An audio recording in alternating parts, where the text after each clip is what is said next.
Lock your doors. Dim the lights. You found Night Creepypasta Rules, where the week's most terrifying rules horror tales claw their way into your reality. Tonight's compilation? It's a descent into pure dread. And believe me, there's a twist at the end of this particular nightmare that you need to witness. It will change everything. What horrors keep you awake? Share your fears in the comments below. And if you crave the thrill of the unknown, subscribe and join our Legion of the Night. Don't look away. You won't want to miss how this ends. This is a very good one. Some buildings don't just decay, they remember. Welcome to Maison de Repos, an abandoned morgue in the heart of New Orleans, a place where the dead don't rest, they linger. My name is Silas Creel, a caretaker seeking quiet in a world of noise. Instead, I found myself living by 3 strange rules just to stay alive. What's the most unsettling place you've ever been? Tell me in the comments below. And if you're brave enough to step through these gates, subscribe to Night Creepypasta Rules and ring that bell. Because in this house, the passage isn't always one way. Your shift begins now. Maison de Repos didn't just hold the dead. It held their echoes, their unfinished sighs, the faint, metallic tang of old wars and forgotten fevers, all fermenting in the humid New Orleans night. Even before I saw it, I could smell it. A unique perfume of the Treme district, a blend of sweet olive, damp earth, ancient plaster, and something else, something uniquely funereal, that clung to the back of my throat. Formaldehyde, yes, but also the full, faintest, almost subliminal trace of lilies and something that might have been old, dried blood. It was a scent that promised no rest for the weary. My name is Silas Creel, 33 years of a life spent in the quiet peripheral spaces where grief does its work. I'd handled the departed in various capacities, from small-town funeral homes to overwhelmed city morgues. I had a peculiar sensitivity, not to spirits in the seance sense, but to discrepancies, a misplaced tool, a sound that didn't belong, a subtle shift in the weight of the air. These things registered with me, thrummed under my skin like a badly tuned instrument, and I had an aversion, a deep, visceral dislike for certain repetitive sounds. A dripping tap, a child's nursery rhyme on a loop, the incessant, mindless ticking of a clock. They felt wrong, invasive. Dr. Louis Vernot had sought me out. He was a man of sharp intellect and sharp pursuits, a scholar of Creole thentology, and as he put it, the unique post-mortem customs of the Mississippi Delta. He carried a beautifully bound notebook of what looked like deer hide, its pages filled with a dense, spidery script. Maison de Repos, he explained, was a historical anomaly. A city-owned property too historically significant to demolish, too compromised for modern use. Once a processing nexus for victims of yellow fever, then a grim receiving station during 2 world wars, it had been officially decommissioned in 1968. My role, as he described it, was simple: caretaker, prevent vandalism, report structural decay, and oversee the occasional perplexing archival transfer order for bodies supposedly interred or cremated decades ago. Bureaucratic ghosts, he'd called them with a thin academic smile. He met me at the imposing wrought iron gates, their fleur-de-lis finials crusted with rust and time. The morgue itself was a 2-story Creole townhouse, its once grand facade peeling, its tall shuttered windows like blind eyes staring out onto the humid Louisiana night. Inside, the air was heavy, cool, despite the lack of functioning air conditioning, and that complex scent of death and decay was almost overpowering. It was in the old embalming fluid ledger, a massive, dust-covered tome left open on a marble-topped preparation table, as if awaiting the next entry, that he found it. A single sheet of brittle, foxed paper, its creases as sharp as surgical incisions.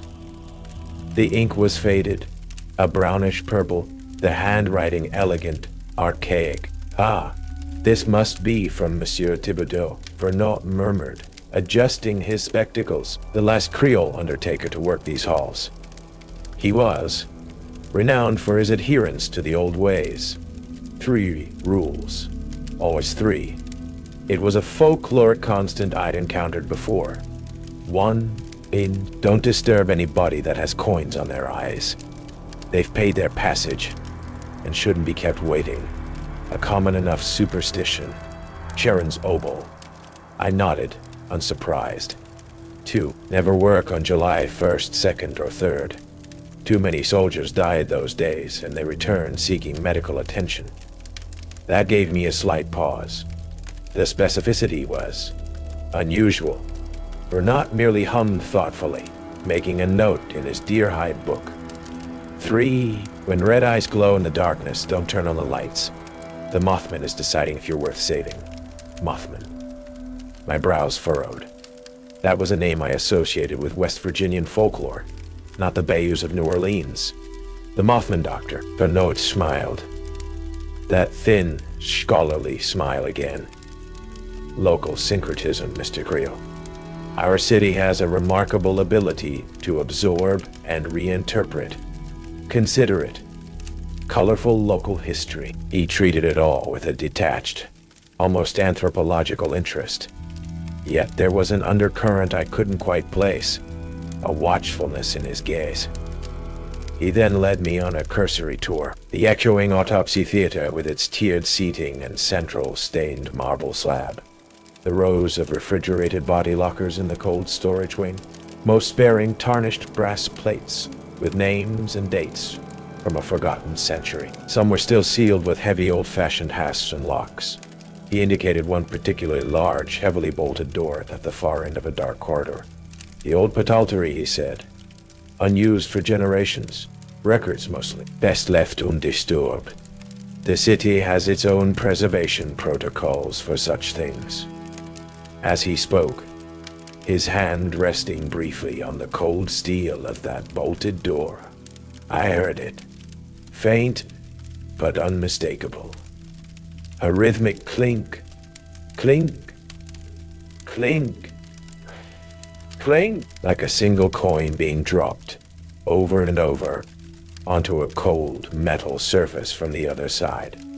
Vernot gave no sign heard it, his attention already turning to the faulty wiring in the main reception. The Maison du Repos, I was beginning to understand, had its own secrets, its own peculiar, ticking heartbeat, and I was now its keeper.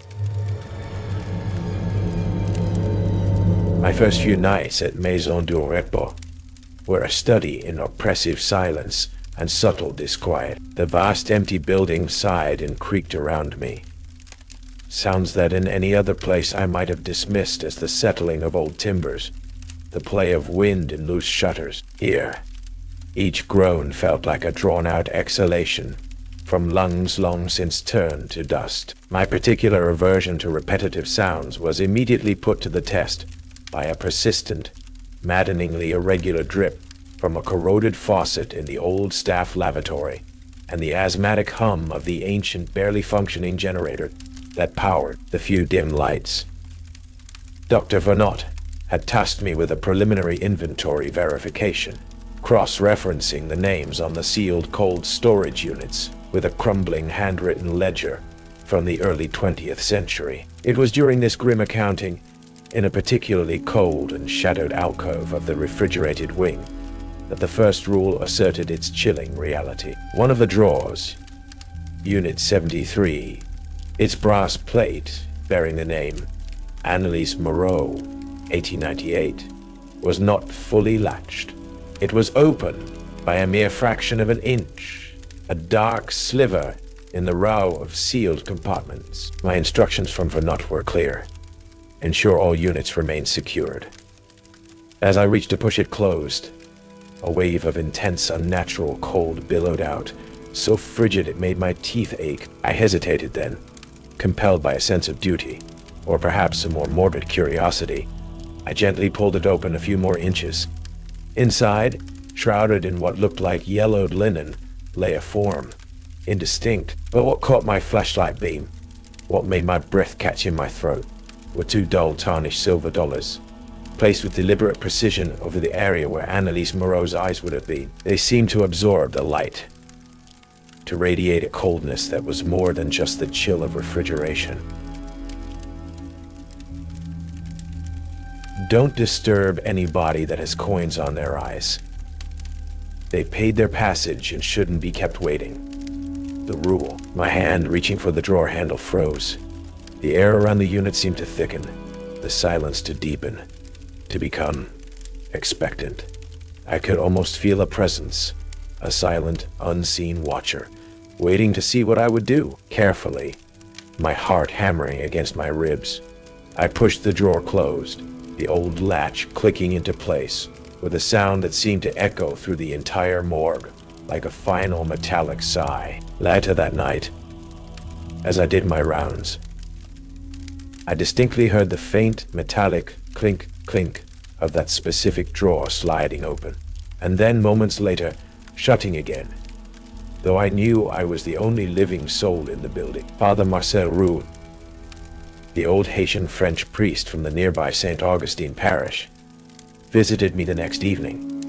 He was a small, wiry man with eyes that seemed to hold the wisdom and sorrow of 1,000 New Orleans nights. He brought a thermos of chicory coffee and an air of quiet authority. Vernot had mentioned the father sometimes checked in on Maison du Repos. The old house. She has her ways, eh, Mr. Creole? He said, his voice a soft, lilting Creole French. When I guardedly mentioned the coins, his dark eyes grew even more profound. Ah, yes, the passage. But you must understand, Silas, he leaned closer, his voice dropping to a near whisper. Those coins, they aren't for the dead. They are for what's waiting to take them. His words hung in the humid air, heavy with unspoken implication.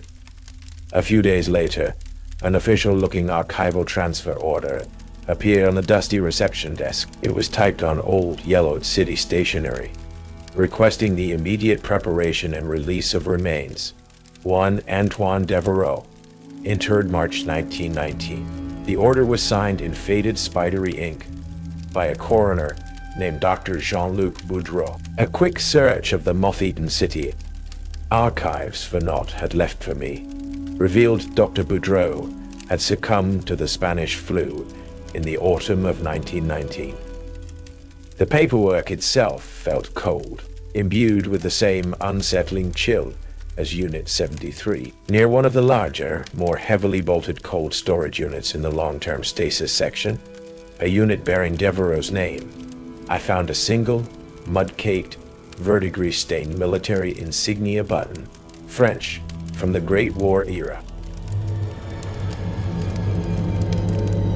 As June drew to its humid, sweltering close, Dr. Vernot, with an almost casual air that didn't quite mask an underlying tension, reiterated the importance of the second rule. You lie first, second, and third, Mr. Creole, he said, consulting his deer-hide notebook. Historically, active periods for Maison du Repos. The summer heat, you know, and the anniversaries. Gettysburg, of course, though that's a bit far afield. Still, echoes. They travel. Best you take those days off, with pay, naturally, for your peace of mind. His smile was thin, academic. My peace of mind was already a distant memory, driven by Father Roux's cryptic warnings, and an increasing sense of the morgue's porous reality. I delved into the older logbooks. Vernot had deemed too fragile for regular consultation. The entries for early July, across multiple decades, were chillingly consistent. Scrawled notes about unaccounted for arrivals, sounds of distant battle, requests for morphine and bandages from unseen patients. One entry from July 2nd, 1948 simply read, "The Major returned again, still looking for his leg. Left more mud. I sought out Roy Shanks." He worked the night shift as a security guard at a sprawling, half-empty produce warehouse down by the river. A hulking, stooped man with a perpetually haunted look in his eyes, and a voice that was little more than a dry, rasping whisper. A whisper that, I soon discovered, only truly manifested under the flickering, buzzing fluorescent lights of his guard shack. In daylight, or under normal incandescent bulbs, his voice was almost inaudible, as if the brighter light stole its substance. Leroy was the sole survivor of what the papers had called a freak gas explosion in a disused wing of Maison du Repas back in 2002. He never spoke of it directly, but the trauma radiated from him in waves. When I cautiously asked about the morgue's layout, particularly any forgotten areas, his eyes darted nervously. He eventually sketched a crude map on a greasy napkin, showing a series of sub-basement tunnels and rooms beneath the main structure. City sealed, M after the pub, he rasped, the fluorescents overhead buzzing like angry hornets. Said they weren't on no original blueprints, but the old furnace flew. It went down, connected to something. Older than the house, I reckon. Something from when this was all just swamp and bad dreams. On the night of June 30th, my curiosity, or perhaps a more primal sense of dread, overcame Vernat's instructions. I didn't go home. Instead, I found a concealed vantage point in an abandoned Creole cottage across the narrow street, its windows offering a shadowed view of Maison du Repos' imposing, darkened facade. As midnight approached, the already oppressive humidity seemed to thicken, to congeal. Then, I saw them, indistinct figures, emerging not from the street, but seemingly from the very shadows clinging to the morgue's walls. From the overgrown, untended garden, they moved with a slow, shuffling gait, their forms hunched, their uniforms, what I could make out of them, archaic, mud-stained, the rough wool of World War I, the olive drab of World War II. Some leaned heavily on phantom crutches. Others clutched at unseen wounds. Faint, muffled sounds drifted across the street, groans, hushed calls for medic, the metallic clink of unseen equipment. They didn't try the front gate. They simply passed through the solid brick walls of Maison du Repos, disappearing inside like smoke. The air, even where I hid, grew cold and carried the unmistakable, acrid scent of cordite, stale sweat, and gangrenous flesh. When I cautiously returned to the morgue on the morning of July 4th, the place felt different, heavier. The usual scent of formaldehyde was almost overwhelmed by a lingering aroma of antiseptic and battlefield mud. In the center of the pristine, cold marble floor of the main autopsy theater, leading from one of the larger, heavily sealed military interment units, was a set of fresh, muddy boot prints. They were large, cleated, the kind worn by soldiers in the Ardennes. They led halfway across the room, then stopped, abruptly, as if the wearer had simply ceased to exist mid-stride. Beside the last print lay a single, spent brass rifle cartridge. Mauser, German, circa 1944. It was cold to the touch, ice cold. The events of early July had shattered any lingering illusion that Maison du Repos was merely a decaying building with a few quaint superstitions. It was a wound in time, a place where the past bled into the present with terrifying, tangible reality. My carefully constructed professional detachment was eroding, replaced by annoying, visceral dread. I found myself listening to the endless, maddening drip in the lavatory not as an annoyance, but as a countdown. I sought out Clementine Dubois. She was an air nurse at New Orleans Memorial, sharp, pragmatic, with a gallows humor that had seen her through countless city nights. We'd worked together briefly, years ago, when I was doing a short, grim stint assisting with disaster victim identification. She also had a quiet, academic interest in the city's more esoteric history, its unique blending of faith, folklore, and forgotten tragedies. When I hesitantly recounted some of my experiences at Maison du Repos, omitting the most outlandish details, her usually unflappable demeanor showed a flicker of something, not disbelief, but a deep, almost ancestral unease. "That place, Silas," she said, her voice low. "It's got layers, like old grief.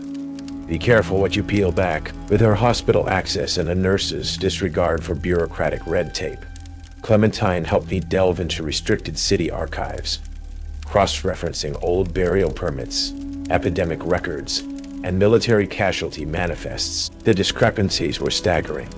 Bodies listed as cremated in the 1920s reappeared on interim storage ledgers at Maison du Repos in the 1950s. Victims of the 1878 yellow fever epidemic were inexplicably co-listed with soldiers killed at Below Wood. It wasn't just records.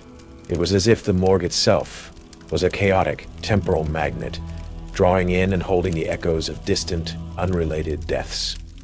The third rule made its chilling debut on a sweltering, moonless August night. Bernot had tasked me with trying to organize the chaotic pathology. The locked room he'd initially said was for unused records. It was, in fact, a nightmarish archive of personal effects presumably removed from bodies over the decades.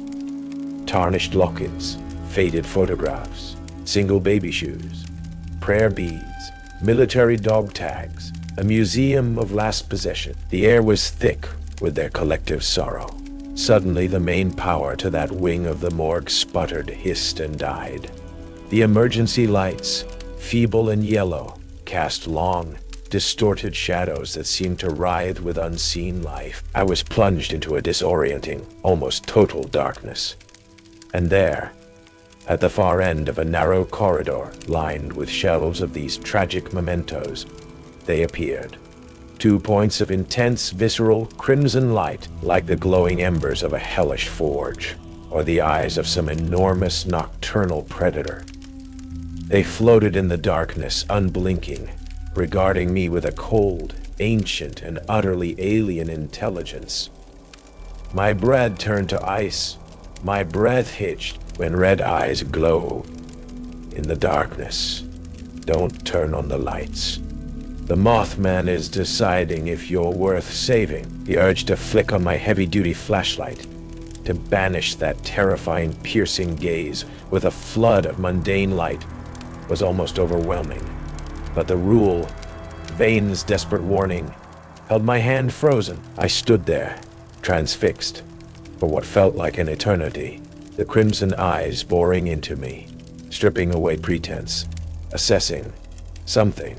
My heart hammered against my ribs, a frantic drum against the oppressive, watching silence. Then, as silently, as inexplicably as they had appeared, the red eyes winked out. My legs almost gave way. When I finally dared to move, my flashlight beam trembling, I found a single large, impossibly delicate moth wing lying on the dusty floor where the eyes had been. It was the color of ash and twilight, its patterns like a faded arcane map. As I reached for it, it crumbled into fine silvery dust that vanished on the stale air. Clementine visited me at the morgue a few days later, concerned by my increasingly erratic calls. As we stood in the main reception, bathed in the weak afternoon light filtering through the grimy fanlight, she glanced at a large, antique, silver-framed mirror hanging on the wall, a relic from its days as a grander private residence. Her eyes widened almost imperceptibly. She said nothing, but later, as we were leaving, I noticed it. In the polished brass of the door handle, in the rain-slicked window of my car, Clementine Dubois cast no reflection, none at all. But that evening, Dr. Fernot, while reviewing my meager progress in the pathology, paused, looking at a display case of antique surgical instruments. Remarkable, The biodiversity of nocturnal Lepidoptera in the Treme, Mr. Creel, he mused, tapping a long finger against the glass where a speck of silvery dust, identical to that from the Mothman's wing, now lay. Some species are only seen once in a generation. Their appearance often presages significant change. His gaze met mine, and his thin, scholarly smile held a chilling, almost triumphant knowing. The Mothman had made its decision, and Vernot, it seemed, was pleased with the verdict. The encounter with the Mothman, and Clementine's subsequent horrifying loss of reflection, was a brutal caesura, dividing my unease from outright, visceral terror. Maison du Repos was not a passive repository of the dead. It was an active, hungry entity, a nexus of fractured timelines and sorrowful spirits. And Dr. Louis Vernot was not its curator, but its covert, increasingly desperate, high priest. Leroy Shank's crude map of the sub-basement, with its red-taped, non-existent passages, became my obsession. Armed with a dwindling sense of self-preservation and a growing cold fury, I ventured into those forbidden depths. The air grew colder, damper, thick with the smell of mildew, rust, and something else. An ancient, metallic bitterness, like blood spilled on cold stone centuries ago. The tunnels, clearly older than the main structure, led to a vast vaulted chamber directly beneath the old autopsy theater. In its center stood a disused behemoth of a furnace, its iron door crusted with what looked like generations of soot and something else. Something that flaked away like dried blood. Dried blood. This was the something else the flu had connected to. The dark heart Leroy had whispered of. And it was here, amidst the shadows and the oppressive silence, that I found Vernot's true sanctum. Not a workshop, but an altar, a makeshift shrine constructed from discarded embalming tables, adorned with tarnished silver instruments, bunches of withered herbs I recognized from Creole folk magic, and rows upon rows of military dog tags, French, American, German, from both world wars. In the center, open to a specific heavily annotated page, lay his deer-hide notebook, and beside it, a framed, faded photograph of a young man in a YDY French infantry uniform, his eyes holding Vernot's same intense, scholarly gaze. His father. The notebook was a horrifying testament to a decades-long obsession. Vernot, I pieced together from his meticulous, increasingly unhinged entries, hadn't just stumbled upon the morgue's unique properties. He had cultivated them. He believed his father's soul, shattered and unhoused on the battlefields of Verdun, had never found passage, never reached a final rest. Maison du Repos, with its confluence of death energies, its temporal instability, was, in Vernot's twisted grief, the perfect conduit, a machine for spiritual reclamation. The rules, the rituals, the archival transfers, even the careful selection of caretakers like me.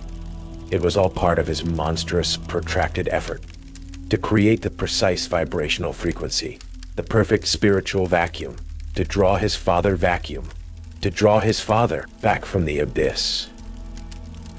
My presence, my sensitivity, my adherence, and perhaps carefully predicted violations of the rules were meant to be the final catalysts. The Mothman's judgment of me was a critical phase. If it deemed me worthy, perhaps me, my own soul, was sufficiently attuned to loss, or my life force resonant enough, I would become the unwilling anchor, the living battery, for his father's horrific resurrection. As I read, a cold, analytical voice cut through the silence of the sub-basement. A rather astute deduction, Mr. Creel. Though I confess, I hadn't anticipated your extracurricular explorations. Vernot stood in the arched doorway, his composure absolute, his eyes gleaming in the weak beam of my flashlight with a chilling, almost pitying amusement. He held a small antique silver bell, its surface etched with intricate, unsettling symbols. My father was a scholar, Mr. Creel. Vernot continued, his voice smooth, reasonable. A man of immense intellect, lost before his time. This place, it remembers, it holds. It merely requires the correct encouragement to release what it has kept safe. Safe. I choked out, gesturing to the oppressive, sorrow-drenched chamber. This isn't safety, Vernot. This is a prison. A wound.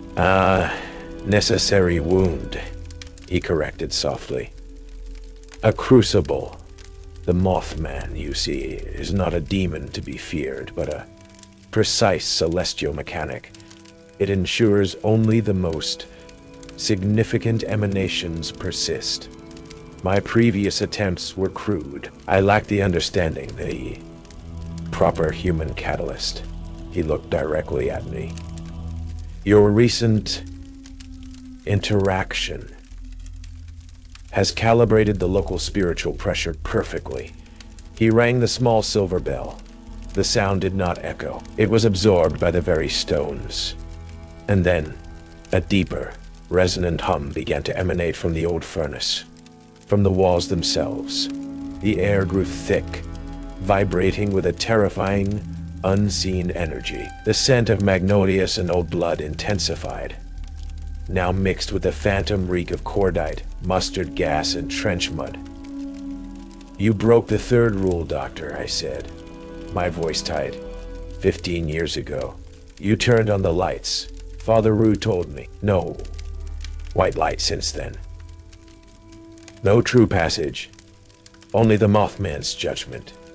What did you do? Vernot's smile faltered, a flicker of ancient grief, of terrible regret in his eyes. A moment of weakness, of hubris. I thought I could illuminate its process. Instead, he shook his head. It merely adjusted its criteria. Made the toll higher. But my father, Mr. Creel, he is worth any price. The hum intensified. From the depths of the morgue above, I could hear it. The distinct, chaotic sounds of activity. The metallic clang of gurneys, muffled shouts, groans, the jingle of dog tags. The July soldiers.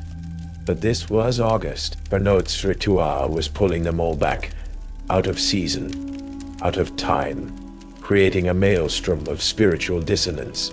And then from the gaping maw of the ancient furnace it began to emerge.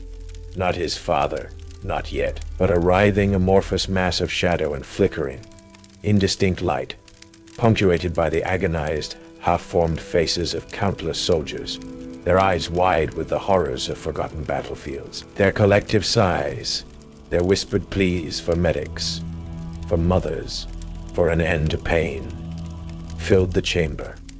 Vernot watched, his face rapt, a look of terrible, yearning hope. Soon, he whispered, he is close. The Mothman of Treme shows that moment to make its grand entrance.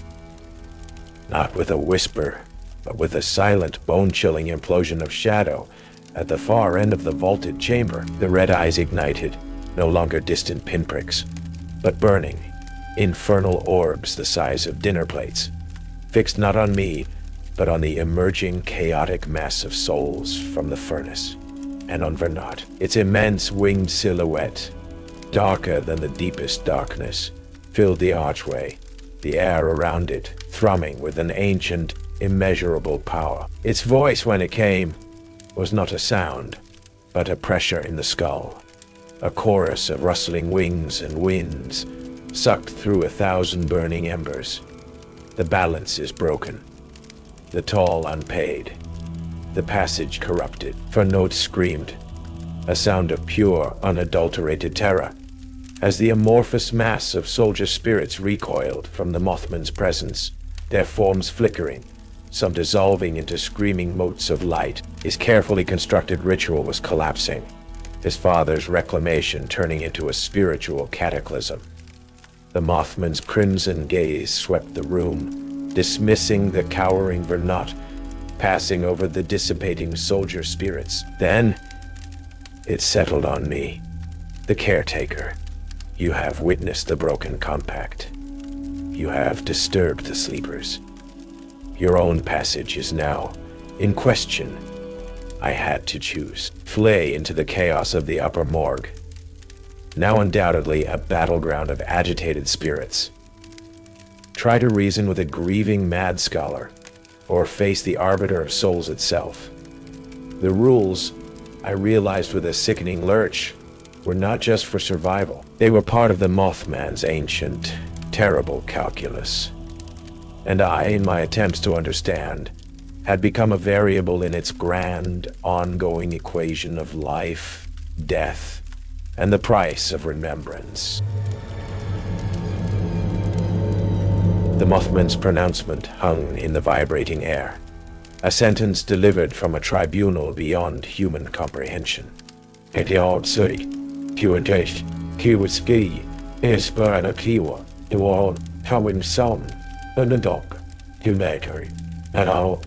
The swirling remnants of the soldier spirits, those not immediately dissipated by its presence, cowered and thinned, their mournful cries fading into whimpers of pure elemental fear. For note, all his scholarly composure gone, was a gibbering wreck, scrabbling backwards, away from the colossal, winged shadow and its burning, adjudicating eyes.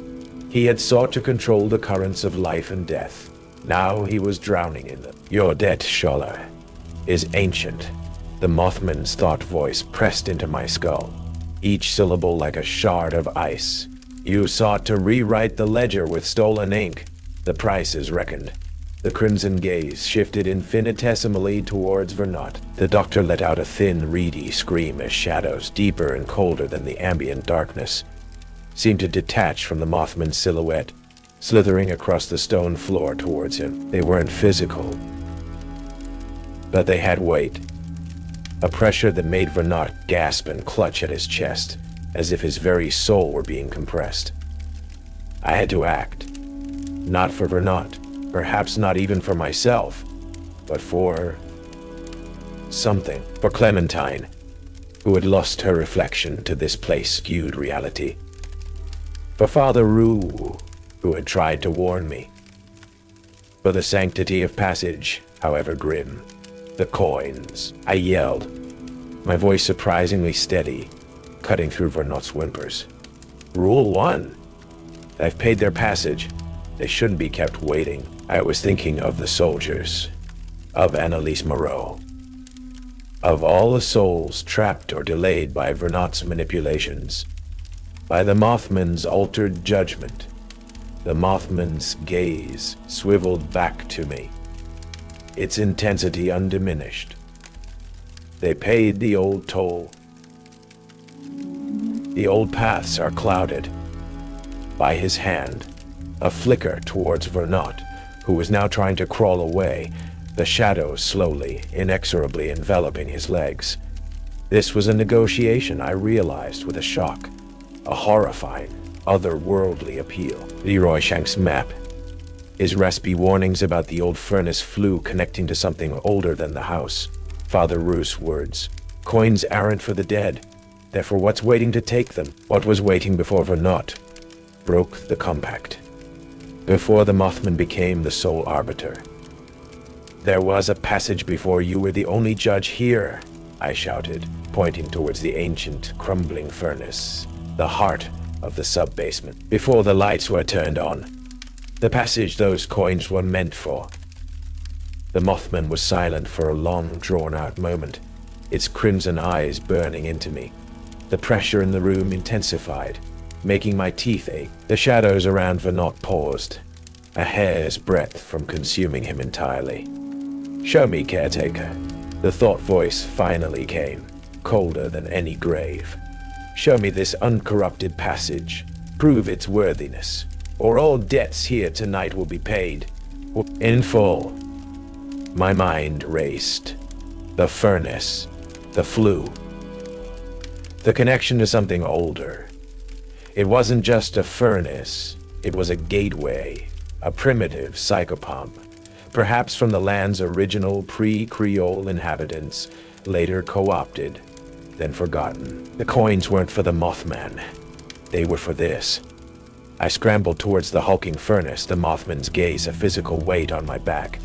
The iron door was rusted, almost shut. I remembered the first rule. The transfer orders. The bodies that shouldn't be kept waiting. Their passage was stalled. Their passage, I yelled, grabbing a rusted iron poker left leaning against the wall. They paid. They're waiting. With all my strength, I jammed the poker into the seam of the furnace door and heaved.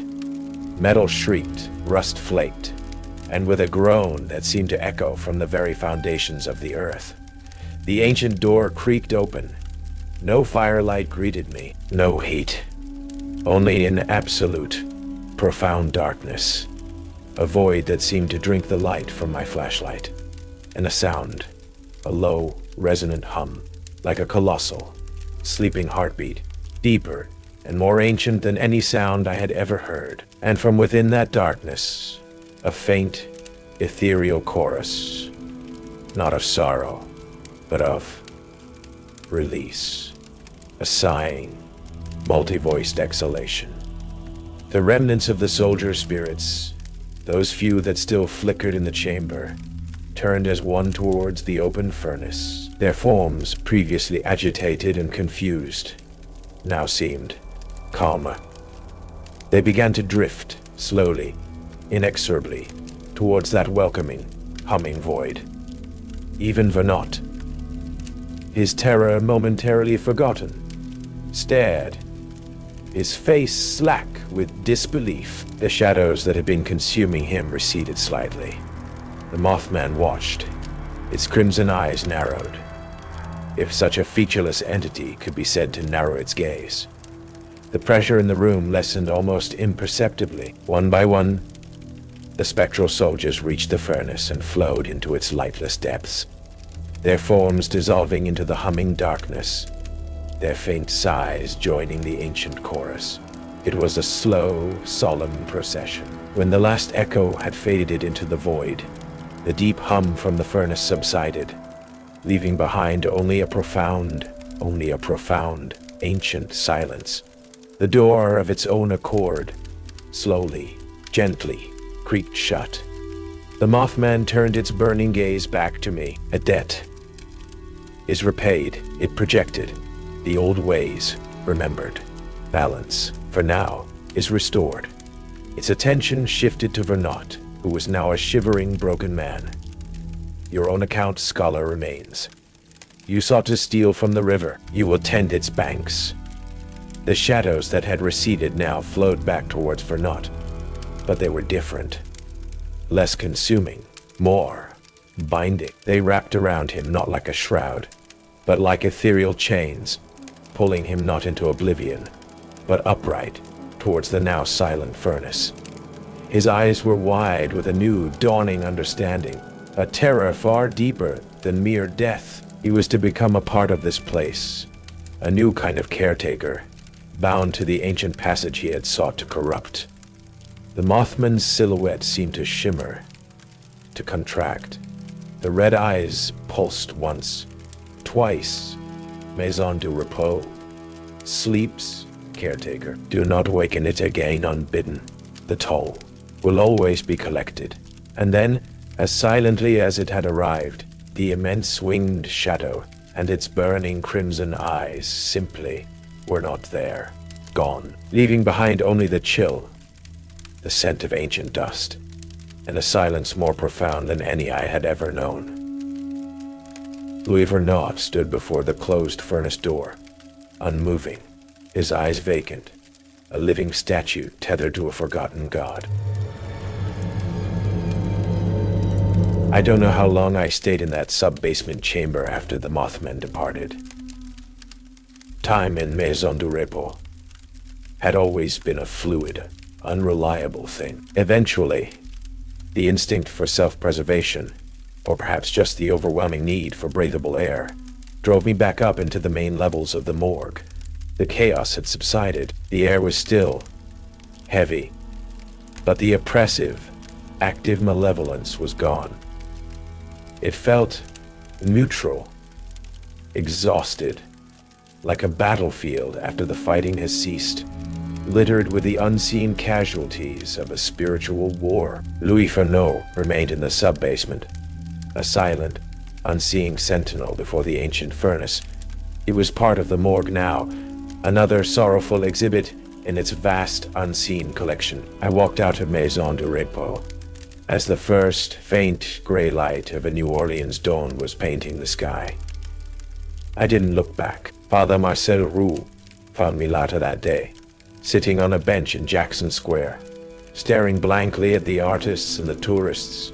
He didn't ask for details. He just sat beside me, offered me a baguette and a cup of café au lait, and spoke softly of the old ways, of the delicate balance between the worlds, and of souls who sometimes lose their way. Some doors, Silas, he said, his dark eyes kind, are best left not only unopened, but unremembered. Clementine Dubois never regained her reflection. She became a whisper in the ER, a presence felt but rarely seen clearly. Her compassion undiminished, but her connection to the mundane world irrevocably altered. She was a living ghost, a reminder of the prices paid in places like Maison du Repos. Leroy Shanks continued his flickering, raspy vigil at the warehouse, his silence under the sun, a testament to horrors best kept in the dark. The city officially condemned Maison du Repos a few weeks later, citing extreme structural instability and biohazard concerns after an anonymous tip. Mine, delivered through a burner phone and a heavily disguised voice. It was boarded up, fenced off, and eventually, as New Orleans always does, began to be slowly reclaimed by the tenacious subtropical green. I left New Orleans.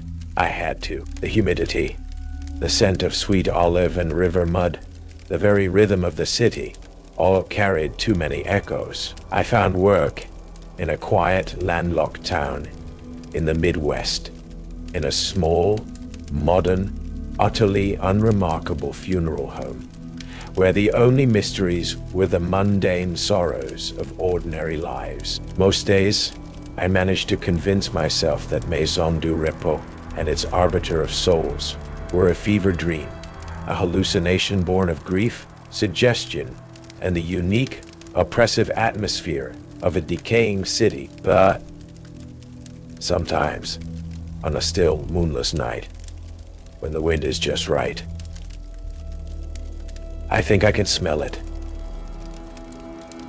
Faintly, the scent of old formaldehyde, magnolias, and something that might be ancient stone and river water. And last month, a small, unmarked package arrived at my new address. Inside, nestled on a bed of faded gray silk, was a single, impossibly delicate, ash-colored moth wing. There was no note, no explanation. Just the wing. I keep it in a locked box. Sometimes I take it out. I don't know why. Perhaps as a reminder, perhaps as an acknowledgement, because late last night, as I was locking up the quiet, sterile prep room of my new, unremarkable workplace, I glanced at my reflection in the polished steel of an instrument tray, and for a horrifying, heart-stopping instant, from the deepest shadows behind my own tired eyes, two faint, crimson pinpricks of light glowed back at me. Ancient and appraising, the Mothman, it seems, has a long memory, and its ledger of souls deemed interesting, I fear, is never truly closed. The passage may be quiet, but the ferryman always knows where to find his due. Maison du Repos holds its silence close, a ledger of lost souls. Silas Creel learned that some rules are not warnings, but negotiations with forces older than the city itself. The Mothman has rendered its judgment, but the passage is never truly closed. Seriously, if you didn't stay until the very end, you missed the ultimate chilling twist, the final, terrifying confirmation that the ledger of souls isn't confined to the morgue walls. The last few moments will leave you questioning every reflection. What do you think the Mothman truly is? What was Vernost's ultimate fate? Share your theories in the comments below. And if you made it through the night at Maison de Repos, if your reflection hasn't vanished, then you're already part of our story. Subscribe to Night Creepypasta Rules, because some debts are paid in more than just coin, and the ferryman is always watching. I still dream about that goddamn elevator. The scent of ozone and something old, like burnt circuits and despair. $10,000. That's what it took for me to sign up for Escape. The Tower, a live reality game show in some forgotten Chicago high-rise, where the button panel had one less floor than the building supposedly possessed. They handed us waiver forms thicker than Bibles, a stark warning veiled in legalese. And then, just before the doors hissed shut with a sound like a dying breath, a laminated card with 3 bizarre rules for survival. Rules that felt less like game mechanics and more like whispers from a madman's diary. Most of us laughed. Nerves and ambition a potent cocktail, thinking it was part of the immersive theatrics. Until Marco, the loudmouth from marketing with an ego bigger than the prize money, hammered a floor button twice on that very first ascent because he was impatient. And the next time those doors shuddered open, he wasn't there anymore. Just his damn phone clattering onto the grimy checkerboard linoleum. My name is Reed Halley. And back then, ambitious was a polite word for desperate. My brief disastrous foray into electrical engineering at college had left me with a mountain of debt and a hollowed-out sense of self-worth. So, when the garish online ad for Escape, the Tower, win $10, flashed across my screen, promising thrills and a quick financial fix, I clicked. The audition was a blur of forced enthusiasm and carefully constructed sob stories from a dozen other hopefuls. Now, standing before the Odell building on a gray Chicago afternoon, I felt a knot of unease tighten in my stomach that had nothing to do with stage fright. The Odell was a decaying monolith, a Gothic sentinel against the indifferent sky, its grimy stone facade streaked with decades of pollution. Empty windows stared out like vacant sockets. A faint, almost sub-audible hum emanated from its core, a thrumming dissonance that vibrated up through the cracked pavement.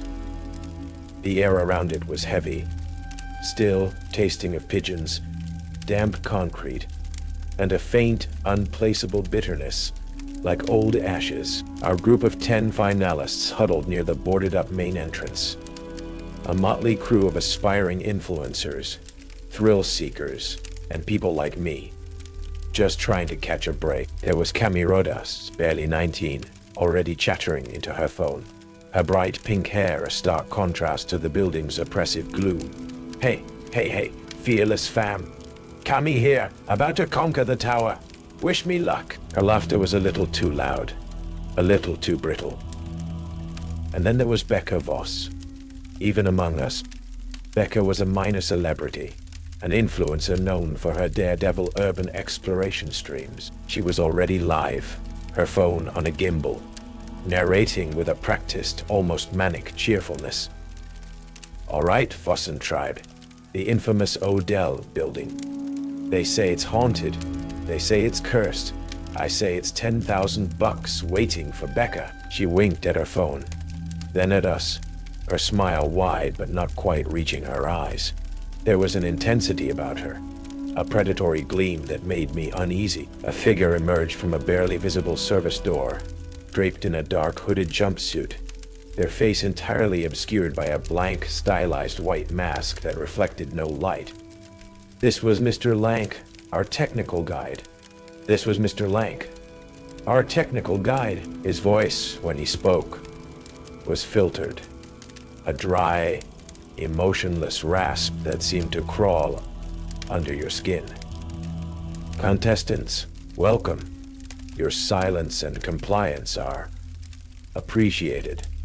The tower awaits. He led us through a series of dark, echoing corridors.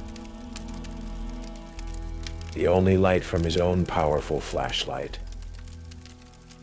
The silence in here was different, thick and cloying, broken only by the drip of water and the scuttle of unseen things. Finally, we stood before it. The elevator.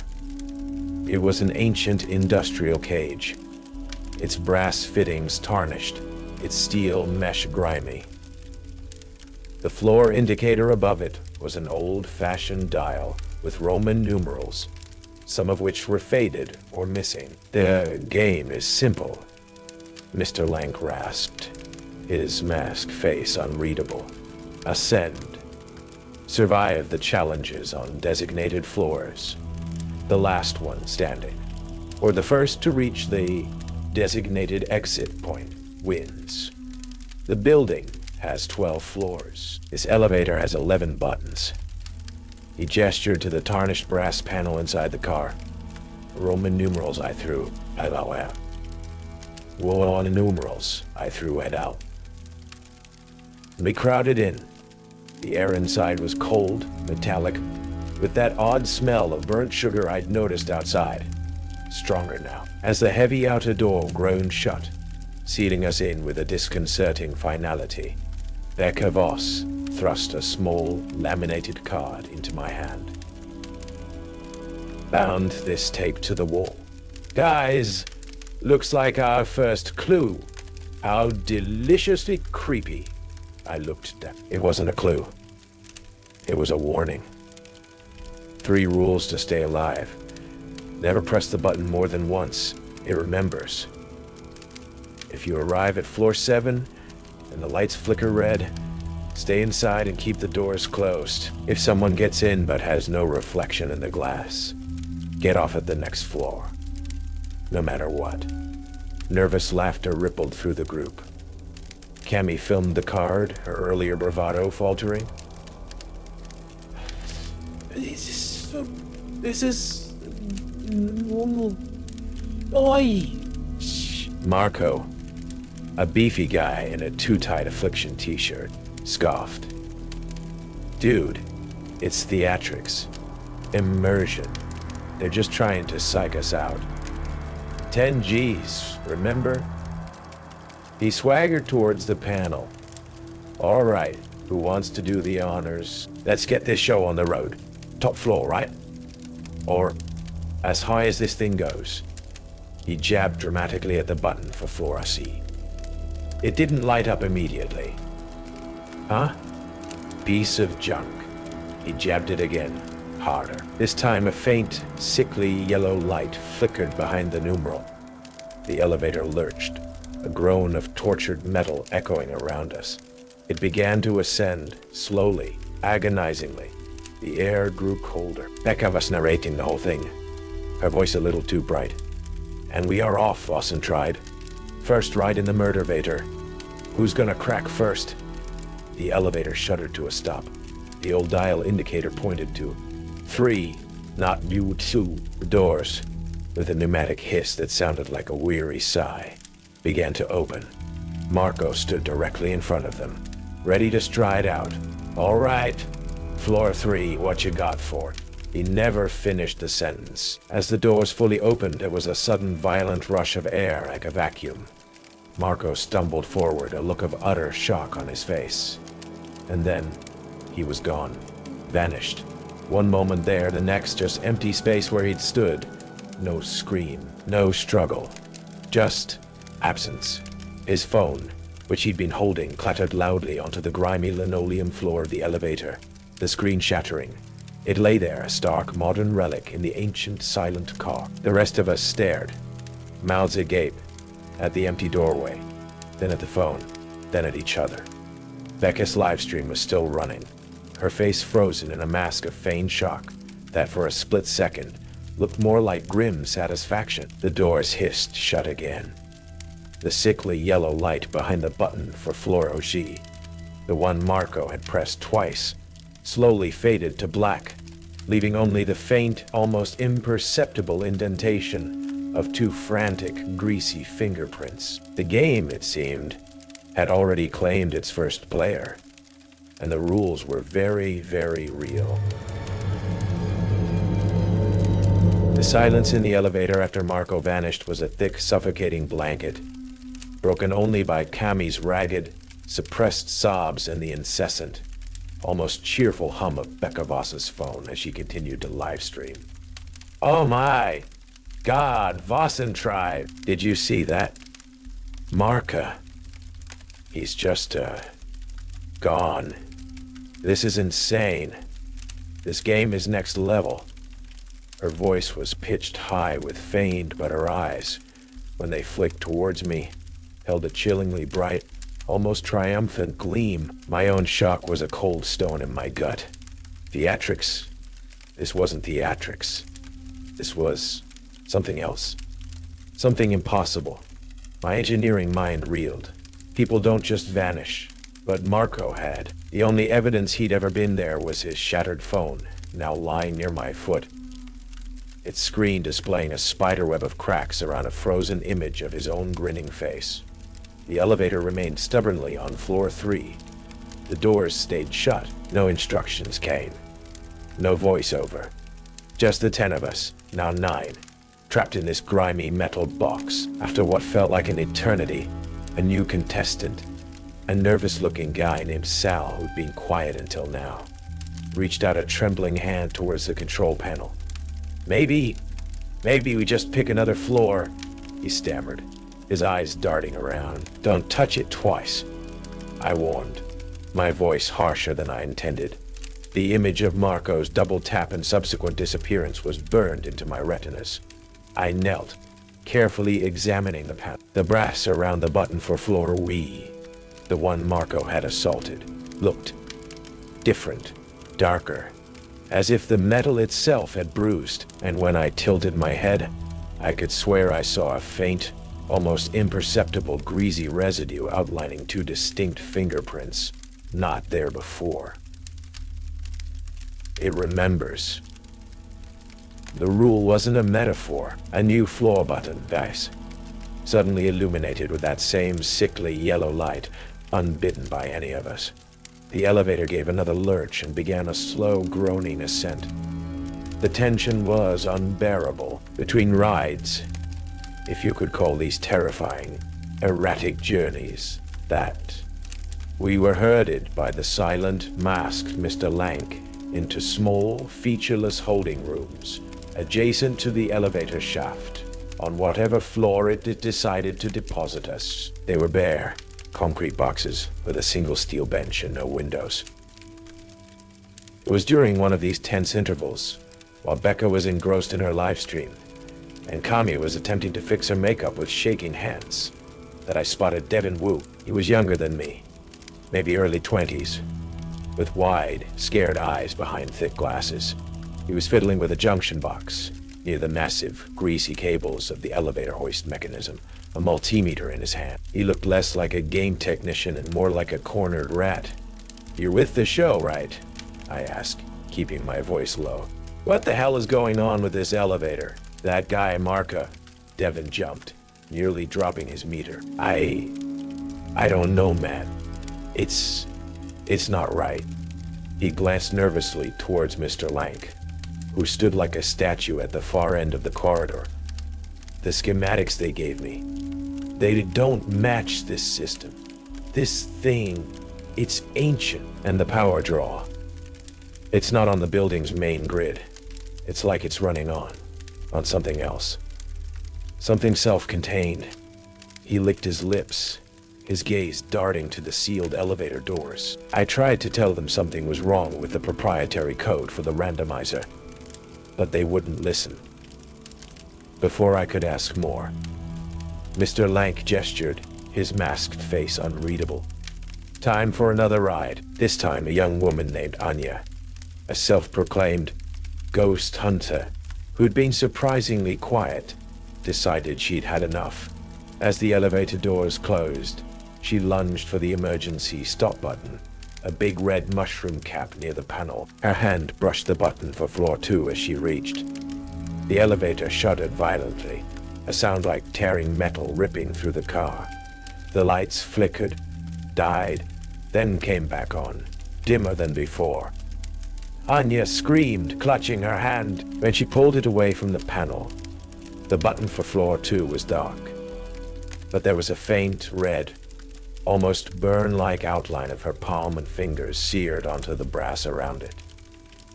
The elevator didn't stop. It continued its erratic journey, but a new sound joined the groans and creaks. A soft, sibilant whispering, seeming to emanate from the speaker grill in the ceiling. It was too faint to make out words, but it sounded like Anya's voice, repeating the same phrase over and over.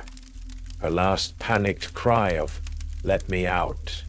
The button she'd accidentally touched twice was now utterly black, lifeless. When the doors eventually opened on an unlit, cavernous floor that smelled of damp earth and decay, Anya was gone.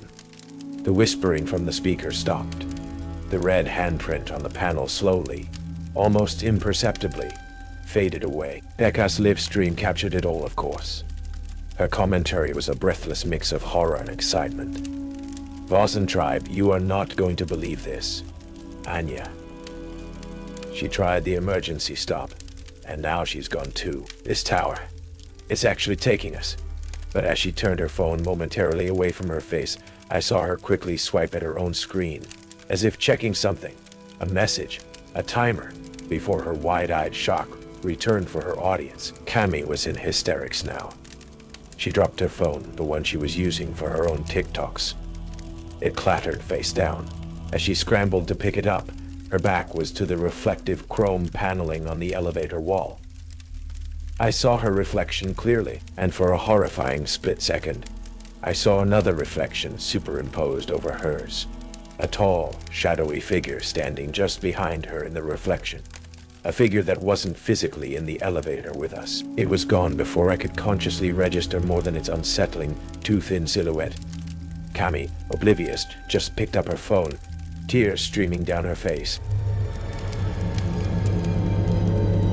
The group was down to 6. The bravado had evaporated, replaced by a raw, gnawing fear. Even Becca Foss's relentless optimism was beginning to fray around the edges. Her smiles tighter, her eyes darting more frequently to the silent, mocking control panel. The air inside the elevator car had developed a permanent chill, and that faint scent of burnt sugar was now intermingled with something else. Something acrid, like old fuses or superheated metal. Each lurch and groan of the machinery was a fresh wave of terror. We were herded from one desolate, empty floor to another, sometimes forced to wait in the grim holding rooms, sometimes immediately pushed back into the elevator by the implacable Mr. Lang. There were no challenges, no puzzles, no game show hosts, just the elevator, the rules, and the disappearances. During one of these brief respites, I cornered Devin Wu again. He was visibly shaking now, his face pale and sweaty. "This isn't a game, is it?" I said, my voice low and urgent. "This elevator, it's something else." Devin nodded mutely, unable to meet my eyes. The 12th floor," he whispered, his voice barely audible. "They talked about it in the initial design brief like it was a fail-safe, a zero-level access point for system overrides. But it is not on any of the building plans. Mr. Hemlock, the owner of the realty group, he was obsessed with it, called it the building's memory core." He finally looked at me, his eyes wide with a desperate terror.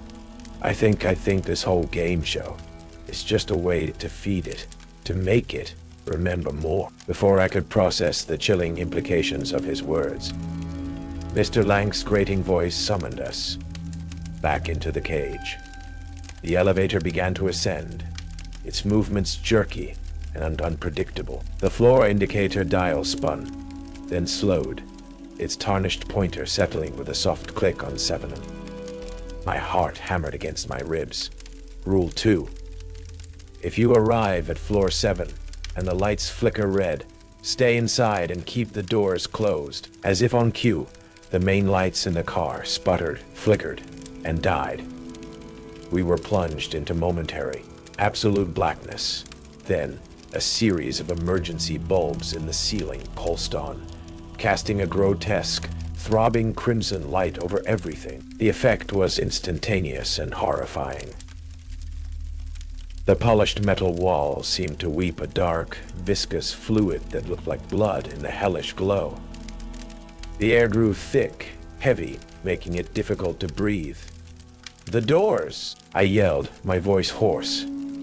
"Keep them shut," Kami screamed, a high, thin sound of pure terror. Sal, the nervous guy, whimpered and pressed himself into a corner. Becca, however, was different. Her eyes, reflecting the pulsing red light, were wide and unnervingly bright. She moved slowly towards the doors, her head cocked, as if listening. "Becca, get away from there," I hissed. From outside the closed elevator doors, a sound began. A soft, wet, dragging noise. Like something heavy and sodden being pulled across a rough floor.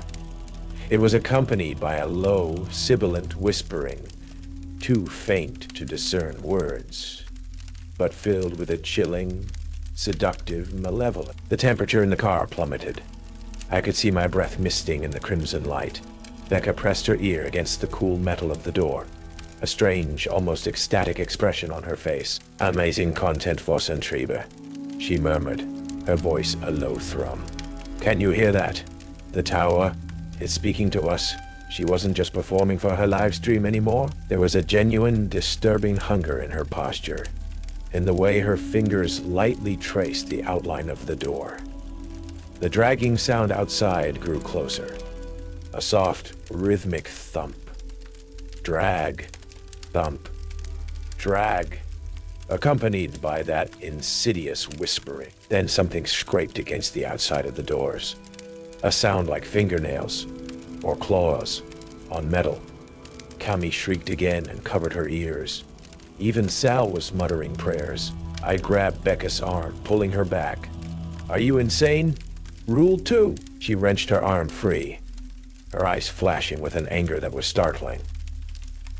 "Don't you get it, Reed? This is the game. This is what they want to see." But as she spoke, her gaze was fixed on the doors, a flicker of something unreadable. Fear?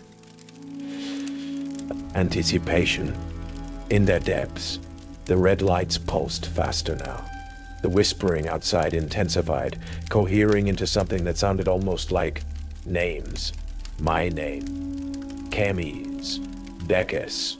Called in soft, drawn-out hisses. The doors bulged inward slightly, as if under immense pressure. Then, as suddenly as it began, the red lights died. The main lights flickered back on, harsh and white. The sounds from outside ceased. We were left blinking in the sudden brightness, our hearts pounding. Becca looked disoriented, shaking her head as if to clear it, her influencer smile snapping back into place with a visible effort. Kami let out a strangled sob and pointed a shaking finger at the inside of the elevator door.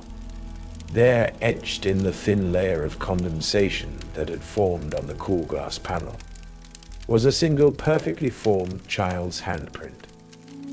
It was too small to belong to any of us. As we stared, it slowly, impossibly, began to fade, vanishing as if it had never been there. The elevator gave a familiar lurch and began to ascend once more. Floor 7 to let us go. For now. The encounter on floor 7 left us deeply shaken. The fragile illusion that this was just an extreme game show had been irrevocably shattered.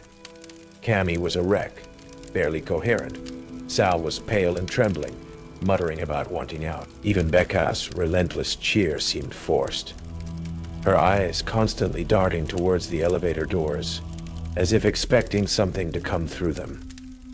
Devin Wu sought me out again during our next enforced break in one of the sterile holding rooms. He looked like he hadn't slept in days. His hands shook so badly he could barely hold the crumpled schematic he thrust at me. "Look," he whispered, his voice cracking. "The original blueprints for the Odell building. I found them in a digitized city archive. The elevator. It's not supposed to go above 10. There's nothing structurally above the 10th floor but an old water tower and roof access. Floors G in this mythical Tsui, they don't exist. Not physically. Then what the hell are we riding in? I demanded. I don't know. Devon's voice rose in panic before he choked it back down. The control system I was given access to, it's a shell, a decoy, the real mechanism. He gestured vaguely downwards, towards the bowels of the building. It's like the elevator car itself is the interface, and it's communicating with something. Something in the foundations. Something that remembers every person who's ever been in it. He looked haunted. I tried to initiate a hard reset sequence from what I thought was a maintenance terminal. It just showed me an error message. Sequence mismatch. The tower is listening. Then the terminal went dead. He paused, his eyes wide with a fresh horror. Mr. Lank. I saw him near the main elevator machinery earlier. He wasn't wearing his mask for a second. Underneath. It wasn't right. It looked unfinished. Like clay that hadn't fully set. Before I could respond to that deeply unsettling image, the familiar summons came. Back into the metal beast. The lights flickered erratically. The air was thick with the smell of ozone and something else. Something faintly sweet and rotten, like decaying flowers. The elevator shuddered to a halt. The indicator dial was dark. No floor number illuminated. Then, with a sigh that sounded almost mournful, the doors hissed open. A figure stood silhouetted in the dimly lit corridor beyond, tall and slender, wrapped in what looked like a long, dark coat.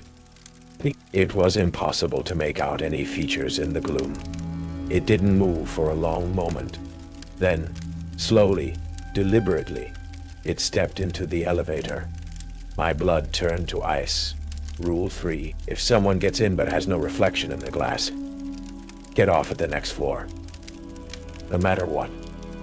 I frantically scanned the polished chrome panels of the elevator wall. We were all there, reflected in distorted, elongated shapes. Me, Kami, Sal, Becca. But the newcomer. There was nothing. An empty space in the reflection where a person should have been. Next floor! I yelled, my voice cracking. Everybody out. No, doesn't matter where. The newcomer remained perfectly still, silent, radiating an unnatural coldness that had nothing to do with the ambient temperature. Kami stared, her eyes wide with incomprehension, then dawning terror. Sal was already scrambling towards the rapidly closing doors. Becca, however, hesitated, her gaze fixed on the reflectionless figure, a strange, calculating look in her eyes. Becca, move! I screamed, shoving her towards the opening. The elevator gave a violent lurch upwards. The doors were already hissing shut. Sal barely made it, tumbling out onto whatever unseen floor we briefly stopped at. I shoved Becca again hard, and she stumbled out just as the gap narrowed to inches. I threw myself after her. But Kami was still inside. She'd been fumbling with her phone, trying to film the newcomer, her face a mask of horrified fascination. As the door sealed with a definitive metallic clang, I saw her turn, her eyes meeting mine through the shrinking gap. Pure, abject terror. Then the doors were shut. The floor indicator above the closed doors, which had been dark, suddenly flickered to life. It didn't show a Roman numeral. It showed 1. A muffled, horrifying scream cut short. Then, an almost deafening silence from within the elevator car. Becca and I were left standing in a dark, unfamiliar corridor. The echo of Kami's final cry hanging in the stale air. Later, when Mr. Lank emotionlessly directed us to a retrieval area for lost intestine property, I found Kami's phone lying on a dusty bin. I picked it up. The screen was cracked. The last video was a short, heavily corrupted clip, less than 10 seconds long. It showed a distorted, fisheye view of the elevator interior, The reflectionless passenger, a mere blur of darkness. Then, just before the video cut out, pixelated white text crawled across the bottom of the screen, stark against the glitching image. "We're all going down." Becca Voss watched me find it for a single unguarded moment as I stared at Cammie's final, terrifying message. Her influencer mask slipped. There was no shock, no pity on her face, only a chillingly cold, almost appraising expression, as if she were cataloging another successful data point. Then, just as quickly, it was gone, replaced by her usual wide-eyed concern for her Vossen tribe. Devin Vu, I realized with a start, hadn't been with us on that last elevator ride. He was gone. Like Marco, like Anya, like Cammie.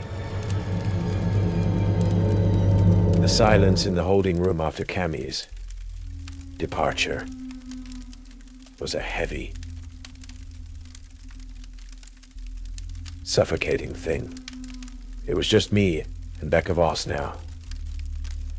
Sal, who'd scrambled out onto that unknown floor with the reflectionless passenger, hadn't reappeared. Mr. Lank, when I'd frantically asked about him, had merely tilted his masked head, his filtered voice a chilling monotone. The tower provides its own exits for those who deviate from the intended path. Becca was quieter now. Her usual ebullient live stream persona, replaced by a watchful stillness. The game, if it ever was one, had shed its pretense. This was about survival, and the rules were the only fractured lifeline in a rising tide of impossible horror. "They're all gone," I said, the words flat, devoid of the shock they should have carried. I was numb. Marco, Anya, Sal, Cammie, and Devin Wu. He knew something. He tried to warn me. Becca finally looked at me, her eyes dark and unreadable. "This is an extreme experience, Reed. The waivers were very clear, psychologically intense. People react unpredictably." Her explanation was glib, automatic, but her gaze kept flicking towards the sealed elevator doors, a strange mingling of fear and anticipation in their depths. "This isn't about psychology, Becca," I countered, my voice rising despite my attempt to keep it steady. "That thing in the elevator. Cammie going to a floor -1. Devin talking about the tower remembering." Before she could respond, Mr. Lank materialized silently at the doorway, his masked presence an ominous punctuation mark. "Final ascent. The apex awaits." His words were devoid of inflection, yet they carried an undeniable weight of finality. The ride this time was different. The usual groans and shudders were replaced by a smooth, almost silent glide, as if the ancient machinery had suddenly been rejuvenated. Or perhaps it was simply dropping all pretense of being mere mechanics. The lights inside the car didn't flicker. They pulsed with a soft internal luminescence, the color of a dying ember. The air was thick with the smell of ozone and something else, something ancient and almost organic, like the scent of a vast subterranean fungus. Becca was gripping her gimbaled phone tightly, her knuckles white, but she wasn't live streaming. Her eyes were fixed on the floor indicator. It wasn't moving. It was completely dark. Then, with a barely audible sigh, the elevator car stopped. There was no lurch, no jolt, just a profound, anechoic stillness. The doors hissed open, not onto a familiar, grimy corridor, but onto something else. It was a space that defied logic. The term floor felt inadequate. Before us stretched a vast, cavernous expanse. The architecture a fluid, nightmarish amalgamation of all the previous floors we'd glimpsed, but twisted, distorted, as if seen through a shattered kaleidoscope. Corridors stretched into impossible, non-Euclidean geometries, lit by a sickly, shifting light that seemed to emanate from the walls themselves. The silence here was absolute, a vacuum that pressed against the eardrums. What is this place?" I whispered, a cold dread seeping into my bones, deeper than any fear I'd felt before. "This," Becca Foss said, her voice a low, strange thrum, her influencer persona gone, replaced by something old and weary and terrifyingly knowing, "is the 12th floor, or as Mr. Hemlock preferred, level 0. The tower's heart." As she spoke, the air around us shimmered. Ghostly apparitions flickered into existence, translucent figures replaying horrifying, silent vignettes. I saw Marco, his face a mask of shock as he was pulled into an unseen void. Anya, mouth open in a silent scream, her handprint burning red on an ethereal panel. Cammy, her face contorted in terror, dragged downwards by a shadowy, reflectionless shape. Devin Wu, huddled over a spectral console, his body convulsing as if electrocuted, his last whispered words about system reset echoing faintly in the unnatural stillness. Their fear, their final moments were preserved here, looped and replayed by the very fabric of this impossible space. "The elevator memory, they're not gone, Reed," Becca continued, her gaze sweeping across the spectral horrors. "They're archived. Their experiences, their emotions, they feed this place. They become part of its collection." "You knew," I said, the realization hitting me with the force of a physical blow. "You knew all along. This whole game show, your live stream." Her laugh was a dry, brittle sound, devoid of humor. "The game show is a lure, Reed. A way to bring fresh input to the tower. My live stream, it's a beacon. It amplifies the signal the tower needs. Participants. It thrives on choice, on fear, on the breaking of its little rules." She turned to me, her eyes glowing with that same sickly internal light I'd seen pulsing from the walls. "I won the first game, Reed, the beta test years ago. Before it was escape. The tower, it was just an invitation." "Won?" I choked out. "What was the prize?" "This," she gestured around the impossible, nightmarish expanse. "I became its curator, its liaison, its prisoner." Her voice dropped to a whisper. "It doesn't let its winners leave, Reed. Not unless they find a replacement." The floor beneath our feet seemed to ripple. The spectral figures flickered more violently, their silent screams almost audible. The air grew colder, heavy with a sense of crushing, ancient intellect. The tower was aware. It was listening. It was judging. "The rules?" I said, my mind racing, trying to piece together the horrifying logic. "They're not for survival. They're a test. A selection process." "Precisely." Becca's smile was a terrifying rictus. "Precisely." Becca's smile was a terrifying rictus. "Each broken rule, each surge of fear, strengthens the tower's connection. It identifies potential. You, Reed, you obeyed. You adapted. You adapted. You survived. You have such a strong signal." Her gaze was hungry, almost desperate. "The tower is very interested in you."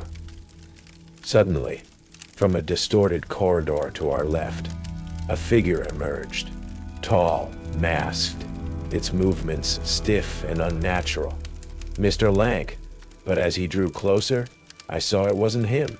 Or rather, it was, but wrong. His masked face seemed to flicker, and for a horrifying instant, I saw Devin Wu's terrified eyes staring out from behind it, his mouth moving, forming silent words. System reset failed. The tower always wins. Then it was Mr. Lank again. Then it was Mr. Lank again. It glided towards us, a low hum emanating from its core.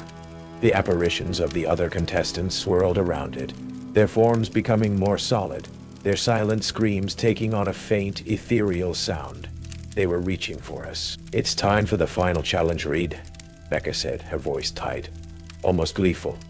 "Time to see if you're truly worthy of taking my place." The environment of the 12th floor began to shift, the walls closing in, the impossible corridors twisting into a suffocating labyrinth. The spectral figures, no longer just replays, lunged. This wasn't a game anymore. This wasn't a game anymore. This was a feeding. And Becca Voss, the smiling influencer, had just served me up as the main course. The 12th floor was a predatory labyrinth, its architecture shifting and reconfiguring around us. Designed, I realized, to disorient, to terrify, to break. The spectral figures of Marco, Anya, and Kami were no longer passive replays. They were active extensions of the tower's will, their translucent forms now possessing a chilling solidity, their silent screams replaced by guttural, sorrowful moans. They lunged, their fingers insubstantial yet capable of sending jolts of icy cold through me wherever they brushed my skin. "They're just memories, Reed," Becca yelled, her voice strained as she dodged a grasping, spectral hand that looked disturbingly like Marco's. "Weak points, don't let them touch you." But there was a manic edge to her voice, a desperate hope that I would fail, that I would succumb. My mind, reeling from her revelation, latched onto the only constants I had left. The rules. They weren't for survival in the conventional sense, but they were the tower's language, its operational parameters. It remembers. The red light. No reflection. There had to be a flaw, a loophole in its malevolent code. "This place, it feeds on patterns, right?" I shouted at Becca, ducking under a swooping spectral Kami whose face was a mask of eternal terror. "On repetition, on our reactions to its stimuli." Becca just laughed, a harsh, brittle sound. "It feeds on souls, Reed. On will. On the marrow of your fear. There's no escape. Only replacement." We were driven deeper into the impossible architecture. Corridors ended in blank walls that shimmered and reformed into new passages. The air thrummed with the tower's consciousness, a palpable, suffocating pressure. I saw images from my own life flicker on the shifting walls. The sterile environment of the engineering lab I'd dropped out of. The disappointed faces of my parents. A fleeting image of a childhood pet I'd lost. All twisted, imbued with a sense of dread and failure. The tower was sifting through me, looking for weaknesses. Then, we stumbled into a vast circular chamber. In its center stood a single ornate freestanding elevator door, identical to the one we'd entered through, but its brass gleaming, its surface flawless. It seemed to hum with a faint, inviting light. Beside it stood a figure that was Mr. Lank. Yet somehow, more solid, its mask gleaming with an almost pearlescent sheen. It gestured towards the door with a slow, deliberate movement. "The final gate," its filtered voice rasped, echoing in the vast chamber. "One may pass, one may remain. The tower offers a choice, an exchange." Becca's eyes lit up with a feverish, desperate hope. "Yes, this is it. This is how I got out last time, before I knew the price." She turned to me, her face a mask of predatory need. It had to be. The tower didn't offer freedom, only different forms of servitude. I looked at the polished surface of the final gate. My own reflection stared back, pale and terrified. Becca's reflection was there too, her eyes glinting. But then, I noticed something else. Or rather, the absence of something. The spectral figures that had been hounding us were not reflected in the door's surface. They swirled around it, but the brass showed only the empty chamber beyond them. Rule of 3. If someone gets in but has no reflection in the glass, get off at the next floor, no matter what. This wasn't an elevator door you got into. This was something else. "What happens if you try to leave without a replacement, Becca?" I asked, my voice surprisingly calm. One of the tower's rules for its curator. A flicker of fear, genuine and profound, crossed her face before she masked it. Don't be a fool, Reed. This is your only chance, is it? I looked at the spectral figures, then at the looming presence of the enhanced Mr. Lank. This place remembers. What if I reminded of your first choice? Your win. I thought of her live stream, the constant feed, the beacon. You're still connected, aren't you? More than just physically being here. You're part of its network. I lunged not for the door, but for Becca's phone, still clutched in her hand, though no longer broadcasting. She yelped in surprise as I wrestled it from her grip. It was still on, logged into her streaming account. With fumbling fingers, I navigated to the EGO Live button. What are you doing? She shrieked, her composure shattering, giving the tower something new to remember. I grunted, aiming the phone's camera not at myself, but at the final gate, at the enhanced Mr. Lank, at the swirling, reflectionless specters. Let's show your Vossen tribe the real final challenge, Becca.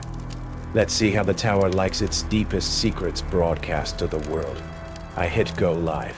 The reaction was instantaneous and cataclysmic. The moment the feed connected, the moment the 12th floor's inner sanctum was potentially exposed, the entire chamber convulsed.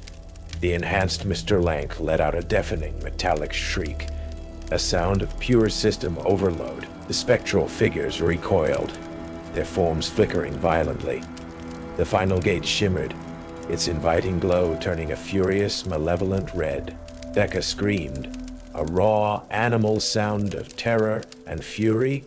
No, you'll trap us both. It needs a conduit. It needs a choice. But the tower, it seemed, did not appreciate its carefully constructed reality being breached. The floor beneath Becca began to crack. Dark, oily tendrils of shadow stuff. The same substance that seemed to make up the reflectionless figures, snaking up from the fissures, wrapping around her ankles. Her reflection in the final gate flickered, then, for a horrifying instant, vanished, even as her physical form was still there, struggling.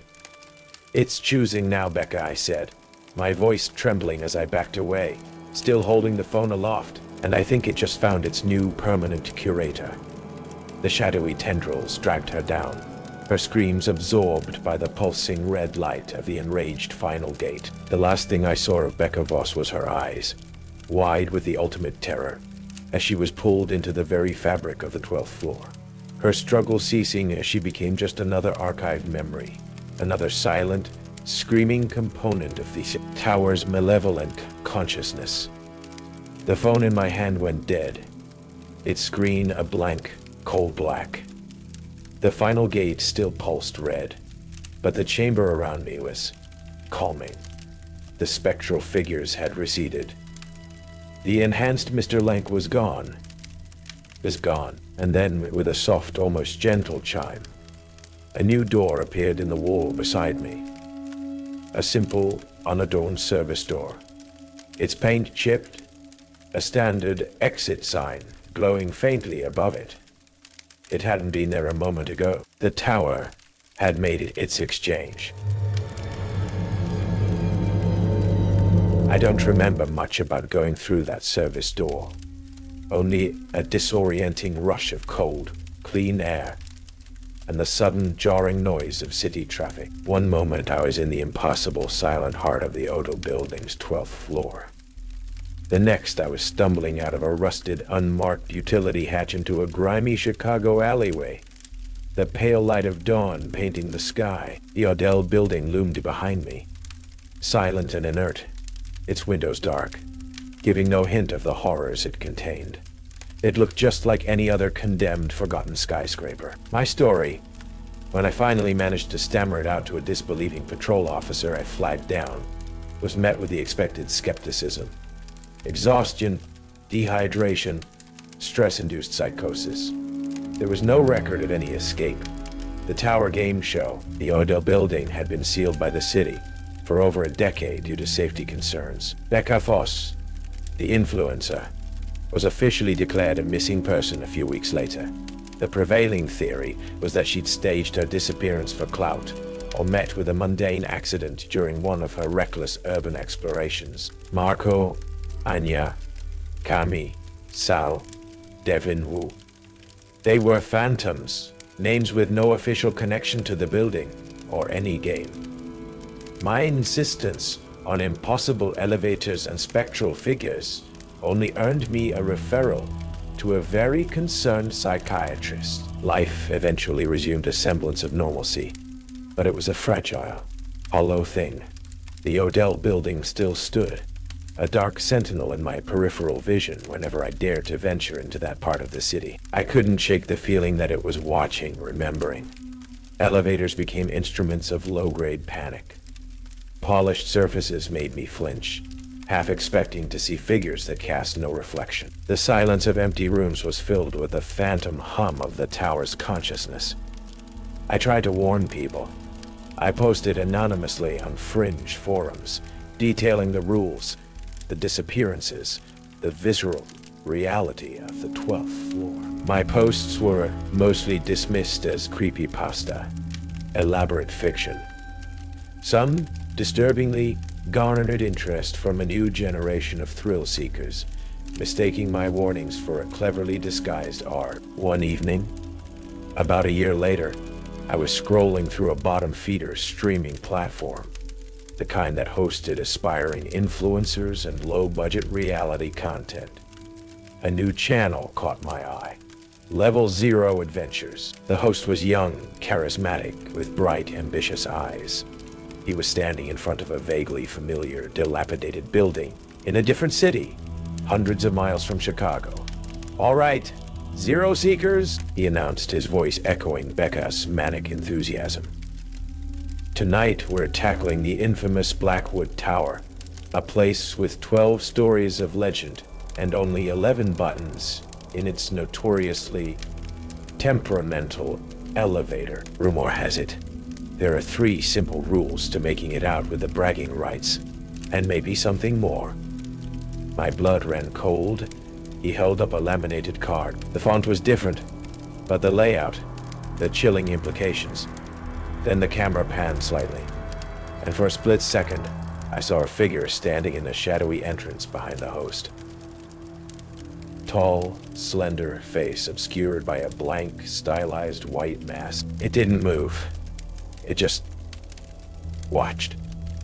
I slammed my laptop shut, my heart hammering.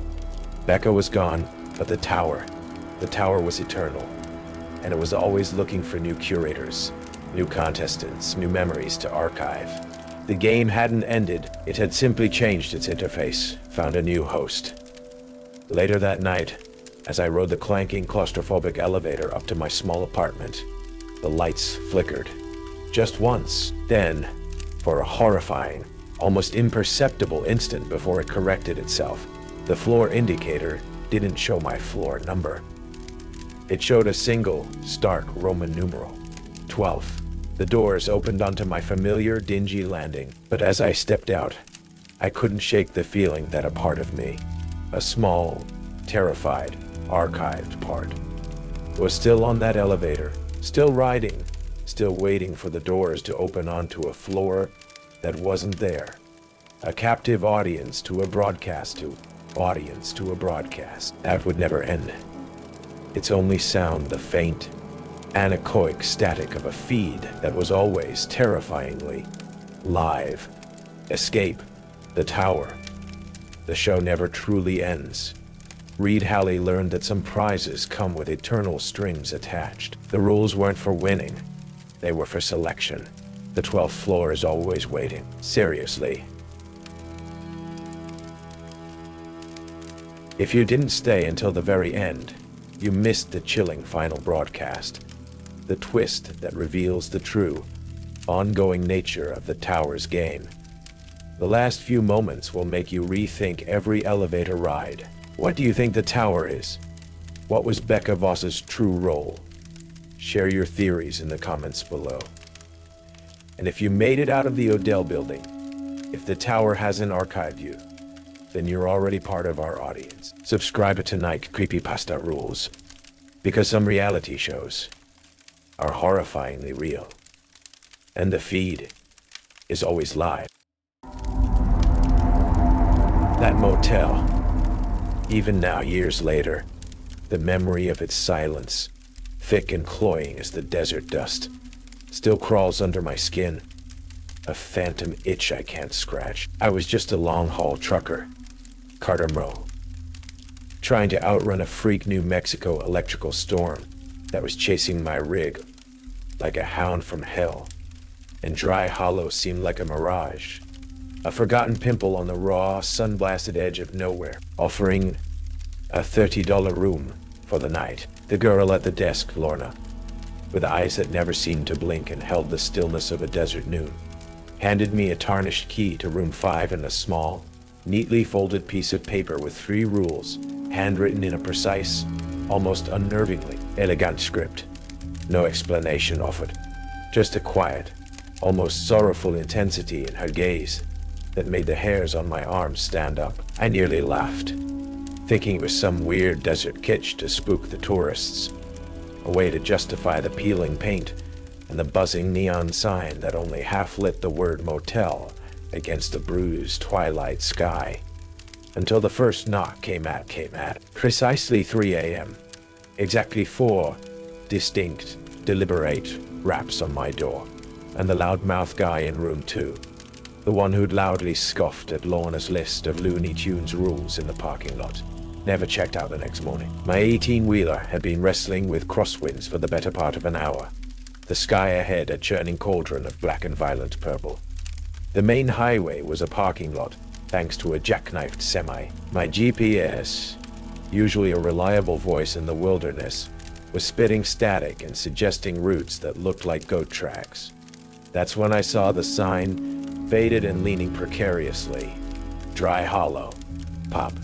73. The 73 was crossed out with a single, angry red line.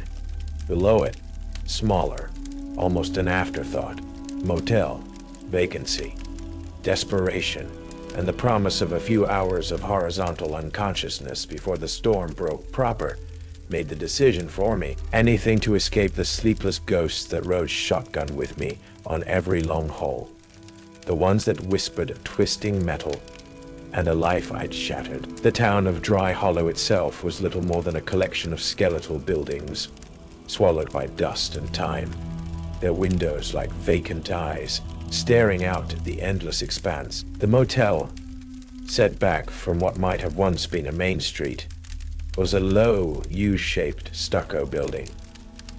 5 rooms visible on my side, their doors painted a faded, sun-bleached turquoise. The air was heavy, still, thick with the scent of creosote, dry earth, and something else, a faint, almost imperceptible metallic tang, like old, rusted pipes. The neon sign above the equally dilapidated office sputtered, casting a sickly pinkish-orange glow that did little to dispel the encroaching gloom. Lorna Kao was behind the counter, a slim figure in a simple, slightly old-fashioned dress. Her dark hair was pulled back severely, emphasizing wide, unnervingly calm eyes that seemed to absorb the dim light without reflecting it. She looked to be in her mid-20s, but there was an ageless quality to her stillness, a profound quietude that felt ancient. The lobby was a time capsule. Dust lay thick on the threadbare armchairs, and a mounted jackalope head, whose one remaining glass eye stared at me with vacant accusation. The only thing truly clean was the Formica countertop, and the old, Bakelite rotary phone, beside a dog-eared guest register. From a concealed speaker, a radio played, the music barely audible through a wash of static, a mournful country ballad, sung by a voice that sounded like it was broadcasting from the bottom of a well. Room for the night? Her voice was soft, melodic, almost a whisper, yet it carried perfectly in the oppressive silence. Yeah, just one. I was too tired for small talk. She pushed the register towards me. No credit card machine in sight. $30. Cash. As I signed Carter Monroe and my Reich's plate number, she retrieved a key from a hookboard. Room 5. Beside it, she placed the folded piece of paper. "The rules of the house," she said, her gaze unwavering. It wasn't a request or a suggestion. It was a statement of fact, delivered with that same quiet, sorrowful intensity. I picked it up, unfolded it. 3 rules to stay alive. Don't drink the tap water after sunset. It comes from a different source at night. If you hear knocking at 3 a.m., count the knocks. If it's more than 3, don't answer. When you hear coyotes howling in perfect harmony, stay inside until the singing stops. I stared at it, then at her. A flicker of something passed behind her eyes. Not amusement. More like resignation. Or pity. Some local color, I asked, trying for a light tone that fell flat in the heavy air. Dry Hollow has its ways, Mr. Monroe, she replied, her voice still a soft lullaby. It's best to respect them.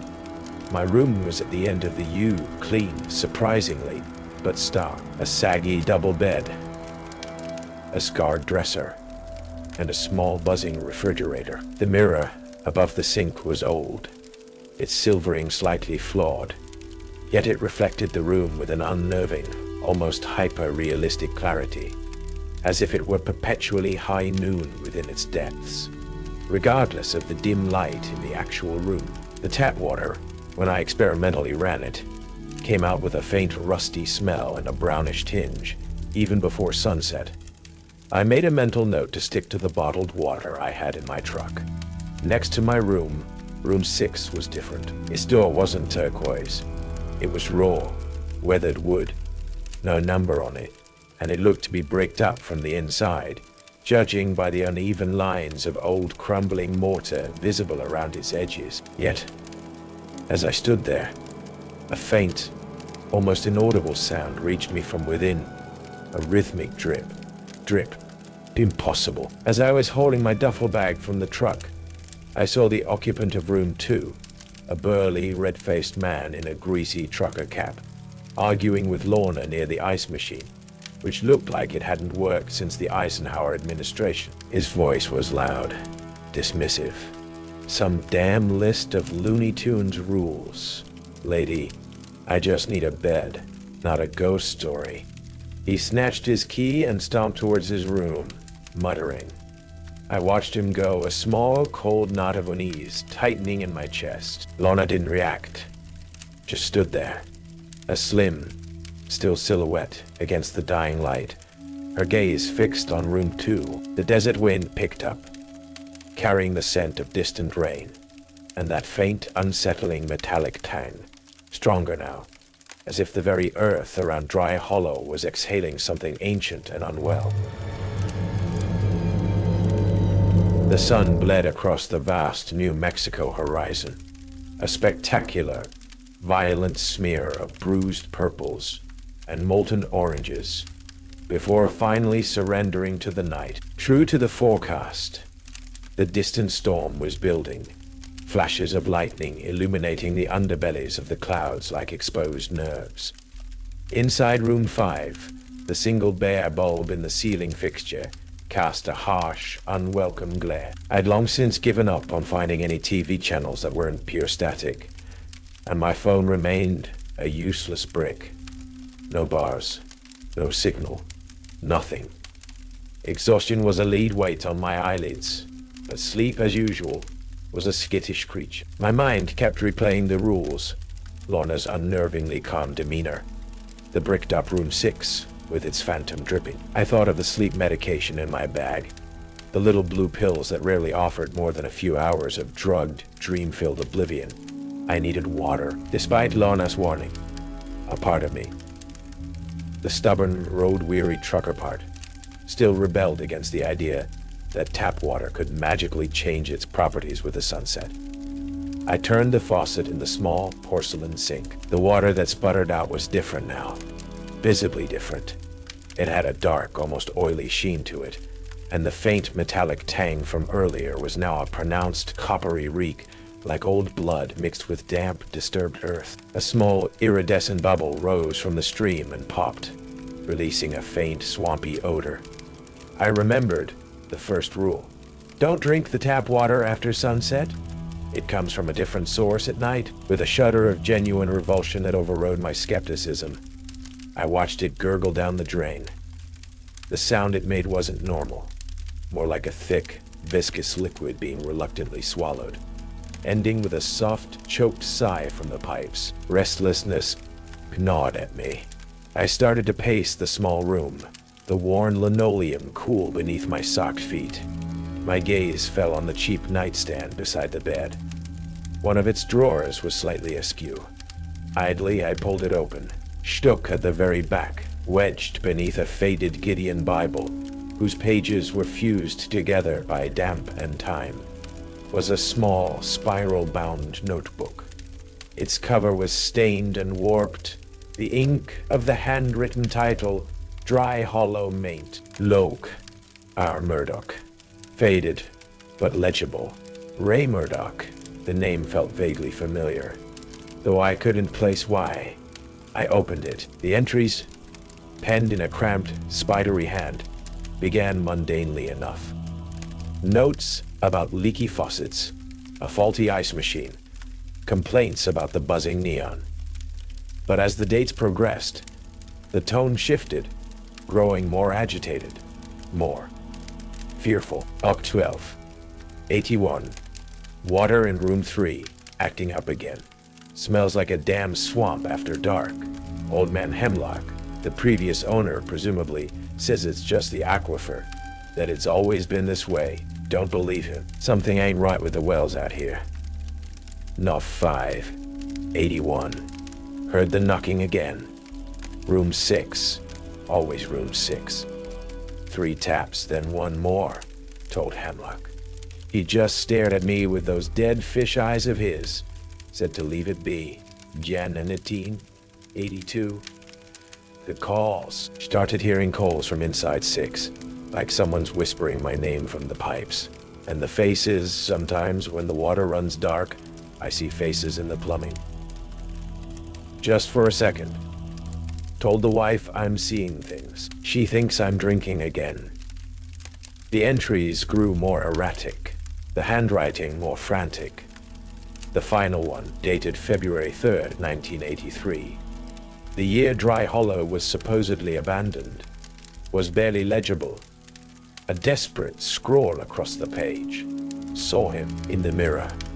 Me, but not me. Drowned. From the flash flood back in 72. The one I shoulda. He was smiling. Water in the tub was black. It's not a reflection. It's a... The entry ended there. A long, spidery smear of ink trailing off the page. A cold dread washed over me. Ray Murdoch. He hadn't just been a maintenance man. He'd been a witness, or a victim. I needed air, badly. The oppressive atmosphere of the room, now charged with Murdoch's terrified words, was suffocating. I stepped outside. The desert night was unnaturally still. The air cool, but carrying that same faint metallic tang, now laced with something else. A cloying, perfumed sweetness, like night-blooming jasmine, but somehow burnt wrong. Under the flickering motel sign, leaning against a battered pickup truck I hadn't noticed before, was another figure. A man, perhaps in his late 40s, weary-looking, with tired eyes and a rumpled shirt. He looked up as I approached. "We're a night for traveling," he said, his voice raspy. "Name's Asher. Asher Vale. Geologist. Just passing through. Stuck like you, I imagine." He gestured vaguely at the churning distant storm clouds. "Carter Monroe," I said, relieved to see another normal-seeming human. "Yeah, storm's a bad one." Vale nodded, but his gaze was distant, troubled. "This whole area, Dry Hollow, it's geologically unique." He seemed to choose his words carefully. "The aquifer beneath us is incredibly deep, incredibly old, and volatile, especially after dusk." He looked directly at me then, his eyes intense, almost feverish. "The water table shifts dramatically when the barometric pressure drops. It draws from different strata, changes the mineral composition, and sometimes it brings other things up with it. He paused, his gaze flickering, his form seeming to shimmer almost imperceptibly at the edges of my vision in the dim, pulsating neon light. Best to stick to bottled water after sunset, Mr. Monroe, for your own peace of mind. Before I could question him further about his cryptic pronouncements, or the way he seemed to almost fade in and out of focus, he gave a curt nod.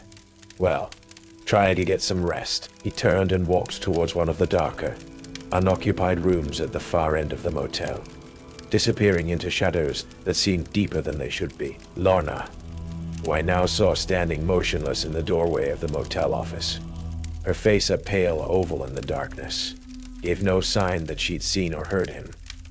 I returned to my room deeply unsettled. Valley's warning, coupled with Murdoch's journal, painted a disturbing picture.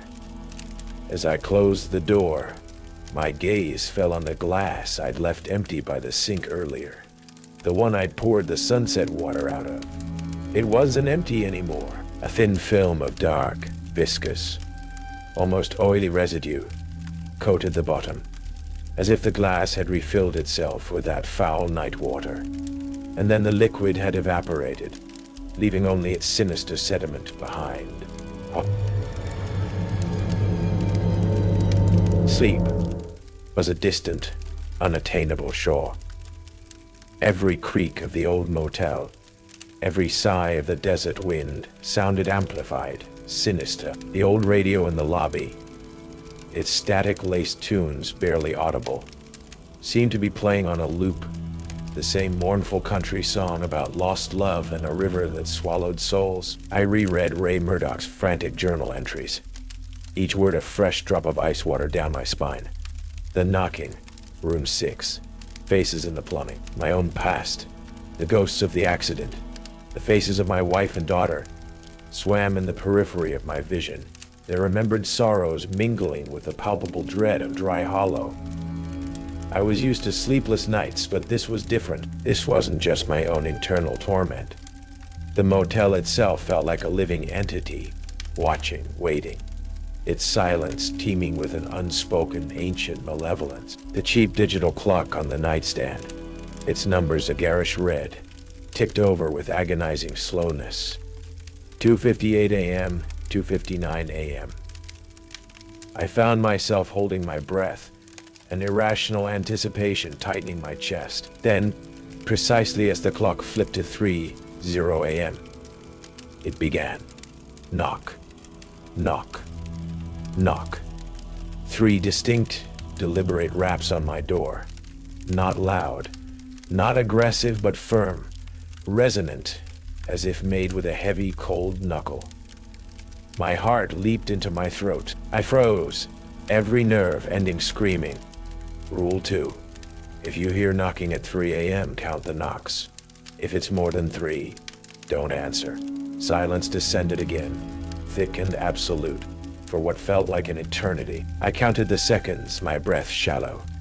Then, just as a sliver of relief began to uncoil within me, it came again. Knock. A single, final rap. Louder this time. More insistent. Definitive. 4 knocks. Don't answer. Don't answer! My body was rigid, every muscle tensed. My gaze was fixed on the door, half expecting the flimsy wood to splinter inwards, but nothing happened. Only the oppressive silence returned, now charged with a terrifying, unspoken question. Then, from the direction of room 2, the room of the loudmouth trucker who dismissed Lorna's rules, I heard a muffled sound, a scraping, like a chair being dragged across a wooden floor. Then his gruff, irritated voice. All right, I'm coming. Keep your damn shirt on. I heard the distinct click of room 2's door latch, then the creak of its hinges, a brief, surprised, almost questioning grunt from the trucker. Then, a strange, wet, dragging sound, like something heavy and sodden being pulled across the concrete walkway. It was followed by an abrupt, sickeningly final thump. And then, silence. A silence so profound, So absolute. It was more terrifying than any scream. I scrambled off the bed, my legs shaking, and crept to the window, pulling the edge of the thin, grimy curtain aside just enough to peer out. The walkway outside room 2 was empty in the pale moonlight, but Lorna was there.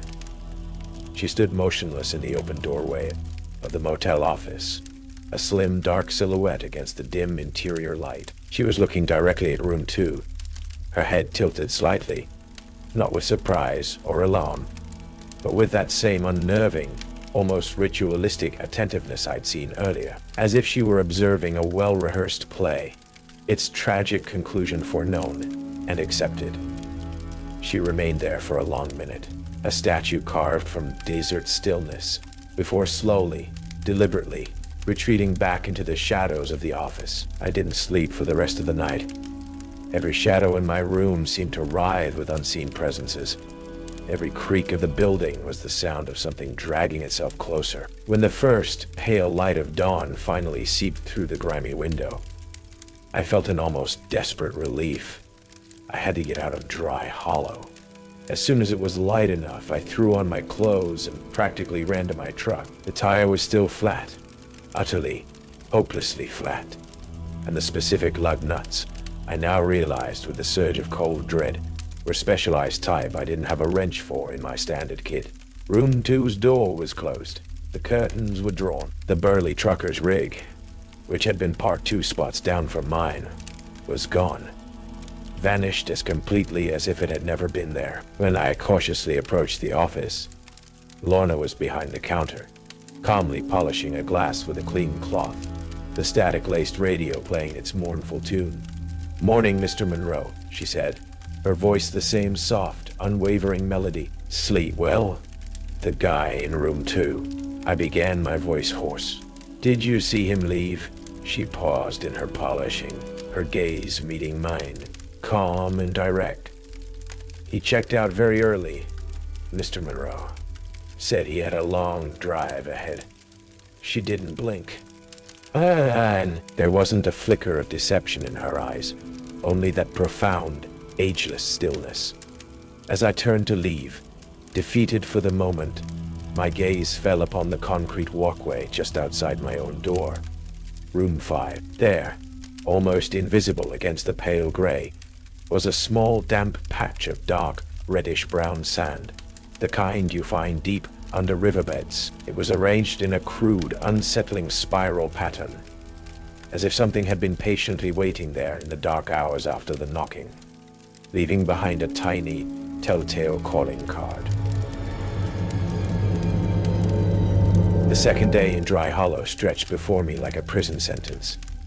My attempts to flag down passing traffic on the distant highway, what little there was, proved futile. The motel, set back as it was, and partially obscured by a low rise, was practically invisible from the main road. My phone remained a useless brick. Lorna offered no assistance with the flat tire, merely stating with her infuriating calm that the nearest garage was in a town 50 miles away, and she had no way of contacting them. I was trapped. Driven by a gnawing desperation, I decided to explore the town of Dry Hollow itself. Beyond the immediate perimeter of the motel, it was a ghost town in the truest sense. Buildings sacked, their windows like vacant eyes, their doorways gaping maws choked with dust and tumbleweeds.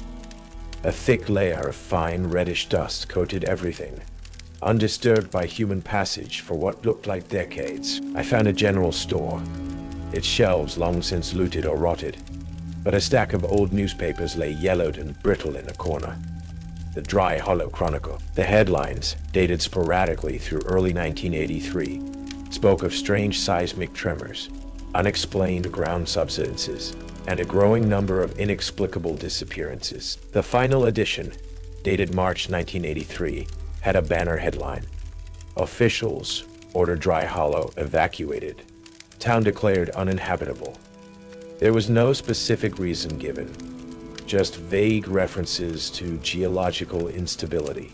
The sun beat down mercilessly. The silence was absolute, broken only by the skittering of lizards and the mournful sigh of the wind through the decaying structures.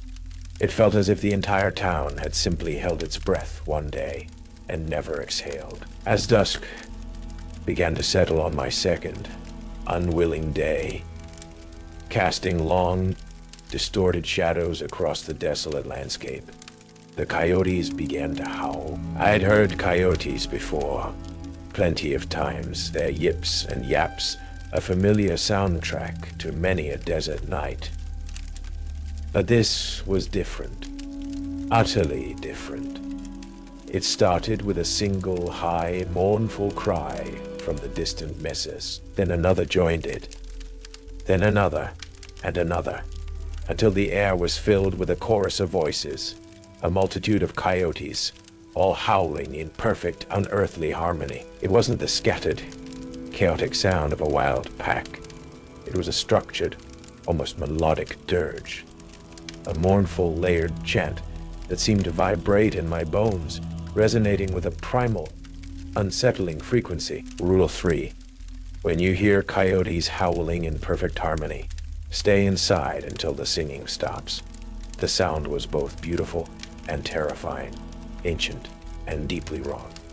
I scrambled back to the dubious canyon of room 5, my heart pounding. Just as I reached the motel's U-shaped courtyard, I saw him again, Dr. Asher Vale, the spectral geologist. He looked more agitated this time, his form flickering more violently at the edges, as if the coyote chorus was somehow disrupting his already tenuous manifestation. He stood near the edge of the motel property, where the cracked asphalt gave way to the open desert, gesturing frantically towards me. "The song, Monroe," he gasped, his voice thin and reedy, almost lost in the overwhelming sound of the coyotes. "It's the resonance, the echo of the displaced, the ones the earth remembered and reclaimed." His eyes were wide with a desperate urgency. "Don't go out there. Not while they sing in unison. The harmony. It unweaves you. It calls you back to the dust. You'll become part of the sand, part of the echo." His voice faded, and his form shimmered violently, almost dissolving into the heat haze rising from the cooling desert floor, before snapping back into a semblance of solidity. I slammed the door of room 5 behind me, my breath coming in ragged gasps. The coyote chorus swelled, filling the room, pressing in from all sides, and with it an unnatural, stifling heat began to radiate from the walls. Despite the rapidly cooling desert night outside, the air grew thick, cloying, smelling strongly of ozone and that strange burnt jasmine scent I'd noticed earlier. The cheap, faded patterns on the wallpaper, repeating anemic desert flowers, seemed to writhe and shift in my peripheral vision, their dull colors momentarily flaring with an inner, sickly luminescence. A desperate, irrational urge to flee, to burst out of the oppressive heat of the room and into the open desert, clawed at me. But Vale's terrified warning, and the cold certainty of the third rule, held me a prisoner. The heat intensified. Sweat trickled down my temples. The very silence between the harmonious howls felt charged, malevolent. I risked a glance out the grimy window. The desert beyond was bathed in the eerie twilight, the chorus of howls seeming to make the very air shimmer. And then I saw it. A figure, standing far out in the desert, a slender silhouette against the dying light, perfectly still, looking directly towards the motel. It was too distant to make out any features, but its posture, its unnerving stillness. It was Lorna. As the coyote song reached a deafening, soul-shaking crescendo, the ground outside my window, the very sand and dust of Dry Hollow, seemed to ripple, to flow like dark water for a horrifying instant. The distant figure of Lorna momentarily dissolved into that rippling heat haze, becoming one with the shimmering air, before slowly, impossibly, reforming as the harmonious howls began to slowly, reluctantly, fade one voice at a time, until only the time, normal. Scattered yips of individual coyotes and the vast, indifferent silence of the desert night remained. The oppressive heat in my room began to recede, leaving me clammy, trembling, and more certain than ever that Dry Hollow was not just a place, but a patient, hungry trap. The coyote chorus faded into the vast, indifferent silence of the desert, leaving behind an echo of disquiet that thrummed in my bones. The oppressive heat in room 5 slowly receded, but the chill that replaced it was no comfort. It was the coldness of dawning, horrifying certainty. I was not merely stranded in a strange motel. I was caught in something ancient and predatory, a place that operated by its own set of malevolent, unbreakable laws. Sleep was an impossibility. Every creak of the settling building, every rustle of wind through the skeletal branches of the lone mesquite tree outside my window sounded like a footfall, a whisper, a prelude. I couldn't just wait for the next rule to manifest, for the next 3 a.m. knock, or another chorus of unholy song. The memory of the trucker in room 2, the empty space where his rig had been, Lorna's unnervingly placid demeanor. It all coalesced into a single, chilling realization. Lorna wasn't just a witness to these horrors. She was a part of them, perhaps even an orchestrator. As the first faint tendrils of dawn stained the eastern sky, I left my room, my mind a cold knot of resolve. I had to confront her. I had to know. Lorna was where she always seemed to be, behind the counter in the dim, dusty lobby, the ever-present radio murmuring its ghostly tunes. She looked up as I entered, her pale eyes calm, unreadable. There was no surprise on her face, only that familiar, disconcerting stillness. "Mr. Monroe," she said, her voice the usual soft, melodic whisper. "You're up early. I trust the night was uneventful after the coyotes settled?" Uneventful? My voice was rough, accusatory. "Lady, people are disappearing. That trucker from room 2, where is he? And what the hell is this place? These rules." I slammed Ray Murdoch's water-stained journal onto the counter between us. This man, Murdoch, he knew. He wrote about it. The knocking, the water, room 6. For the first time, a flicker of something disturbed Lorna's ageless calm. Her gaze dropped to the journal, then back to me, a shadow passing through the depths of her eyes. "Some stories are best left undisturbed, Mr. Monroe. Some doors are best left unopened. I'm not leaving until I get some answers," I stated, my voice harder than I intended. "What is room 6? And what are you in all of this?" Lorna was silent for a long moment, her gaze drifting towards the heavily bricked-up doorway of room 6, visible down the short, dim corridor that led from the lobby to the guest rooms. When she finally spoke, her voice was even softer, imbued with a profound, ancient weariness. "Dry Hollow is a place of balance, Mr. Monroe. It has always been. It requires certain offerings, certain resonances." She turned her gaze back to me, and in her eyes, I saw not malice, but a sorrow so deep, it was almost terrifying. "I am the keeper of that balance, the tender of its needs." "Needs?" I scoffed. "What kind of needs involve people vanishing into thin air?" "They don't vanish, Mr. Monroe," she corrected gently. "They are invited, chosen, the rules.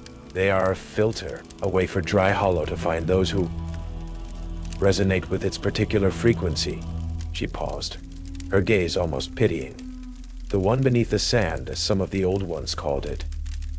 It's not a demon, not in the way your stories might imagine. It is the land itself, ancient, aware, tied to the deep water, to the memories buried in the dust. And it seeks completion. It seeks to mend the fractures in those who come here." Her words were insane, yet spoken with such quiet conviction they bypassed my disbelief and landed like shards of ice in my gut. "Fractures? We all have them, Mr. Monroe," Lorna said, her eyes seeming to look right through me, to see the raw, unhealed wound of my past, the accident, my lost family, unresolved sorrows, regrets that echo, resolved sorrows, the one beneath. It offers a way to make those echoes whole again, to see what might have been, to find peace. Her voice was a siren song, dangerously seductive. Your own wound, Mr. Monroe. It sings so loudly in this place. The implication was horrifying. She hadn't just been observing. She'd been assessing me, the trucker, anyone unfortunate enough to stumble into Dry Hollow. And you, Lorna. I pressed. What's your fracture? Why are you here? A genuine, heartbreaking sadness touched her features. I was chosen long ago, when Dry Hollow first awakened in its current form, 1983. I was the only one left when the Earth shifted. I was meant to be its first offering of that new cycle, but I made a bargain to be its keeper instead, to find others, to find the right others. Her voice dropped to a near whisper. If I find someone whose resonance is perfect, someone who can truly complete its song, perhaps then my vigil can end. Perhaps then I can leave Dry Hollow's dust behind. Room 6, she explained, was the heart of it. The place where the veil between worlds, or between realities, was thinnest. The focal point of the one beneath's power. It hadn't been bricked up to keep something in. It had been bricked up to try and contain the motel's consuming essence. Driven by a desperate, reckless urgency, I knew I had to see it. Murdoch's journal had mentioned a loose brick, a forgotten access point used in his terror-filled final days, trying to understand what was happening. While Lorna watched, her face a mask of weary resignation, I found it. A single brick, low down near the floor, that came away with a grating scrape of old mortar. Behind it was darkness, and a smell, an overwhelming, cloying miasma of stagnant water, desert blooms crushed underfoot, and something else, something indescribably ancient and expectant. Lorna didn't try to stop me as I pulled away more bricks, creating a ragged opening. It will show you what you most desire, Mr. Monroe, she whispered, her voice laced with a terrible pity. And in that desire, it will claim you. I squeezed through the opening into room 6. It wasn't a room so much as a cavity, a raw wound in the fabric of reality. The air was frigid, despite the cloying sweetness of the smell. The walls, or what passed for them, seemed to weep a dark, viscous liquid that wasn't water. The floor felt soft, yielding, like packed, damp sand that shifted under my weight. There was no furniture, only in the very center of the space, a cracked, ancient porcelain sink, its surface stained with what looked like centuries of rust and grime. From its tarnished faucet, a single, thick drop of black water welled up, hung suspended for a moment, then flowed upwards for a few inches before cascading back down into the basin with a soft, sighing splash. Again and again, defying gravity, deafing sanity. And then they were there. My wife, Sarah, my daughter, Lily, not as ghosts, not as memories, but as they should have been. Sarah, her smile radiant, her eyes full of the love I'd shattered. Lily, a few years older than when I'd last seen her, her laughter echoing in the impossible space, holding out a hand towards me. "Daddy," she said, her voice clear and real. "We missed you. We've been waiting. Come home, Daddy." This wasn't a trick of the light. This felt devastatingly real. The peace Lorna had spoken of, the mending of the fracture. It was an unbearable, irresistible temptation. The one beneath wasn't a monster of claws and teeth. One beneath wasn't a monster of claws and teeth. It was a far more insidious horror. a weaver of lost hopes, a purveyor of perfect, impossible second chances. Lorna had followed me in, or perhaps she had always been a part of this space. She stood near the periphery, her form indistinct in the room's strange, internal gloom. "Accept it, Carter," she urged, her voice a gentle caress. "Let it heal you. Let it make you whole. And in doing so, you will set me free." The illusions of my family stepped closer, their hands outstretched. The upward flowing water in the sink pulsed, releasing a wave of that sweet, cloying scent, now mixed with the subtle, unmistakable aroma of Sarah's favorite jasmine perfume. The temperature in the room plummeted further. The knocking, the terrible 3 a.m. knocking, began to echo from all around us. Not just 4 raps, but a chaotic, uncountable cacophony. The prime numbers Lorna hadn't mentioned, but that Murdoch had hinted at in his ravings. And through it all, faint at first, then swelling, came the sound of coyotes, their voices rising in that perfect, unearthly, harmonious howl, not from the desert outside, but from within the very walls of room 6 itself, a chorus of sorrow and need. Welcome. The one beneath the sand was ready to claim its offering. The illusions of Sarah and Lily were agonizingly perfect. Every detail, from the way Sarah tilted her head when she smiled to the tiny star-shaped birthmark just visible on Lily's wrist. A detail I hadn't consciously remembered in years, was rendered with a devastating, heartbreaking accuracy. The peace they offered, the absolution for a guilt that had gnawed at my soul for so long, was a siren song threatening to drown me. My hand reached out, almost of its own volition, towards Lily's outstretched fingers. "This isn't real," I rasped, the words a desperate incantation against the overwhelming tide of desire. My voice sounded distant, thin, in the oppressive, supernaturally charged air of room 6. "But it can be, Daddy," Lily's illusion whispered, her eyes wide and pleading, reflecting a perfect, innocent longing that mirrored my own. "We can be a family again. No more trucks.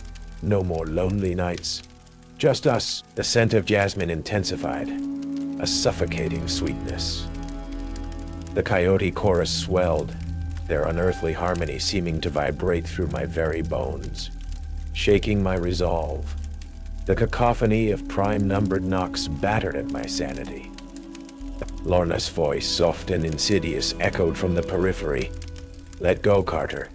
It's so much easier to let go. Find your peace. Give me mine." But as my fingers brushed the cool, impossibly solid feeling illusion of Lily's hand, a jolt, not of comfort, but of profound alien wrongness, shot up my arm. This wasn't Lily. This wasn't Sarah. This was a construct, a meticulously crafted echo designed to ensnare. My real daughter's hand had been warm, slightly sticky from whatever game she'd been playing. This was cold, smooth, perfect, too perfect. The memory of the accident, the actual, horrifying, visceral reality of it, the screech of tires, the shattering glass, the awful silence afterwards, slammed back into my consciousness, a brutal counterpoint to this seductive false peace. That pain, that raw, unvarnished grief was mine. It was real. This was a lie. "No," I choked out, snatching my hand back as if burned. This isn't how it happened." The illusions flickered, their perfect smiles faltering for a microsecond. A hint of something cold and calculating in their eyes before the mask of loving sorrow snapped back into place. "Don't fight it, Carter," Sarah's likeness murmured, her voice now holding a subtle, disquieting edge of impatience. Lorna stepped forward from the shadows, her spectral calm finally breaking, replaced by a desperate, almost feral intensity. "He's resisting. Why is he resisting? He's perfect. His wound is so deep." She looked not at me, but at the walls, at the upward flowing sink, as if addressing the room itself, the one beneath. He must accept, as if in response to her agitation. The manifestations in room 6 intensified. The illusions of my family became more insistent, their pleas more desperate, their touches now feeling like icy clamps. The walls seemed to weep the dark, oily water more profusely. The image of Ray Murdoch, his face bloated and waterlogged, his eyes wide with eternal terror, materialized from the pulsing sink, clawing its way out, his spectral hands reaching for me. "It lies," he gurgled, black water spilling from his phantom mouth. "It shows you heaven to drag you to its hell." Dr. Asharvala's flickering form appeared in a corner, his body seeming to crumble into trails of fine reddish sand even as he tried to speak.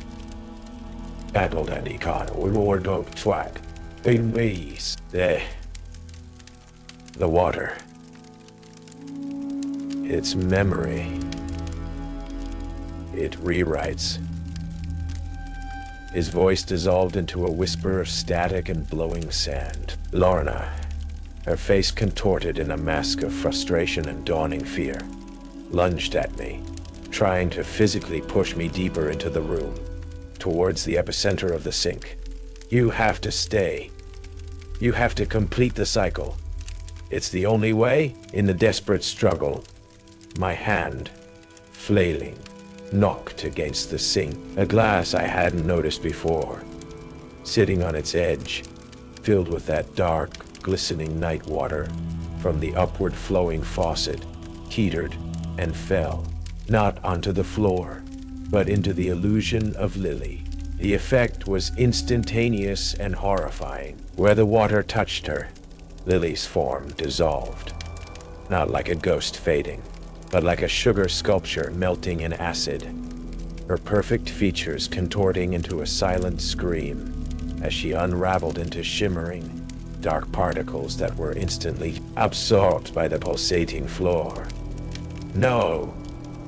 Sarah's illusion shrieked, her beautiful face twisting into a mask of inhuman rage as she lunged for me, her fingers elongating into needle-sharp talons. "The rules: don't drink the tap water after sunset. It comes from a different source at night. It wasn't just for drinking. This water, the entity's essence, was inimical to its own constructs. When directly applied, perhaps because it was too concentrated, too raw." I staggered back, my mind reeling. Lorna stared, aghast at the dissolving remnants of the Lily illusion. "What have you done?" she whispered, her voice filled with a new, chilling dread. You've broken the offering." The room itself seemed to recoil. The harmonious coyote howls fractured into a cacophony of panicked, discordant yelps. The prime-numbered knocks became a frantic, irregular hammering. The upward flow of water in the sink sputtered, then gushed violently, black and thick as crude oil. The illusion of Sarah, mid-lunge, began to unravel, her form flickering and distorting, her screams turning into electronic shrieks. The one beneath the sand was not pleased. Its carefully constructed trap, its seductive illusion, had been defiled, and its anger was turning on its keeper. The oily tendrils I'd seen on the 12th floor, or something horrifyingly similar, erupted from the sandy floor of room 6, not reaching for me, but for Lorna. She screamed, a raw, terrified sound, as they snaked around her ankles, her wrists, pulling her down. The ageless calm in her eyes was replaced by a primal terror I recognized from my own nightmares. "It was supposed to be you," she shrieked at me, her voice cracking as the shadows began to consume her. "Not me. I served it. I brought it what it needed." The room was tearing itself apart. The walls cracked, sand and dust pouring in. The bricked-up doorway groaned, the mortar exploding outwards. The very structure of the dry, hollow motel was groaning in its death throes. I had to get out. I scrambled back through the crumbling opening of room 6, Lorna's final, despairing screams, swallowed by the roar of collapsing timbers and the unearthly shriek of the one beneath. As its sanctum was violated, the dry, hollow motel was literally coming apart at the seams. The corridor ceiling buckled, dust and debris raining down. The sickly neon sign outside exploded in a shower of sparks and shattered glass. I didn't stop to think, just ran, fueled by adrenaline and a terror that went bone deep. Out of the lobby, past the overturned counter and the now silent radio, and into the pre-dawn gloom. The earth itself seemed to be trembling, the air thick with choking dust and the overwhelming stench of ozone, burnt jasmine, and stagnant, ancient water. Behind me, with a final earth-shattering groan, the main structure of the dry, hollow motel collapsed inwards, a vortex of dust and splintered wood, as if the desert itself were reclaiming its corrupted heart. A geyser of black, oily water erupted briefly from where room 6 had been, then subsided, leaving only a dark, steaming stain on the disturbed sand. Then, silence. A profound, ringing silence that seemed to absorb all other sound. Even the distant, gathering storm seemed to pause. I stumbled towards my truck, my legs weak, my lungs burning. The flat tire was still there, buried in the bed of the truck, almost invisible under a layer of fresh desert dust, was a single, rust-free lug wrench that fit my specialized nuts perfectly. Had it been there all along, and I'd missed it in my exhaustion, or had some final, inexplicable act of the dissolving motel, or perhaps the fading echo of a grateful Ray Murdoch or Asher Vale provided it, I didn't question it. By the time the sun crested the horizon, painting the desolate landscape in hues of pale gold and rose, I was miles away from Dry Hollow, my rig eating up the miles on the freshly paved. I didn't look back. In my rearview mirror, there was no sign of the motel, no plume of dust, nothing but the flat, indifferent expanse of the New Mexico desert. It was as if the Dry Hollow Motel, and all its attendant horrors, had never existed, swallowed whole by the sand and the silence. The official story, I learned later from a brief news report about a localized, unexplained seismic event near a long-abandoned mining claim, was that an old, unstable sinkhole had collapsed. No mention of disappearances, no mention of a $30 motel. Dry Hollow remained a ghost town, its secrets buried even deeper. I still drive the long hauls, but sleep is even more elusive now. I carry the weight of Dry Hollow with me, a cold knot of memory that never quite thaws. I avoid cheap roadside motels, especially those on the edge of nowhere.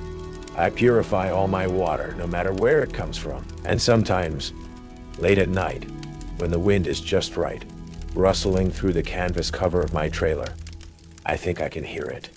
A faint, almost inaudible chorus of coyotes, their voices rising in a perfect mournful harmony that no natural creature could ever produce. And on nights when a storm brews, when the barometric pressure drops, I find myself counting the creaks of my truck's cab, the drips from a leaky faucet in a rest stop bathroom, the distant sounds of the highway, just to make sure there are never more than 3. A few weeks ago, I was in a diner in Arizona, 1,000 miles from Dry Hollow. I ordered a glass of water. As the waitress set it down, the lights flickered, just once. I looked at the water for a horrifying, almost imperceptible instant, before gravity reasserted itself with a tiny internal splash. The surface of the water in my glass seemed to convex, to bulge upwards. I left $30 on the counter and walked out. Some sources I now knew were never truly left behind, and the one beneath the sand, it had a very long memory and a thirst that the desert could never quite quench. Ray Murdoch's journal, which I'd salvaged from the collapsing motel, sometimes felt warm to the touch. And last night, I could have sworn a new sentence, faint and spidery, had appeared on its final blank page. It still remembers your taste, Carter. It waits. They say every job has its quirks, but the graveyard shift delivering for Amazon in Burrows Hollow, Pennsylvania, came with a laminated card of rules that felt less like company policy and more like a deathbed confession whispered in a fog-choked confession whispered in a fog-choked. Ellie, Kate. I'm Liam Becker, just shy of 30, and the ink was barely dry on my independent contractor agreement when my new supervisor, a man named Clarence Stroud, with eyes older than the surrounding time-worn hills, told me with a chillingly flat affectation to never take packages down Old Cemetery Road after sunset. Just leave them securely at the wrought iron gate. It sounded like the kind of local superstition you'd expect in any isolated, perpetually mist-strangled mountain town. The kind of tale told to spook the newcomers. Right up until my scanner beeped with a priority overnight delivery for a Mr. William G. Crow, and the only address provided was a plot number in a section of the sprawling, ancient graveyard clearly dated 1799. The last guy who ignored that particular rule with a package for the older plots after dusk, Stroud had added, his voice a low rumble like distant thunder, ended up delivering himself, piece by agonizing piece. My previous gig, a surprisingly quiet stint as a night attendant at a city morgue, had ironically canyu my nerves for the macabre, but left me with a profound aversion to deep, isolating silences and the kind of places where the unseen felt more present than the seen. Burrows Hollow, nestled deep in a fold of the Alleghenies, had both in spades. The Amazon Depot, a sterile, modern box of corrugated steel and fluorescent lights, felt like an alien implant on the edge of a town that time had largely forgot. Cobblestone remnants peeked through cracked asphalt on Main Street, and the air, even in summer, carried a persistent damp chill, smelling of pine resin, wet earth, and an indefinable mineral tang, like old iron, and something even older, something disturbed from a long sleep. Clarence Stroud himself was an enigma. He was a man of about 45, meticulously dressed with a polite, almost courtly manner that felt out of step with the rough-and-tumble world of logistics. Yet, his pronouncements about the Burrows Hollow route were delivered with an unnerving, absolute certainty. His gaze direct and unblinking. He handed me the scanner, the van keys, and finally, the small, surprisingly clean laminated card. Legacy protocols for the Burrows Hollow dispatch, Mr. Becker, he'd said, his voice smooth but with an undercurrent that brooked no argument. Adherence is not merely suggested, it is paramount for operational efficiency. The rules were stark. Never deliver packages to the Old Cemetery Road after sunset. Leave them at the gate. If you hear horse hooves following your delivery van, don't look in the mirrors until you reach town. When packages are addressed to names from 1799 tombstones, deliver them to the graveyard, not residential addresses. I remember nodding, trying to project an air of unconcerned professionalism. But that third rule snagged in my mind. 1799 tombstones. It was too specific, too. Bizarre. My first few shifts were a baptism by mist. The fog in Burrows Hollow was a living entity, rolling in from the heavily forested ridges, with an unnerving punctuality around 5 p.m., swallowing visibility and muffling sound, until the world shrank to the hesitant glow of my headlights. Old Cemetery Road was a narrow, unpaved track that veered off the main county route, disappearing into a dense, brooding stand of ancient oaks and hemlocks. Its entrance was marked by a pair of massive, ornate wrought iron gates, their black paint peeling to reveal rust like dried blood. They were always heavily chained, or so they appeared, with a new, incongruously modern Amazon Dropbox bolted to one of the granite gateposts.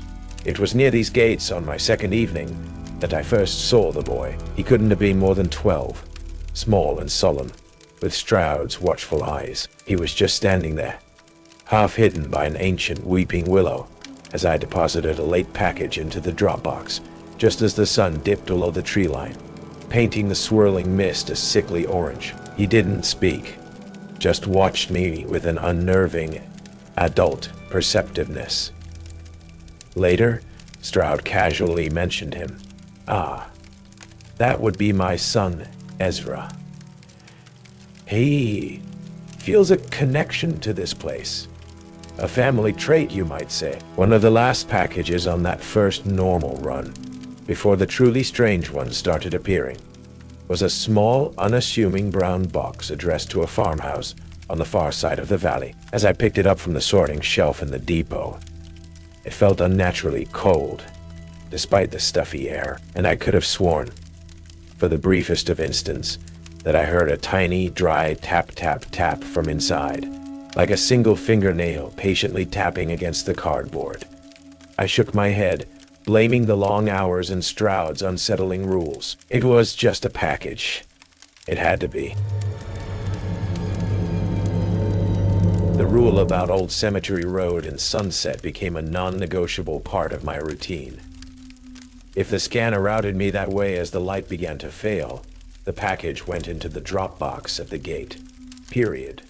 The air around those gates always seemed a degree colder, the silence more profound, broken only by the sigh of the wind through the ancient trees that guarded the necropolis beyond. The mist here was thicker too, coiling like spectral snakes around the moss-covered stones I could just glimpse through the ironwork. One evening, as I was securing a package in the box, the label bearing a faded, almost illegible name, Josiah P., with no surname, the address simply Barrows Hollow, I saw Ezra Stroud again. He was perched on one of the low stone walls flanking the gate, idly kicking at a loose stone. He didn't look at me, but as I turned to leave, he said, his voice surprisingly clear and devoid of childish inflection, "That one is from Mr. Abernathy. He gets impatient if his deliveries are left unattended for too long after nightfall." He then pointed to a different, much older-looking parcel, already deep inside the Dropbox. One I hadn't put there. That one. He particularly dislikes the damp. How he knew the contents or the recipient's supposed preference, I had no idea. I didn't ask. Some doors, as my morgue experience had taught me, were best left unopened. The hoofbeats started on a Tuesday. I was on a particularly isolated stretch of Route 9. A winding two-lane blacktop that snaked through a densely wooded ravine, miles from the nearest habitable structure. The fog was a suffocating blanket, my headlights barely punching a few feet into the gloom.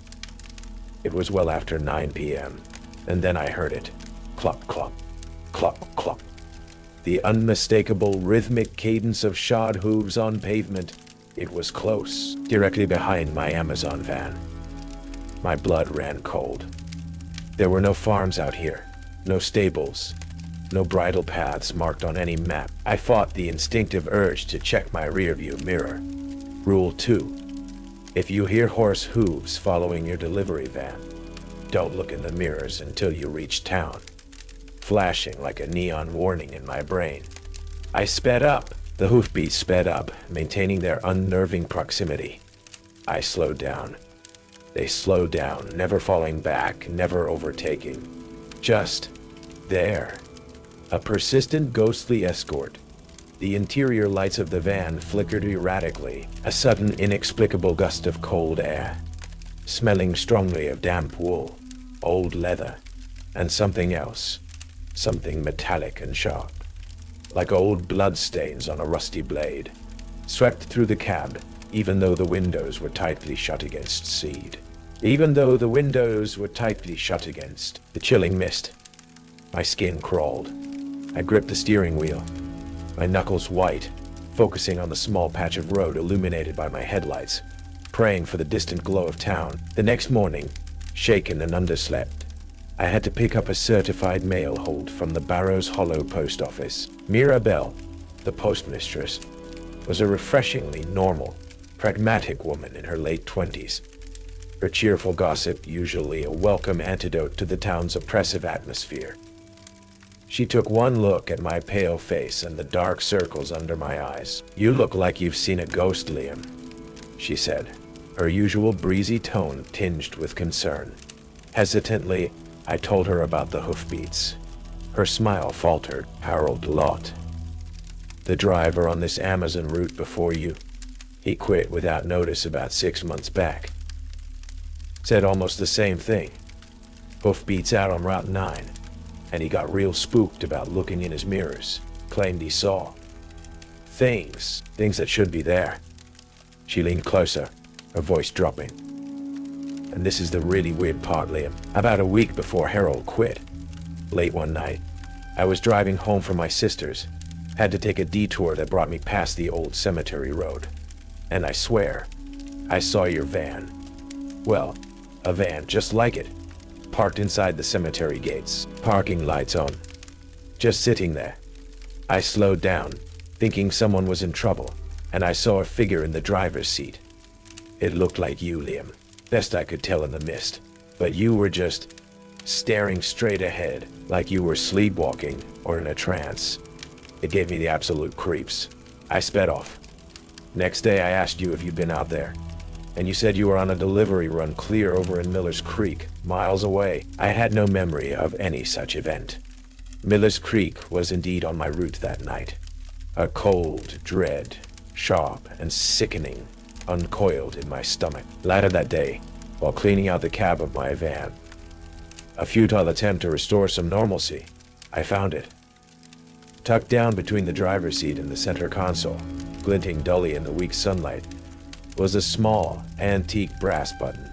It was heavy, yovno old, with a faded, intricate design of a prancing horse. The kind you'd see on a colonial-era military coat or a riding habit. I'd never seen it before in my life.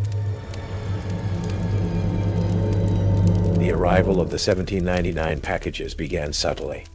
At first, it was just 1 or 2 a week, interspersed with the usual tide of prime deliveries. They were always distinctive, smaller, often oddly shaped, wrapped in plain, rough brown paper that felt brittle and ancient to the touch, and tied with coarse, old-fashioned twine.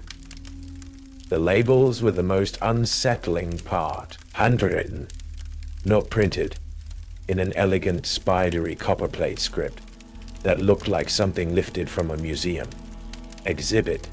The ink was faded, a rusty brown. One morning, there were 3 such parcels waiting for me in my designated loading bay at the depot.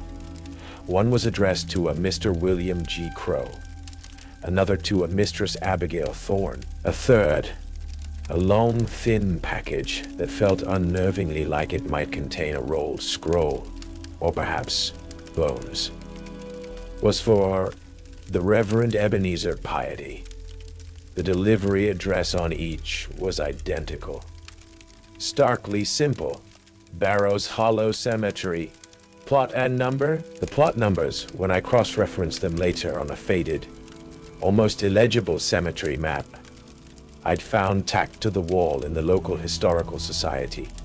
A dusty one-room affair run by a woman who looked as old as the headstones, corresponded to the very oldest section, the one clearly marked Est, 1799, Rule 3. When packages are addressed to names from 1799 tombstones, deliver them to the graveyard, not residential addresses. Clarence Stroud was overseeing the morning loadout. His presence as always a mixture of meticulous efficiency and unsettling calm. I approached him, holding one of the archaic parcels. Mr. Stroud, these cemetery deliveries, is this normal for this route? He took the package, his fingers brushing mine. His touch was surprisingly cold. He examined the label with an expression that was not quite a smile, but held a strange, almost proprietary satisfaction. Ah, yes, the historical consignments, Mr. Becker. A long-standing arrangement. Rule 3, as you know, is quite explicit. Directly to the plots. The recipients are known to be very particular about their deliveries. Punctuality is appreciated. He offered no further explanation, his ancient eyes meeting mine with a gaze that seemed to plumb depths I couldn't comprehend.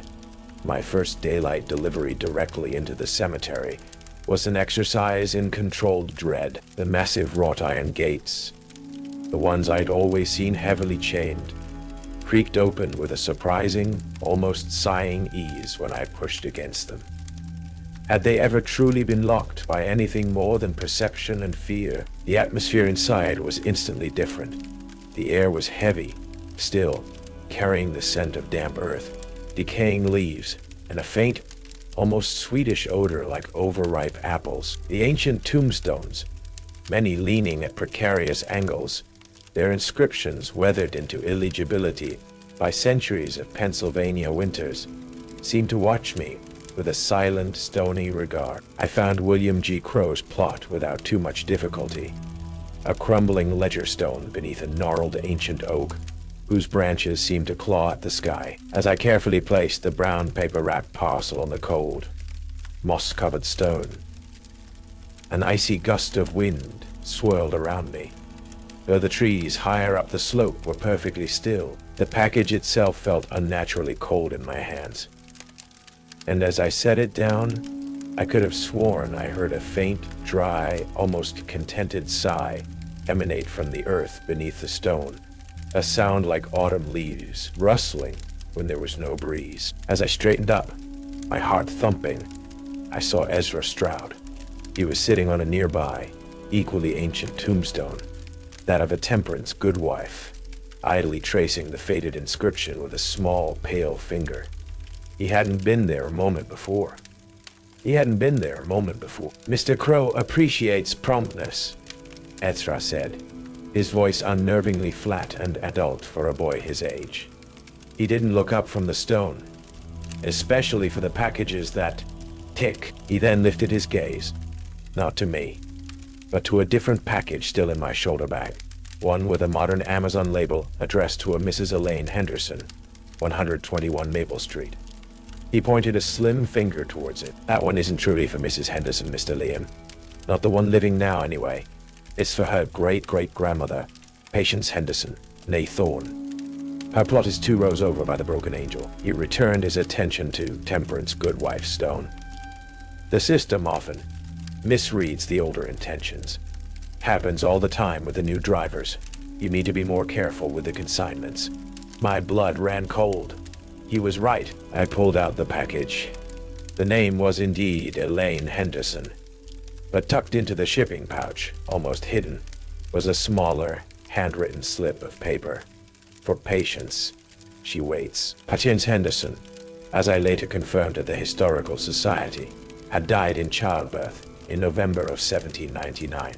Shaken, I made the correction, delivering the package to the weathered stone marked Patience, H, beloved wife and mother. As I turned to leave the cemetery, a chill that had nothing to do with the autumn air chased me. I glanced in my van's rearview mirror as I started the engine. For a horrifying split second, I saw a figure standing beside the van's reflection in the glass. Tall, gaunt, dressed in dark, almost puritanical clothing, its face obscured by deep shadow, and what looked like a wide-brimmed hat. It seemed to be holding a large leather-bound ledger.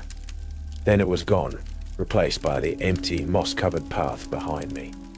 My hands were shaking so badly, I could barely grip the wheel, and as I pulled away, I noticed them. Thin, almost invisible but undeniably present. A set of fresh, bloody hoofprints pressed into the damp gravel path leading away from the graves I had just visited. Hoofprints that hadn't been there when I'd walked in. The unsettling rhythm of Barrow's Hollow settled in. More packages wrapped in that ancient brown paper arrived at the depot. More silent, watchful encounters with Ezra Stroud near the cemetery gates. His pronouncements always unnervingly accurate, his eyes holding a knowledge far beyond his years. The feeling of being constantly watched became a permanent companion, a prickling sensation on the back of my neck. The cab of my Amazon van, once a familiar, mundane workspace, began to feel alien. Sometimes, it would fill with the faint, inexplicable scent of wood smoke and old pipe tobacco, even unclear. Still days when the windows were shut tight. Other times I'd hear soft, rustling sounds from the cargo area, like silk whispering against silk, even when I knew it was empty after a completed run. Mirabelle, the postmistress, must have seen the growing dread in my eyes. One afternoon, when I stopped in to pick up a hold, she quietly pressed an old, battered driver's logbook into my hands.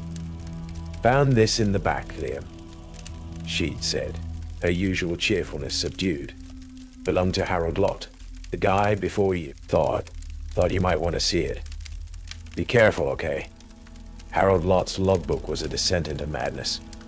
The early entries were standard: mileage, delivery times, complaints about the treacherous mountain roads. But as the dates progressed, the handwriting grew more erratic, the entries more frantic, more paranoid. October 17th. Hoofbeats again last night. Closer this time. Damn fog so thick I couldn't see my own hood ornament. Swear I saw him in the side mirror. No eyes, just black sockets. Riding that damn coal-black horse. Unstalled for 10 minutes on Old Mill Road, November 2nd. Packages are starting to whisper. Not kidding. Picked up one for a Silas Blackwood today. Address was just the Weeping Willow, Barrows Hollow Cemetery. Box was cold as death, and it was humming and whispering Silas' name, not the name on the label, the name it wanted. November 10th. Delivered to Mistress Temperance Fry today. Left her package on the stone. Felt her breath on the back of my neck as I walked away. Cold, like winter, and smelled of grave dirt. Ants. But the most chilling entry, the one that made my own blood freeze, was dated December 5th, 1997. A few months before Harold Lott's official date of death. The mirror. Christ, the mirror. Best checking my blind spot, turning onto Cemetery Road. Still daylight, thank God. And I saw myself driving, but it wasn't right. It was me, but older, grier, face all drawn and terrified. And I was delivering a package to my own goddamn tombstone. It was already there in the reflection. Name clearly carved. Harold T. Lott, D. February 1998. But I'm writing this in December of 97. It showed me my own death. Mira had quietly informed me that Harold Lott had died in a single-vehicle accident on Old Cemetery Road in early February 1998. His Amazon was found crashed against one of the ancient oaks near the gate, empty. His body was never found inside it or anywhere else. The logbook became another unwelcome passenger in my van. Then came the ticking package. It arrived on a Friday, late in the afternoon shift. Another brown paper parcel, unusually heavy for its modest size. Addressed simply to Jedediah Poole, CO Barrows Hollow Cemetery main gate. As I loaded it, I heard it. A faint, steady, rhythmic tick-tock from within. Not like a clock. Softer, more organic, almost like a hidden, frantic heartbeat. I was running dangerously behind schedule, a series of unexpected road closures. Due to a minor rock slide had pushed all my deliveries back. Sunset was approaching fast, the sky already turning that bruised, ominous purple that signaled the thickening of the Barrows Hollow mist. I was still miles from the cemetery. Rule of 1 screamed in my head. Never deliver packages to the Old Cemetery Road after sunset. Leave them at the gate. But the ticking, it was growing louder, more insistent, more urgent. It frayed my nerves. An insistent, internal pressure building with each beat. A stupid, reckless thought formed. The rule said deliver to the road. What if I just drove a little way down? Not all the way to the plots, just far enough to toss it over the gate.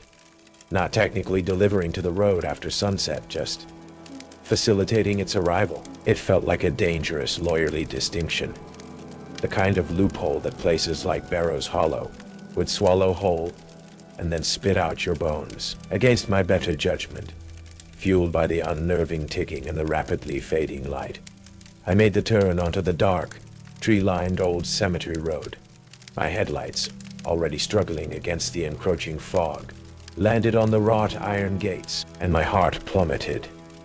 Hanging on the gate, stark against the black iron, was a fresh, crudely made wreath of thorny, twisted vines. Attached to it, fluttering slightly in a breeze I couldn't feel inside the van, was a small tattered piece of parchment yellowed with age. Penned on it in that same elegant, archaic script I'd seen on the 1799 labels was a single chilling word: waiting. The ticking from Jedediah Poole's package in the back of my van seemed to triple in speed, now a frantic, almost deafening counterpoint to the sudden, suffocating silence of Old Cemetery Road.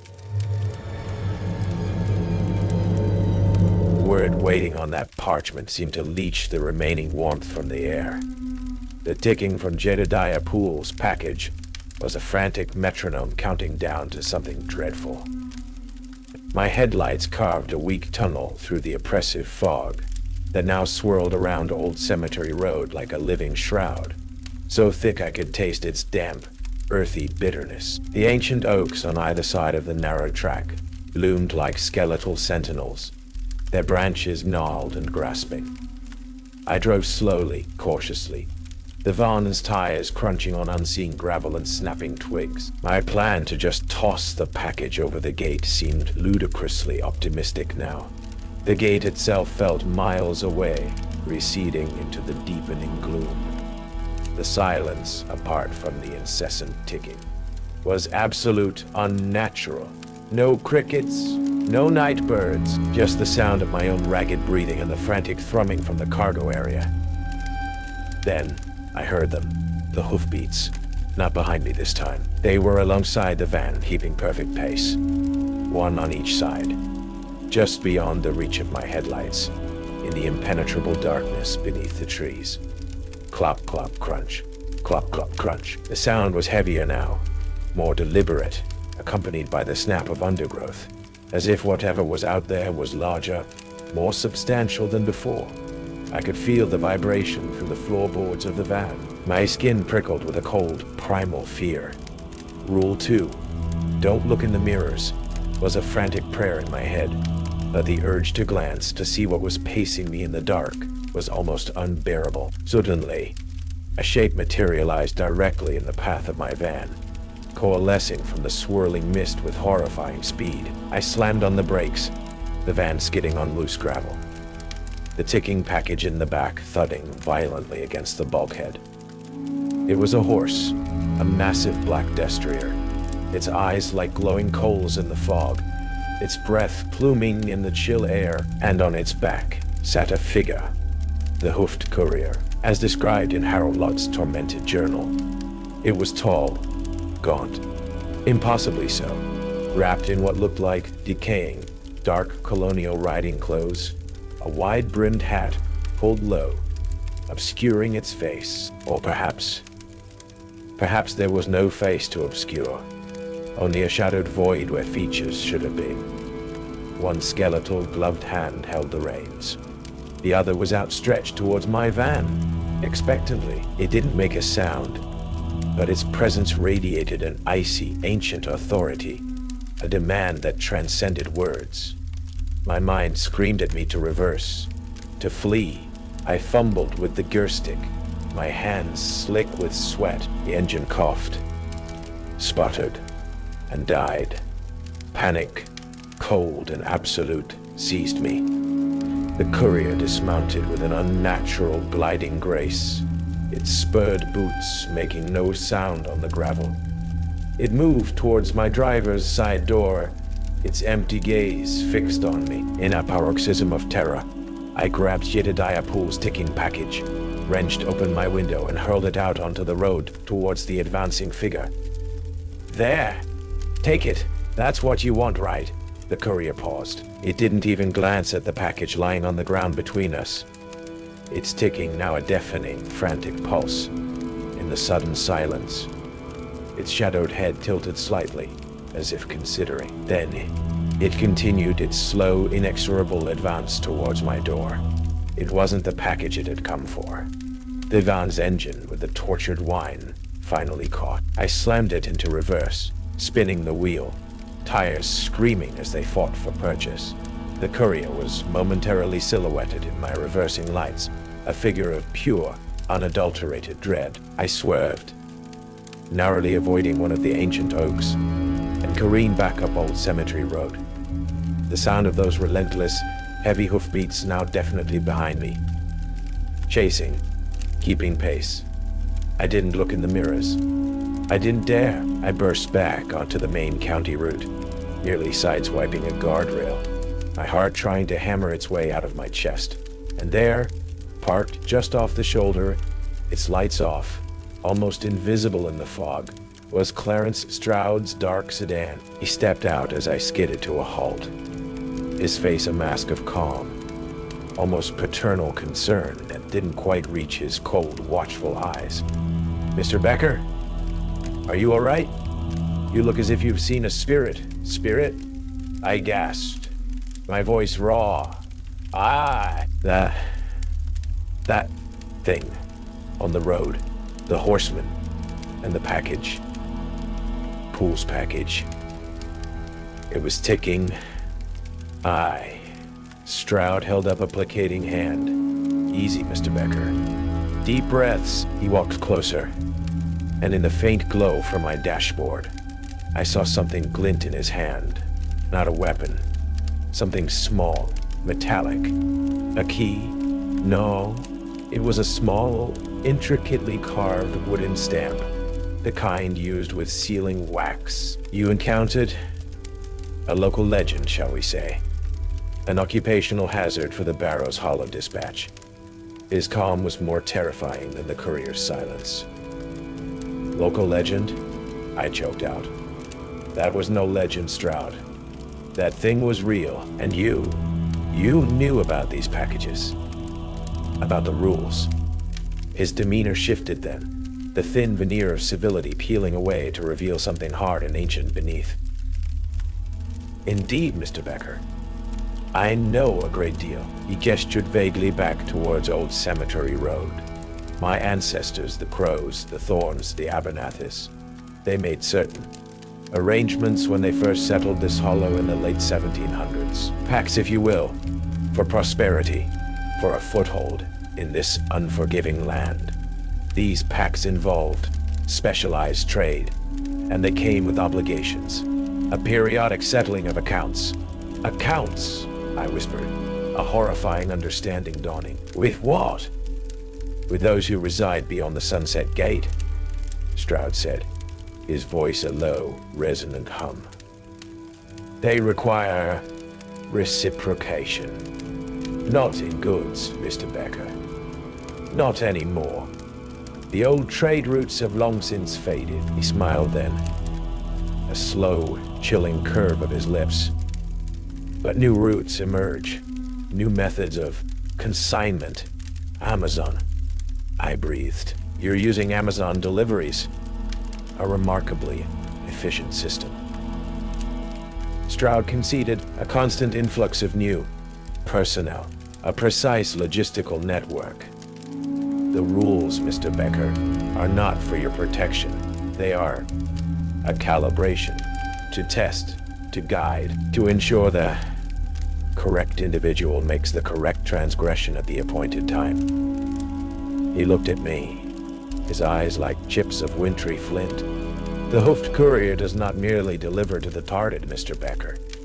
It collects for them, and you, by taking a specifically prepared package down Old Cemetery Road after sunset, have just volunteered as this cycle's consignment. Prepared package."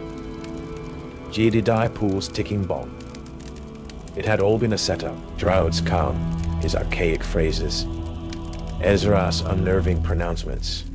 It was a family business. A business dealings in souls. "My family's continued well-being, Mr. Becker," Stroud continued, his voice hardening.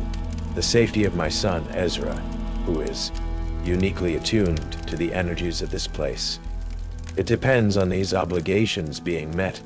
I am not possessed. I am merely a custodian. A desperate one, perhaps, but a custodian nonetheless." As he spoke, two more figures materialized from the dense fog on either side of his car. Locals, hard-faced men with the same watchful, ancient eyes as Stroud. They moved with a quiet, purposeful menace. "You can't do this," I said, my voice trembling but defiant. Stroud almost looked sad. "I'm afraid, Mr. Becker, the dispatch has already been made." "Dispatch has already been made. The courier has been summoned for a specific collection." He nodded to his associates. "It would be untidy for you to deviate from your appointed route now." They moved towards my van. This wasn't just about supernatural horror anymore. This was a human conspiracy, ancient and deeply rooted, using modern tools to serve a timeless, malevolent purpose.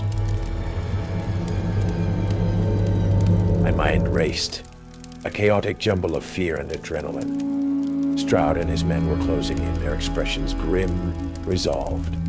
Behind me, I could still feel the oppressive presence of Old Cemetery Road, the lingering chill of the hoofed courier. I was caught between the mundane malice of men and the ancient terror of the hollow. Harold Lott's journal.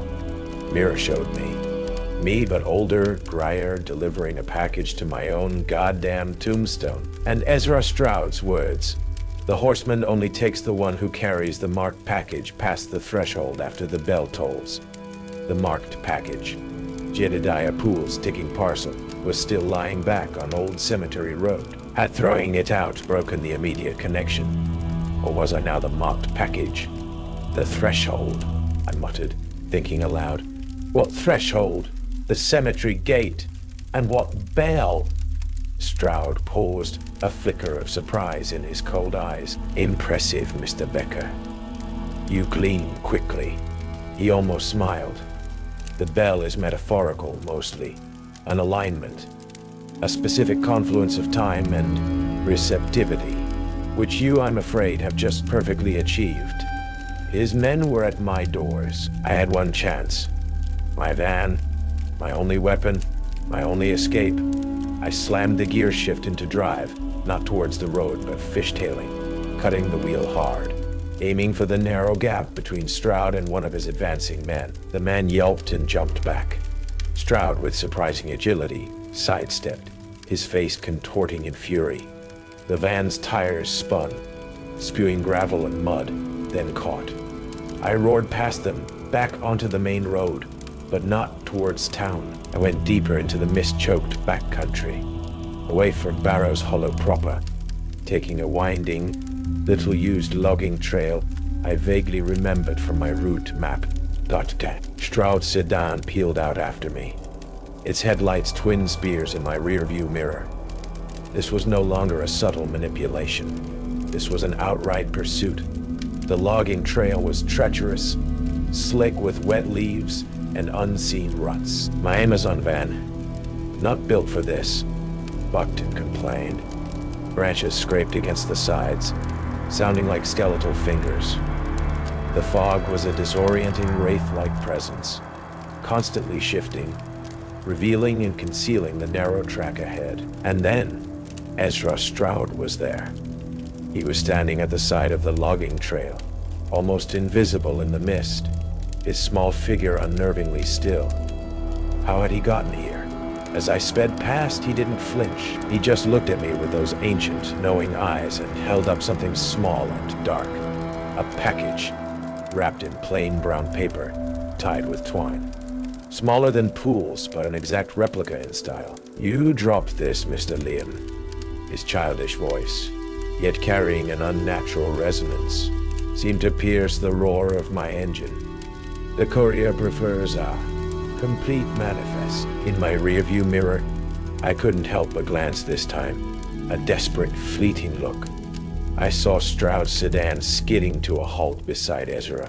Stroud leaned out, speaking urgently to his son. Ezra simply pointed down the trail after me, then handed his father the small, brown paper-wrapped package. Stroud took it, his expression unreadable in the swirling mist. The hoofed courier. It wasn't just about my transgression. It was about a designated marked package. Poole's package was still back on Old Cemetery Road. But now Stroud, in his pursuit, was carrying a new, identical offering, given to him by his own son, The boy who was uniquely attuned. Could it be that simple? Could the curse, the obligation, be so transferable if the conditions were manipulated just right? The logging trail was becoming almost impassable. My van bottomed out with a sickening crunch. Ahead, the trail seemed to simply dissolve into the dense, fog-shrouded forest. A dead end. Stroud's headlights were gaining. I had one last, desperate idea. A wild gamble, based on Ezra's words and the courier's apparent adherence to its own grim protocols. I still had one undelivered package in the back of my van. A normal, modern Amazon box for a residential address miles away, forgotten in the chaos. Stroud's sedan fishtailed to a halt, a dozen yards behind me, its headlights pinning my disabled van. He got out, the small brown paper parcel Ezra had given him clutched in one hand. His two associates flanked him, their expressions grim. The fog swirled around them, making them appear like apparitions themselves. "Nowhere left to run, Mr. Becker," Stroud said, his voice calm, almost regretful. "The courier will be here shortly. It senses the imbalance. It requires settlement." He held up the small package Ezra had given him. A small token to ensure the proper transference. Transference to who? Stroud, I yelled back, my voice hoarse. Me? Or the one holding the offering when it arrives? A flicker of uncertainty crossed Stroud's face. "The rules are ancient, Mr. Becker, but clear. The one who transgresses, who invites the courier onto consecrated ground after the appointed hour, is the one who pays the toll. But Poole's package, the one I carried, is still back on Cemetery Road," I countered, stalling for time, my hand reaching into the cargo area behind my seat, fumbling for that last, forgotten Amazon box. "You're the one holding a marked package now. Near what I'd call pretty consecrated ground, wouldn't you? Given how old these woods are." The distant, unmistakable sound of hoofbeats, heavy and rhythmic, began to echo through the fog-choked forest. Closer now, much closer. Stroud's head snapped up, listening.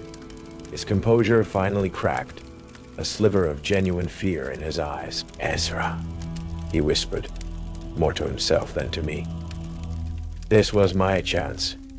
I grabbed the ordinary Amazon package, ripped it open, and pulled out its contents. A brightly colored child's toy, a cheap plastic robot. I scrambled out of the van, holding the toy aloft. "Looking for a delivery, Stroud?" I yelled, my voice a desperate, shaky bravado.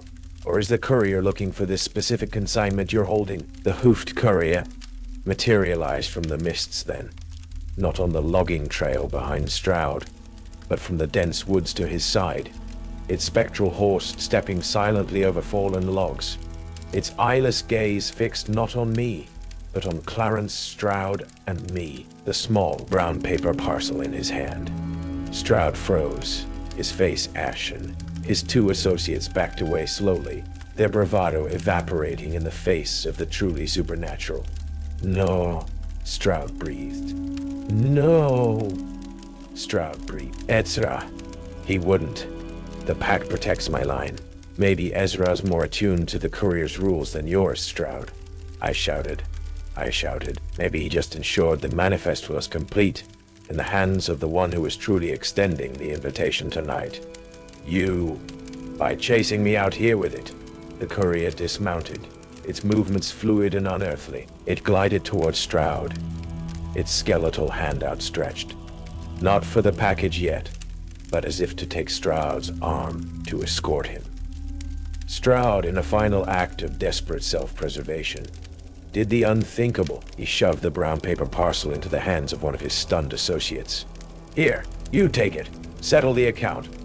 The courier paused, its shadowed head tilted, as if considering this new development. The associate, his face a mask of terror, fumbled the package, dropping it to the damp earth.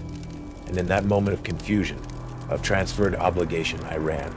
I didn't run towards the road. I plunged deeper into the woods, away from the van, away from Stroud, away from the courier, and its terrible ancient business. Behind me, I heard a choked scream, then the triumphant, otherworldly whinny of a horse, and then a silence that was more profound and chilling than any sound. I stumbled through the forest for what felt like hours, the fog my only companion, until I finally collapsed on the edge of a deserted state highway as the first gray light of dawn broke. Clarence Stroud was never seen again, nor his two associates. Ezra Stroud was placed in foster care, a quiet, unnervingly self-possessed child who told the authorities his father had simply gone on a very long delivery. The Amazon depot in Barrows Hollow was shut down, the routes absorbed by a larger distribution center miles away. Old Cemetery Road remains on the maps, a forgotten track leading to a place best left to its silent, ancient inhabitants. I don't deliver for Amazon anymore. I drive a long-haul rig now, sticking to brightly lit interstates, avoiding rural Pennsylvania like the plague. But sometimes, late at night, when I'm alone on a deserted stretch of highway and the fog rolls in unexpectedly, I hear them. Faint, distant, but unmistakable. The rhythmic clop-clop of shod hooves on pavement. I never look in my mirrors. I just grip the wheel tighter and drive faster towards the distant, welcoming lights of town. And every so often, when I check my manifest for a cross-country run, I find an anomaly, a small, unmarked parcel, addressed in an elegant, archaic script to a name I don't recognize, with no return address, no scannable barcode. Its destination simply listed as awaiting collection. It's always cold to the touch, and if I listen very, very carefully, I can just make out a faint, rhythmic tap, tap, tap from within. I always leave those packages at the next truck stop on a bench, under a flickering light, unclaimed, undelivered, unclaimed, undelivered, because some dispatches are best left unmade, some accounts are best left unsettled, and the memory of the courier's eyeless gaze is a price I'm no longer willing to pay. They told me Salem had a unique nightlife, a certain historical flavor that clung to its ancient cobblestones and gas lamp-lit alleys. But the orientation for my new night gig at Wicket and Grin, a dusty, disturbingly silent grocery store, tucked away on Chestnut Street like a forgotten tooth in a rotting gums, ended with a neatly handwritten list of rules that made my last job, biohazard cleanup, at foreclosed meth labs, seemed like a pastoral walk in a sunlit park. I'm Theo Ambrose, 25 and adrift, and my new manager, a prim, soft-spoken man named Henry Albright, who always wore immaculate kidskin gloves despite the stuffy, spice-laden air of the shop, slid the laminated card across the ancient, scarred mahogany counter with a smile that didn't quite reach his unsettlingly placid, pale gray eyes. He warned me then, his voice a low, cultured murmur, to never ask what was really in the special meat section at the back. Just weigh it out with a polite, unwavering smile. And for God's sake, don't try to make direct eye contact with whatever seemed to be pulsing beneath the thick, blood-stained butcher paper. Most new hires, he'd added with a sigh that sounded like dry leaves skittering across a tombstone, didn't make it past their first encounter with a customer attempting to pay for 47 bottles of Mammon's Kiss extra infernal hot sauce with what looked suspiciously like a freshly shed, still faintly iridescent snakeskin. My move to Salem had been a desperate attempt to outrun the beige monotony of my life, the suffocating weight of a dropped-out college career, and a string of soul-crushing temp jobs. Wicket and Grin, with its hand-painted sign depicting a leering jester and a grinning skull, had seemed quirky, an authentic slice of Salem's macabre charm. The reality, as I stepped inside for my first shift,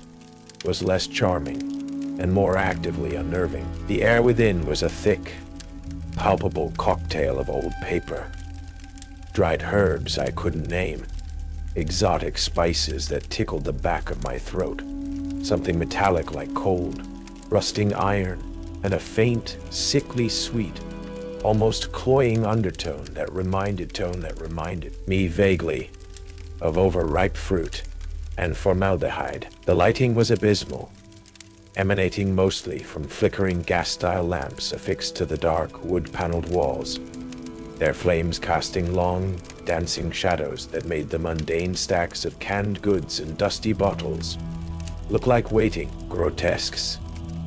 The silence between the wheezing hum of ancient refrigeration units and the occasional, inexplicable creak from the floorboards of the apparently deserted upper story was profound, pressing in on the ears. Henry Albright was the picture of antiquated respectability.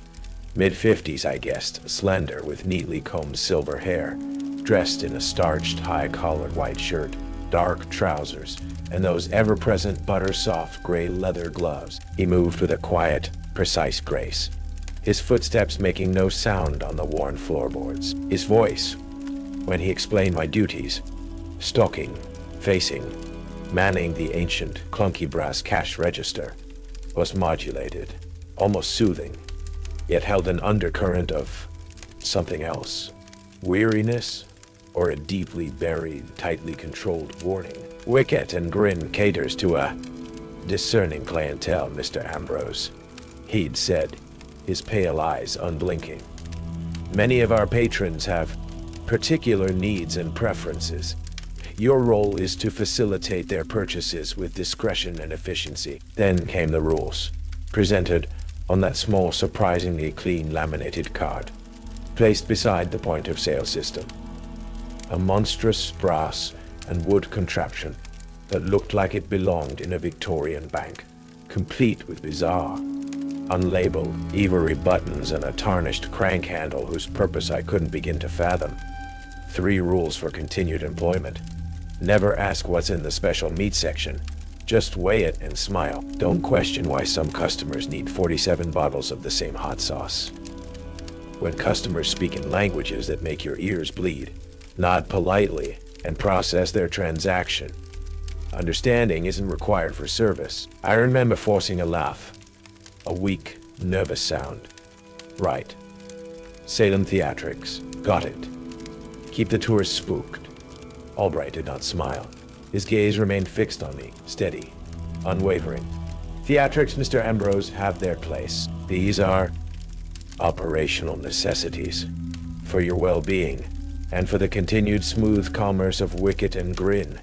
He gave me a brief tour. The special meat counter was at the very back of the long, narrow store, shrouded in perpetual shadow, the glass of its display case perpetually fogged from within, obscuring whatever lay on the chilled marble slab. A small, tarnished silver bell sat on the counter, beside a set of equally ancient brass scales, though I never saw a customer approach it directly or ring the bell themselves. I noticed a heavy padlocked door to one side, stenciled with a faded Aisle 3. Specialized stock, authorized personnel only. A bone-chilling cold emanated from the cracks around its frame, far colder than any freezer I'd ever encountered. A dry, sterile cold that seemed to suck the moisture from the air. The POS system, Albright briefly demonstrated, had additional payment screens accessible by a series of complex, unlabeled button presses. Barter, organic. Barter, ethereal. Sole indexed credit line. And most disturbingly, pledge of fealty. Manager override required. Albright left me alone then, retreating into a small, curtained-off office at the very back, the scent of cloves and something like burnt sugar briefly wafting out. My first customer of the night arrived shortly after, a woman heavily veiled in dark lace, her form indistinct in the gloomy aisles. Mrs. Canterbury, as she introduced herself in a whispery, rustling voice. She purchased only 3 bars of what looked like rough-hewn, grayish soap, its scent vaguely reminiscent of bone marrow and dried lavender. She paid with 3 strangely heavy, unmarked silver coins, each one crudely stamped with a different, distorted human face. His features twisted in an expression of silent, eternal agony. As she glided out, the small bell above the entrance tinkling with a sound like distant, breaking glass. I glanced at the large, convex security mirror bolted to the wall near the door, a relic from a more modern, but equally failed, attempt at retile. In it, I saw the reflection of Mrs. Canterbury, but she wasn't walking out, facing the street as she was in reality. In the mirror, her veiled back was still turned towards me, as if she was still standing at the counter, watching me, even as her physical self departed. My skin crawled. This was going to be a very long night, and Salem's unique nightlife, I was beginning to suspect, had very little to do with witches, and everything to do with places like Wicket and Grin. The first few hours of my shift passed in a blur of eerie silence and solitary stalking. The products themselves were often unusual. Yards of pickled items that looked suspiciously like eyeballs swimming in murky fluid. Tins of nocturne noodles for the discerning palate. Bags of dried, luminescent fungi that pulsed with a faint internal light. I tried not to think about it too much.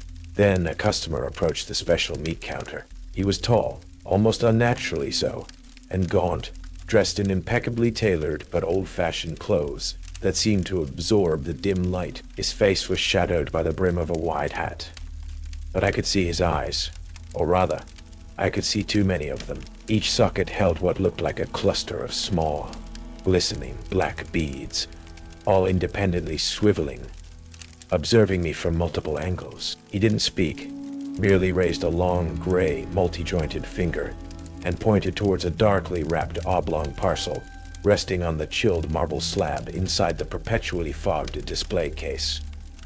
My heart hammered. Rule 1. Never ask what's in the special meat section. Just weigh it and smile. I forced what I hoped was a pleasant, non-inquisitive expression onto my face. My lips feeling stiff, I reached into the case. The parcel was cold. No, not cold, but radiating an absence of heat, and it felt strangely, yielding beneath the thick, blood-stained butcher paper. It was also heavier than it looked. As I placed it on the ancient brass scales, their needle quivered, then spun wildly, displaying a fluctuating, impossible jumble of numbers and symbols before finally settling on 8.37 pounds. This, despite the parcel being no larger than a shoebox. Tulby. I stammered, trying to remember Albright's instructions for our unpriced organic assets. The multi-eyed man simply placed a small velvet pouch on the counter. Inside, nestled on a bed of what looked like dried moss, were 3 perfectly spherical, iridescent pearls that pulsed with a faint, inner light, like captured stars. They felt warm to the touch. I accepted them as payment, as per the barter, ethereal option Albright had shown me with a cryptic nod, as the customer turned and glided silently away. The small, tarnished silver bell on the meat counter gave a single, soft, clear ding, though neither of us had been anywhere near it.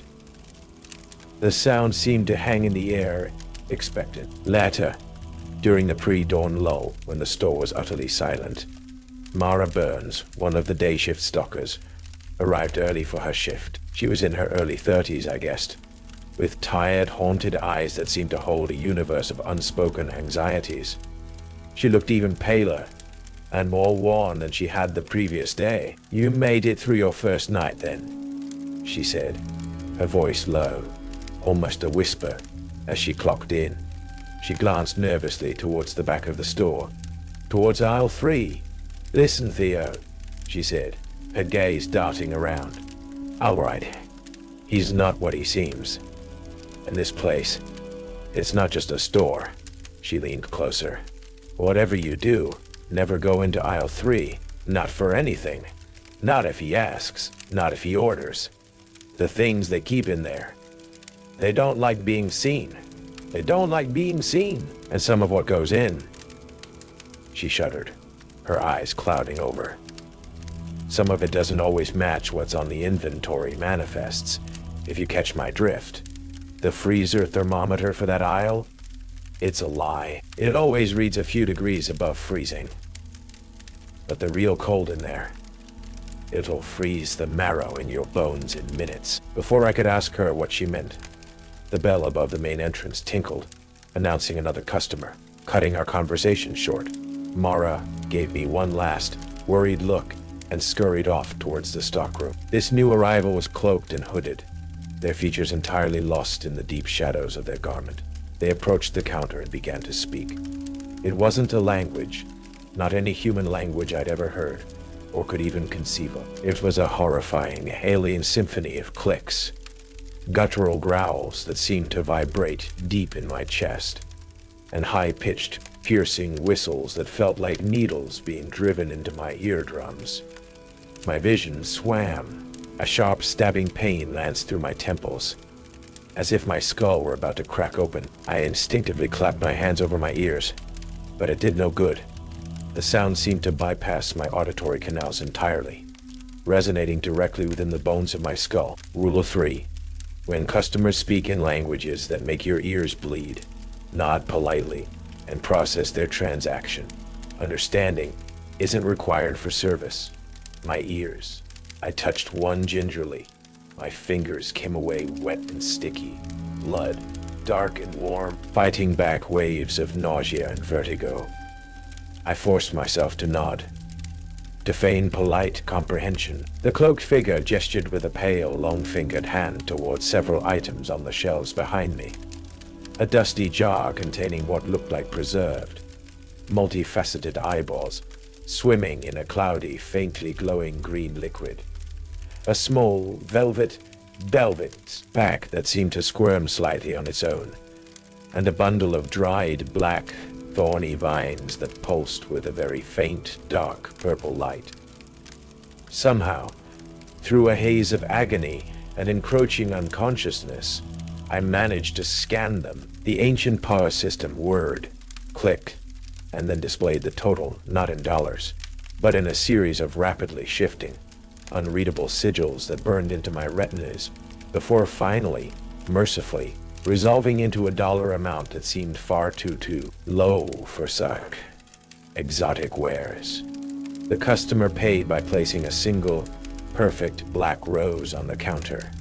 Its petals were like velvet, its thorns like obsidian needles. The moment the figure glided out of the store, the rose crumbled into a pile of fine, gray ash. Later, in the grimy, flickering light of the staff break room, as I was trying to stanch the slow, persistent trickle of blood from both ears, I glanced at my reflection in the cracked, grease-stained mirror above the sink. For a horrifying, gut-wrenching split second, the Theo in the mirror wasn't bleeding. He was smiling, a wide, predatory, utterly inhuman smile, and his eyes were entirely coal-black pits. Then my reflection was normal again, pale, shaken, and bleeding. But the afterimage of that other, monstrous smile was burned into my mind. The days, or rather, nights, at Wicket and Grin began to take on a surreal, nightmarish rhythm. The Salem quirk explanation for the store's peculiarities had long since withered and died in the face of bleeding ears and multi-eyed patrons. This place was something else, something deeply, fundamentally wrong. Danny Latcher became a semi-regular, unsettling fixture. He was the store's delivery boy, a lanky 19-year-old with an unnervingly ancient gaze and a vocabulary that would have done a 19th century undertaker proud. He'd arrive at odd hours, usually through the backloading dock, hauling in crates that were often disturbingly warm to the touch, or others that seemed to writhe slightly from within, their contents obscured by thick, tarred canvas, or, on one memorable occasion, what looked disturbingly like stretched and stitched together pieces of pale, leathery skin. Even Mr. Ambrose had greeted me, his voice a strange baritone, already knowing my name on his first delivery, despite no introduction. Got a fresh consignment of artisanal inks, Viridian hue for Mr. Albright. Handle with extreme care. Temperamental. He'd set down a crate that pulsed with a faint green glow and smelled faintly of copper and grave mold. The knuckles of his right hand, I noticed with a sickening lurch, always bore a series of small, weeping cuts. But the blood, it didn't drip down. It seemed to flow backwards, up his fingers, disappearing under his frayed cuffs. Time runs a bit differently for the couriers on certain routes, Mr. Ambrose. Danny had explained once, catching my horrified stare, his expression unnervingly casual, as if discussing the weather. Keeps the consignments fresher, see? Then came the hot sauce incident. A new customer shuffled in, small and hunched, with nervous, twitching movements and eyes that reflected the flickering gaslight with the multifaceted gleam of an insect's. They didn't speak, just scurried to a dusty, forgotten shelf in a dimly lit corner and began to pile bottles onto the counter. 47 of them, all identical. Maman's Kiss Extra Infernal Hot Sauce. Guaranteed to scour the sin from your soul and your lower intestine. The label depicted a leering, cartoonish demon bathing in flames. It was a brand I'd never seen stocked, never seen on any inventory list. Rule of 2. Don't question why some customers need 47 bottles of the same hot sauce. I bit my tongue, my mind reeling with the sheer, pointless absurdity of it. I rang them up. The total was, predictably, astronomical. The twitching customer paid by meticulously, silently, laying out 47 tarnished silver buttons on the counter. Each button was old, clearly handmade, and carved with a tiny, exquisitely detailed, screaming human face, each one unique in its expression of agony. I swept them into the till, my gloved fingers. Albright insisted on gloves for all staff when handling non-standard currency, recoiling from their strange cold weight. Later that same shift, just before the pre-dawn quiet, a customer who seemed more like a walking column of shadow than a person, their form indistinct, their features perpetually obscured, as if by a personal localized eclipse, ordered a single large, unlabeled tin can from a locked cabinet beneath the counter. Albright had briefly shown me this cabinet on my first night, referring to its contents only as uncatalogued items, for discerning patrons only. Refer to internal price guide appendix theta. There was, of course, no such appendix theta that I could find. When it came time to pay for the heavy, featureless tin, the shadowy customer simply paused. Then, with a slow, deliberate movement, it reached up to its own forearm, or what I presumed was its forearm, deep within its shifting darkness.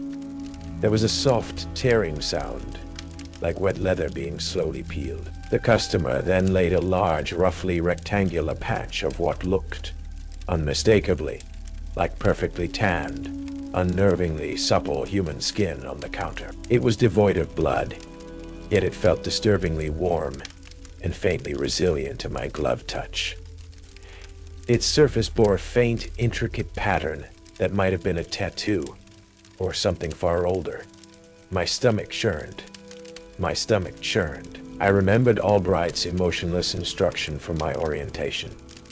For non-standard tender of an organic nature, Mr. Ambrose, you will utilize the barter, organic material function on the pose. Input estimated market value, or, if unsure, default to code Omega Prime.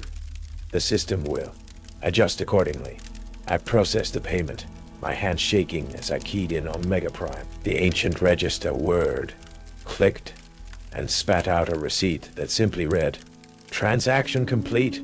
Balance nullified." The skin remained on the counter, radiating a faint, disturbing warmth, until Albright silently collected it later, his gloved fingers handling it with a practiced, almost reverent care, before placing it in a lead-lined box he kept in his office. As I was cashing out at the end of that shift, preparing to face the gray, unwelcoming light of a Salem dawn, I allowed my gaze to drift towards the special meat counter at the back of the store. The perpetual fog on its glass case had momentarily cleared in one small patch. Through it, in the dim pre-dawn gloom, I saw not the expected neatly arranged cuts of unidentifiable flesh, but what looked like a haphazard pile of pale, discarded gloves.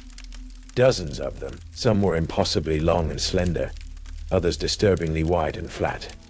And as I stared, my blood turning to ice, I saw one of them, a glove with 6 distinct, perfectly formed fingers, give a slow, almost imperceptible twitch. The veneer of quirky Salem oddity had been sandblasted away by a relentless barrage of the bizarre and the terrifying. Wicked and Grin wasn't just a store. It was a wound in the fabric of reality, and I was the unfortunate night nurse dressing its suppurating horrors. My curiosity, once a driving force, was rapidly curdling into a corrosive, stomach-knotting dread. But the alternative, quitting, admitting defeat, crawling back to my previous life of beige failure, felt almost as unpalatable. Almost. I started paying closer attention to Mara Burns, the haunted-eyed day stalker. Her warnings about aisle 3, her general air of weary resignation. It hinted at a deeper shared experience. I noticed her behavior was inconsistent. Most days, she was the Mara I knew, tired but friendly, quick with a cynical joke. But sometimes, usually if I caught her right at shift change, either as she was arriving or just as she was leaving, she was different. Her eyes would be vacant, her movements stiff, almost robotic. She wouldn't recognize me, or if she did, it was with a blank, uninterested stare. She'd perform her duties with a chilling, detached efficiency, her face a pale, emotionless mask. Then, an hour later, she'd be back to normal, with no memory of her fugue state, complaining about Albright's ridiculous scheduling. It was as if 2 different Maras inhabited the same body, one for the day, one for the twilight hours when the veil between Wicket and Grin and elsewhere was thinnest. My suspicion, my fear, began to coalesce around Henry Albright, his calm, his archaic pronouncements, his kidskin gloves that never seemed to come off, the way he handled the special payments with such practiced indifference. He was the constant, the eye of this particular storm. I had to know more. An opportunity presented itself one particularly foul night, when the wind howled like a banshee around the eaves of Chestnut Street, and the rain lashed against the ancient leaded glass windows of Wicket and Grin. Danny Letcher arrived with an urgent, unscheduled delivery for Albright. A small, heavily padlocked iron strongbox that seemed to radiate an intense, unnatural cold, and dripped a viscous black ichor that sizzled faintly where it hit the viscous floorboards. Albright, for the first time since I'd met him, looked flustered, almost afraid. He hurried Danny and the strongbox into his small, curtained-off office at the back, their muffled, urgent whispers barely audible over the storm. This was my chance. Behind the main sales counter, tucked away beneath a false bottom in a drawer, filled with dusty warranty cards for products discontinued in the 1950s, was Albright's private domain, a small roll-top desk, an ancient adding machine, and half hidden beneath a stack of faded supplier catalogs for things like ectoplasmic stabilizers and powdered mandrake root, bulk, was an old, imposing, leather-bound ledger. Its cover was black, unmarked, the leather worn smooth and supple with age and frequent handling. With trembling, gloved hands, I'd started wearing them too, a futile attempt to create a barrier between myself and the store's miasma. I opened it. The pages were thick, creamy, filled with Albright's neat, spidery, archaic script. This was no ordinary store ledger. It listed names, dates, and transactions.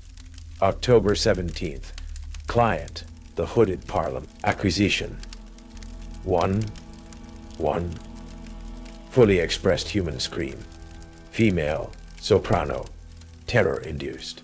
Payment. 3 moon silver shillings.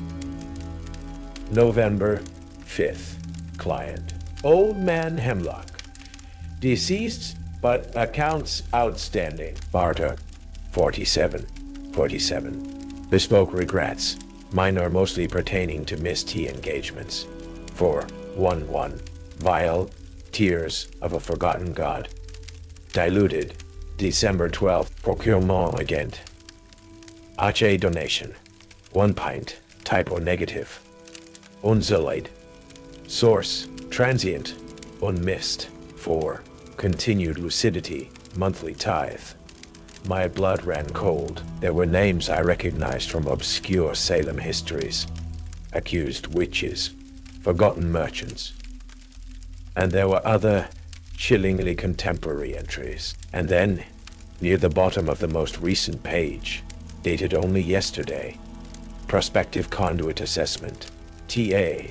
Ambrose. Theodore. Initial readings. High empathy. Latent psychic resonance. Untrained. Significant unresolved existential disillusionment. Prognosis. Promising.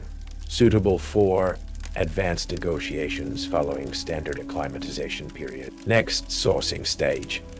Exposure to aisle 3 emanations. TA my initials. Sourcing stage.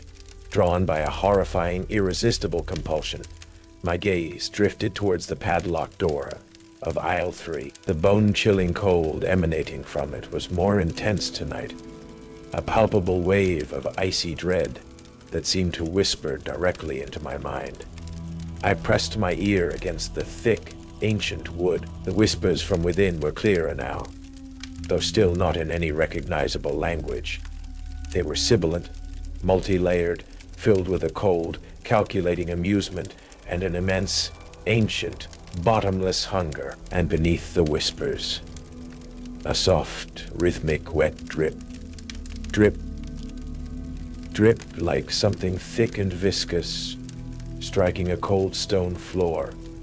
Over and over. The ornate iron doorknob I now saw was coated in a thin, shimmering layer of rime.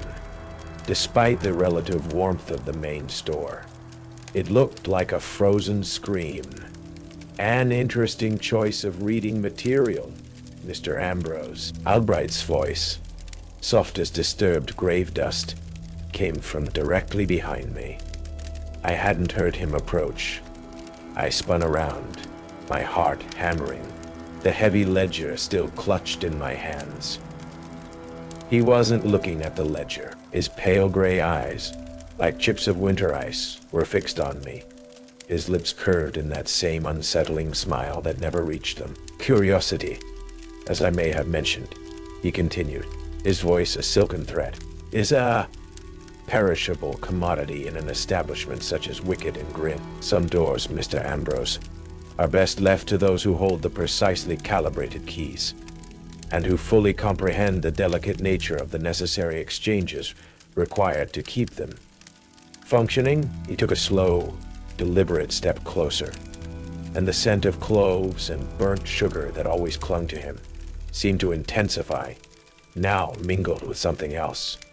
The faint, coppery tang of fresh, spilt blood. One of his kidskin gloves, I noticed with a fresh wave of horror, bore a small, dark, glistening stain near the knuckle that hadn't been there before. Later that night, after Albright had dismissed me with a chillingly polite nod, his eyes promising unspeakable things if I ever overstepped again, I found it, lying on the dusty floor just outside the padlocked door to aisle 3. As if it had been dropped or purposefully left, was a small antique silver locket. It was intricately carved with intertwined serpents. I recognized it instantly. Mara Burns, the haunted daystalker, wore one exactly like it every single day. This one was empty, its delicate clasp broken, and it was cold. So incredibly cold to the touch radiating the same bone-deep, soul-sucking chill as the forbidden aisle itself. It felt like holding a piece of frozen, captured despair. The discovery of Mara's locket, cold and empty at the threshold of aisle 3, was a grim period at the end of a terrifying sentence. Albright wasn't just a quirky manager of a peculiar store.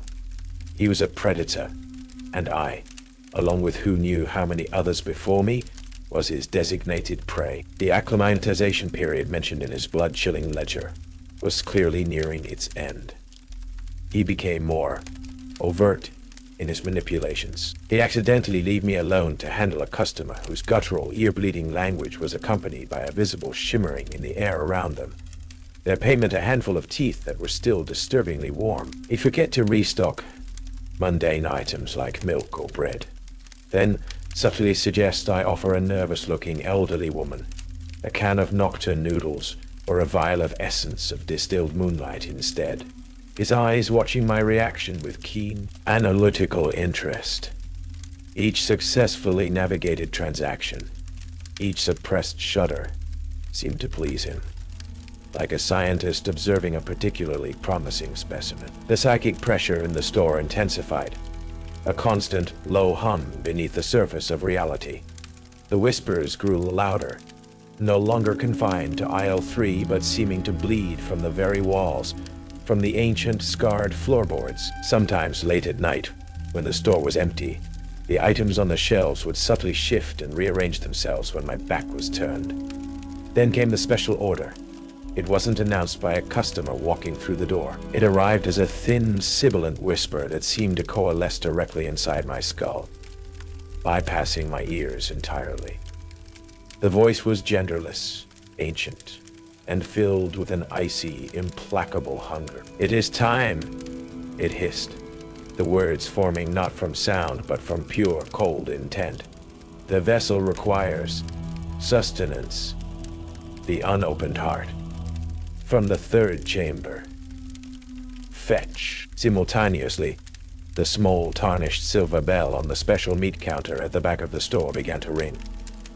Not a soft ding this time, but a frantic, incessant, demanding peal, as if shaken by an invisible, impatient hand. The temperature in the store plummeted by 20 degrees in as many seconds. My breath plumed in the suddenly frigid air. Albright emerged from his curtained office, his face a mask of grim, almost solemn satisfaction. He held a single, large, ornately carved iron key in his gloved hand. "Ah, Mr. Ambrose," he said, his voice betraying a hint of something that might have been excitement, or perhaps just profound relief. "It seems our most discerning patrons have placed a specific request, a significant one, and they have specifically requested your assistance in its fulfillment." He offered me the key. "Consider it a privilege, Mr. Ambrose, a final test of your aptitude. The unopened heart awaits in aisle 3. My blood ran cold. Aisle 3. Mara's warning. The frozen locket. The whispers from the ledger. But the psychic pressure, the sibilant command echoing in my skull, was unbearable. A promise of unimaginable agony if the request was denied. My hand, seemingly of its own volition, reached out and took the heavy ice-cold key. The padlock on aisle 3, usually so formidable, sprang open with a soft click at the key's touch. The thick wooden door swung inward with a groan that sounded like a dying breath, releasing a wave of sterile, absolute cold that stole the air from my lungs and burned my skin. It wasn't an aisle. It was a void, a chamber carved from living ice and shadow. The shelves lined not with products, but with horrors. Jars containing what looked like silently screaming, disembodied faces, preserved in a glowing blue ichor. Sacks made of stitched-together skin that pulsed and writhed with unseen contents. Cages holding shimmering, intangible motes of light that whispered forgotten names. And in the very center, on a pedestal of what looked like black, volcanic glass, bathed in a faint, pulsing crimson light, was the unopened heart. It was an orb of pure, polished obsidian, roughly the size of a human head. Its surface impossibly smooth, impossibly black, absorbing all light. It pulsed with a slow, rhythmic beat, like a monstrous sleeping heart, and radiated an aura of immense, ancient, utterly alien consciousness. The cold emanating from it was a physical pain. The ones who order through the meat counter. Albright's voice came from behind me, startlingly close. He had followed me, and they are particular about their acquisitions. His breath misted in the frigid air. This store, Mr. Ambrose, is a nexus. A weak point between realities. A trading post for those entities who have needs that your mundane world cannot fulfill. They barter for the esoteric, for life force, for distilled emotions, for memories, for the very essence of what makes you human. He took a step closer, his pale eyes gleaming in the crimson glow of the heart. I, Mr. Ambrose, am merely the humble broker. It is a delicate balance, one that requires periodic recalibration. He smiled. That terrible, mirthless smile. My own longevity is a testament to my skill in these negotiations. But the price is steep. The tower always demands its due. He gestured to the obsidian orb, and sometimes it demands a new conduit, a new gatekeeper, someone to bear the burden of the transactions. Mara, I choked out, the cold making my teeth chatter. What happened to Mara? Albright sighed, a sound like dry ice cracking. Miss Burns was promising, but ultimately she lacked the necessary detachment. When she resisted her final attunement, the entities of this chamber did not destroy her. They merely fractured her. A piece of her remains bound to wicket and grin, her daylight self blissfully unaware of the price her other half pays in the twilight hours, her essence slowly bartered away, fragment by fragment.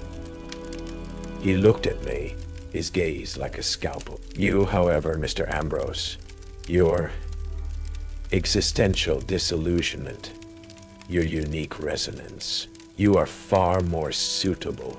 The psychic pressure from the heart intensified, a crushing weight on my mind. The whispers from the shadowy corners of aisle 3 became a chorus of demands. The heart, the conduit. It is time. They grow impatient, Albright said, his voice a low, urgent hiss. Complete the transaction, Theo. Offer them the heart, and in doing so, offer them yourself. Become part of the store, part of me. It is your only path now. He reached out a gloved hand, not to help, but to push me towards the pulsating obsidian orb. This was it, my final sourcing stage. I was to be the next offering, the next soul fed into the insatiable maw of wicket and grin. My essence propping up Albright's monstrous existence. A wave of cold fury, born of desperation, and a primal urge to survive, surged through me. The unopened heart pulsed before me, its silent beat echoing the frantic hammering in my own chest. Albright's gloved hand was on my shoulder, surprisingly strong, urging me forward. The chorus of sibilant whispers from the shadows intensified, a vortex of alien hunger and cold, calculating intellect. The conduit. Accept. Serve. My mind raced, desperately sifting through the horrors of the past weeks. The rules, the ledger, Mara's fractured existence, Danny Latcher's bleeding hand that defied time. Bleeding hand that defied time. These entities, these patrons, they operated on a logic, however twisted and inhuman. Contracts, barter, exchanges, Albright himself was bound by some ancient pact. You said this door is a nexus. Albright, I managed, my voice hoarse, the frigid air burning my lungs. A trading post. What if I offer them a better trade? Albright's grip tightened. Don't be a fool, Ambrose. There is no bargaining with the void. Only servitude or dissolution. But you bargain, don't you? I countered, stalling, my eyes darting around the horrifying chamber, looking for something, anything. The ledger. Procurement agent. HAU source things for them. What are you, Albright? In their eyes, a valued partner, or just another perishable commodity, clinging to a prolonged existence by feeding them scraps like me? A flicker of uncertainty of anger crossed Albright's usually placid features. I am the gatekeeper. I maintain the balance. A balance that always seems to tip in your favor, it seems. I shot back. My gaze fell upon a small, almost unnoticeable detail on the obsidian pedestal supporting the heart. A series of tiny, almost invisible sigils, identical to some of the unreadable characters that had appeared on the PO system when the ear-bleeding customer had paid. And beside them, a small, tarnished silver bell, identical to the one on the special meat counter. The bell. It rang when a transaction was accepted. An idea, insane and desperate, sparked in my mind. I shrugged off Albright's hand, took a deep, shuddering breath, and addressed the shadows, the whispers, the overwhelming presence of the ones who order. You want a conduit? I called out, my voice surprisingly steady. You want a gatekeeper who understands the true nature of exchange. Someone who can bring you fresher offerings, more potent resonances. I took another step towards the heart, then paused. But what is the price of his continued service? I flung a hand towards Albright. Henry Albright, your long-standing blood merchant. What pacts bind him? What debts does he owe this nexus for his extended tenure? The sibilant whispering in the chamber faltered, replaced by a low, contemplative hum that seemed to vibrate the very ice beneath my feet. Albright stared at me, his face a mask of disbelief, then dawning fury. What are you doing, you insolent whelp? Just asking the right questions, Henry, I said, my gaze fixed on the obsidian heart. Rule 1, right? Never ask what's in the special meat, but nobody said anything about not asking what's in the blood merchant's contract. I reached out a trembling finger, and before Albright could react, I tapped the small silver bell on the pedestal beside the heart. Dingy. The sound was deafening in the frigid silence of aisle 3. Clear and resonant, like the striking of a funeral chime. The reaction from the unseen entities was instantaneous. The contemplative hum ceased. A wave of icy, furious intellect slammed into the chamber. A psychic shockwave that threw me back against a shelf of silently screaming, mottled faces. Albright cried out, clutching his head, his carefully constructed composure shattering. The obsidian heart pulsed violently, its crimson glow flaring, and from its depths, a new voice emerged. Not a whisper, but a chorus of 1,000 rustling, ancient voices, speaking in perfect, chilling unison directly into my mind, and I suspected into Albright's. The blood merchant's contract is indeed overdue for renegotiation. His ties have grown stale, his offerings predictable. Albright's face was ashen. No, I have served faithfully. I have maintained the channels. You have served your own preservation, the chorus corrected, its tone devoid of emotion, cold as the void between stars. A new conduit offers fresh perspective, greater potential. The old account must be settled. Shadows, deeper and colder than the ambient gloom of aisle 3, began to coalesce around Albright.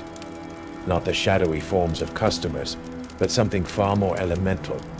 Something pulled from the very fabric of the hungry void this store tapped into. They were tendrils of absolute blackness, edged with a faint crimson glow, and they snaked towards him with a terrifying, unhurried purpose. Albright screamed, a raw, animal sound of pure, abject terror. The sound of a man who had bargained with devils and had finally, inevitably lost. He stumbled back, trying to fend off the encroaching shadows, but they were everywhere, seeping from the walls, the floor, the ceiling. His kidskin gloves smoked and smoldered where the shadows touched them. The store itself seemed to be revolting. The lights throughout Wicket and Grin exploded in showers of sparks. Shelves toppled with a crash of shattering glass and spilling unholy contents. The incessant ringing of the bell on the special meat counter now sounded like an alarm, an apocalyptic fanfare. Danny Letcher, the delivery boy, appeared briefly in the doorway of aisle 3, his face pale, but his eyes holding a strange, almost serene understanding. He held up a single, black-edged envelope. "Special delivery, Mr. Albright," he said, his voice no longer boyish but ancient and resonant. "Contract termination notice. Effective? Immediately." He then vanished as silently as he'd appeared. Albright was engulfed. The last thing I saw was his face, contorted in a mask of ultimate horror, his eyes wide with the realization of his own damnation, before the shadows consumed him entirely, leaving not even a trace. The psychic pressure in aisle 3 vanished, replaced by a vast, empty, waiting silence. The unopened heart, on its obsidian pedestal, ceased its crimson pulsing, its surface now a flat, indifferent black. The bone-chilling cold in aisle 3 remained, but the palpable sentient hunger was gone, or perhaps sated. For now, I stumbled out of the forbidden aisle, my legs shaking so badly I could barely stand. The main store was a wreck. Broken jars and shattered bottles littered the floor, their bizarre contents, pickled eyes, luminescent fungi, what looked like congealed shadows, creating a grotesque, stinking mosaic. The gas lamps had all extinguished, plunging Wicket and Grin into a profound, suffocating darkness, relieved only by the faint, eerie glow emanating from some of the spilled products. Mara Burns was standing near the front counter, amidst the debris. But it was the other Mara, the vacant, robotic one. She was calmly, methodically, sweeping up shattered glass, her movements precise, her face utterly devoid of expression. As I approached, she didn't look up. "Closing procedures initiated, Mr. Ambrose," she said, her voice flat, mechanical. "Inventory reconciliation pending. Please vacate the premises." There was nothing left for me in Wicket and Grin. I turned and fled, bursting out of the ancient grocery store and into the gray, unwelcoming light of a Salem dawn. The air outside, usually so thick with history and the scent of the sea, felt thin and sharp in my burning lungs. I didn't look back. The next day, Wicket and Grin was gone. Not boarded up, not condemned, simply gone. Where the ancient, gas lamp-lit store had stood on Chestnut Street, there was now a vacant lot, overgrown with weeds, surrounded by a hastily erected chain-link fence bearing a generic property under development sign. No one in the neighboring shop seemed to remember it ever being anything but a vacant lot. Henry Albright, Danny Letcher, Mara Burns. It was as if they, and the store itself, had been neatly excised from the fabric of Salem's reality. Only I remembered. I left Salem. I moved 1,000 miles away, to a bland, sun-drenched city in the Midwest, as far from ancient cobblestones and whispering shadows as I could get. I tried to live a normal life, found a mundane office job, attempted to scrub the taint of Wicket and Grin from my soul, but it never truly left me. Sometimes, in the sterile aisles of a brightly lit 24-hour supermarket, I'll catch a faint, familiar scent, cloves and burnt sugar, or the cloying sweetness of bone marrow soap. My reflection in the polished chrome of a freezer door will sometimes, for a horrifying instant, show a face with eyes like black pits, smiling that wide, predatory smile. And once, Late at night, as I was browsing the international foods aisle, looking for something exotic to break the monotony, a low, sibilant voice whispered directly into my mind from a dusty can of imported, fermented fish paste. We remember your potential. Conduit. New opportunities are always arising. I dropped the can and fled. Last week, a small, unmarked package arrived at my apartment. It was wrapped in plain brown paper, tied with coarse twine. There was no return address. Inside, nestled on a bed of dried black moss, was a single ornate iron key, identical to the one Albright had given me for aisle 3. And beneath it, a small, neatly handwritten card. It simply read, "Help wanted, Nightshift. Inquire within management."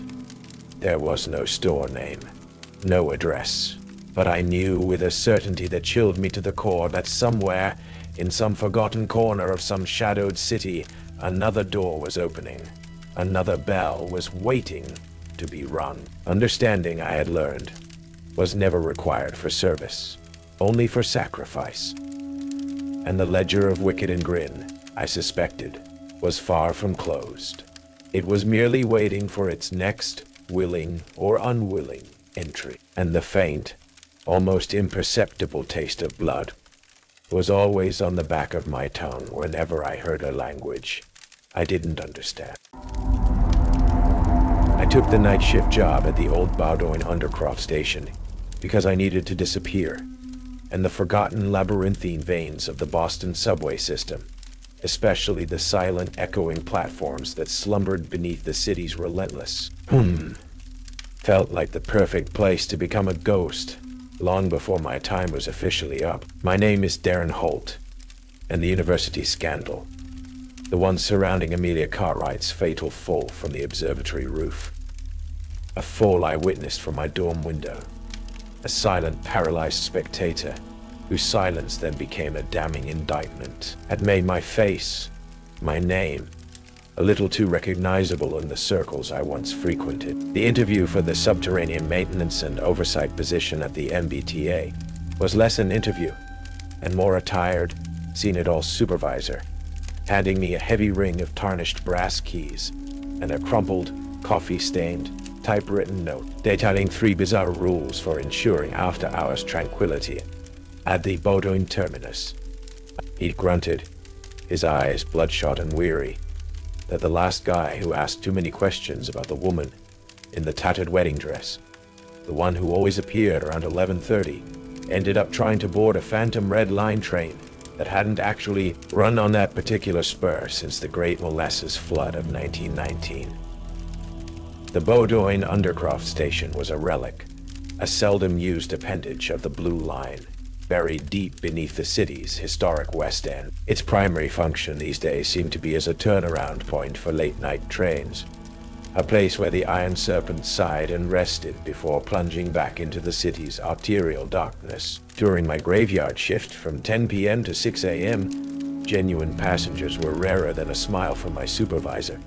The silence was the most unnerving part. It was a thick, palpable silence, broken only by the rhythmic drip-drip of unseen water, the distant rumble of trains on other lines vibrating through the ancient stonework, and the occasional unsettling groan of the station itself, as if the sick earth were shifting uncomfortably in its sleep.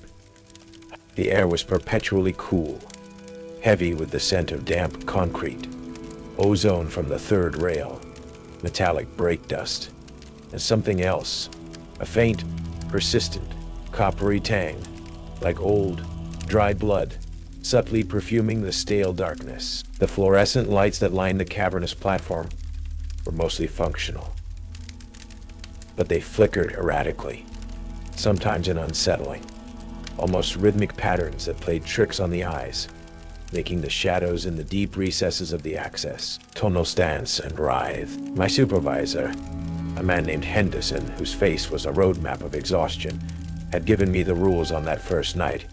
his voice a gravelly monotone that suggested he'd recited them countless times before, to countless other hopefuls, most of other hopefuls, whom, I gathered, hadn't lasted long. Bowdoin Undercroft, night protocols, strict adherence required. Every night at 11:32 p.m., a woman in a wedding dress will ask for directions to the church that burned down. Always point to the north access tunnel, even though it is a sealed passage and leads nowhere. When a passenger, if any, asks what time does the 2:47 train arrive, you must inform them that it is always running approximately 3 minutes late, even though no train is scheduled or runs on this line at 2:47 a.m. If you hear children laughing, or the distinct sound of childhood games, singing, jump rope, etc., emanating from any active or inactive tunnel after 3:00 a.m., do not investigate. The sounds are a residual phenomenon. They have been playing down there since 1904. I remember reading the list under the flickering platform lights, a cynical smirk playing on my lips. Hazing, clearly. A bit of local folklore spun to spook the new night guy at Boston's oldest, deepest, and arguably creepiest subway station. My past, the one I was trying to bury beneath a layer of MBTA grime and graveyard shift anonymity, had made me deeply skeptical of everything and everyone. Ghost stories were the least of my worries. My first few nights were largely uneventful, if deeply unsettling. The solitude was a heavy blanket. The station clock, an ancient, round-faced behemoth above the token booth, sometimes seemed to stutter, its minute hand visibly jerking backwards a few seconds before resuming its slow forward crawl. I often felt a prickling sensation on the back of my neck, the distinct unnerving feeling of being watched from the yawning blackness of the disused tunnels that branched off the main platform. I met Danny Knox on my second night. He was 19, maybe 20, a rookie janitor on probation, his T-pass clipped to his overalls, pushing a clattering bucket and mop with a kind of nervous energy. He was good-natured, quick with a jumpy laugh, and seemed as unnerved by the station's oppressive atmosphere as I pretended not to be. We shared a few lukewarm coffees and nervous jokes about the creaks and groans of the old girl. Then, on my third night, at precisely 11:32 p.m., according to that ancient stuttering clock, she appeared. One moment the platform was empty, echoing with the drip of unseen water. The next, she was there, standing perhaps 20 feet away, near the edge of the tracks, as if she had coalesced from the damp, chill air itself. The bride. She was pale, almost translucent in the flickering fluorescent light, her form slender and sorrowful. Her wedding dress, what I could see of it, was in a style I vaguely recognized from old photographs. High-necked, long-sleeved, probably from the turn of the last century, but it was tattered, stained with what looked like mud and rust, and perpetually, inexplicably soaked, as if she just walked through a torrential downpour. Her dark hair was plastered to her skull, and her eyes were like dark, empty tunnels, holding an ancient, unplumbable grief. She didn't walk so much as glide, her movements unnervingly smooth, making no sound on the grimy concrete. A faint, almost imperceptible scent accompanied her. Damp earth, rain-soaked wool, and the acrid, unmistakable smell of burnt wood. She glided closer, her gaze fixed on me, those empty eyes seeming to see right through me. Her voice, when she spoke, was a whispery, sighing rustle, like dry leaves skittering across a forgotten grave. "Excuse me," she breathed, the words seeming to form from the very air around her. "Can you direct me to the church? The one that burned down?" My heart hammered against my ribs. This was real. Remembering the first rule, my voice a dry croak I barely recognized, I raised a trembling hand and pointed towards the dark, yawning maw of the north access tunnel, a gaping black hole in the station wall, its tracks long since removed, its passage long since removed, visibly blocked by a crudely constructed breeze block wall perhaps 50 feet in. That way, ma'am. Just down there. The bride nodded slowly, a single sorrowful inclination of her head. She offered no thanks, just glided silently towards the indicated tunnel and disappeared into its impenetrable blackness without a sound. The air she left behind was frigid, carrying that lingering scent of ash and rain. After she was gone, I walked over to the spot on the platform where she had first appeared. Lying on the grimy concrete was a single wilted white rose. Its petals were tinged with brown at the edges, as if lightly scorched. As I reached down to touch it, it crumbled into a fine, gray dust that the next passing draft from the tunnels whisked away into nothingness. The appearance of the bride became a nightly ritual, a fixed point in the shifting, unsettling landscape of my graveyard shift. Always at 11:32 p.m. Always the same question. Always the same sorrowful glide into the black maw of the North Tunnel. And always that faint, lingering scent of burnt wood and damp earth, sometimes accompanied by another scorched rose petal that would dissolve at my touch. I never got used to it. Each encounter left me with a residue of cold dread that clung to me like the tunnel damp. The second rule came into play a few nights later. It was well past 2 a.m., the station wrapped in its customary tomb-like silence. I was in the token booth, trying to make sense of a century's worth of faded logbooks and maintenance reports, when a figure materialized on the platform. I hadn't heard a train arrive, hadn't heard the click of the ancient turnstiles. One moment the platform was empty. The next, a man was there. He was disheveled, his clothes rumpled, his eyes wide and carrying a hunted, anxious look. He kept glancing nervously down the empty tracks. He approached the booth, his knuckles white as he gripped the grimy brass rail. "Excuse me," he said, his voice a hoarse whisper. The 2:47 train arrive." My mind flashed to the second rule. When a passenger, if any, asks what time does the 2:47 train arrive, you must inform them that it is always running approximately 3 minutes late, even though no train is scheduled or runs on this line at 2:47 a.m. The absurdity of it was palpable. There was no 2:47 train. There hadn't been for decades, if ever, on this forgotten spur. But the man's desperate, almost pleading gaze unnerved me. It's always running about 3 minutes late, sir."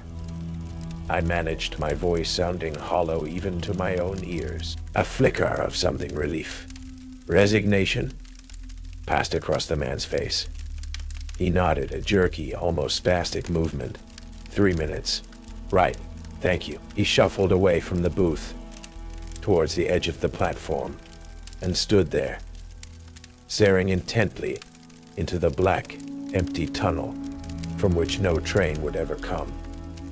I watched him, a growing sense of unease prickling my skin. I busied myself with the logbooks, trying to ignore him.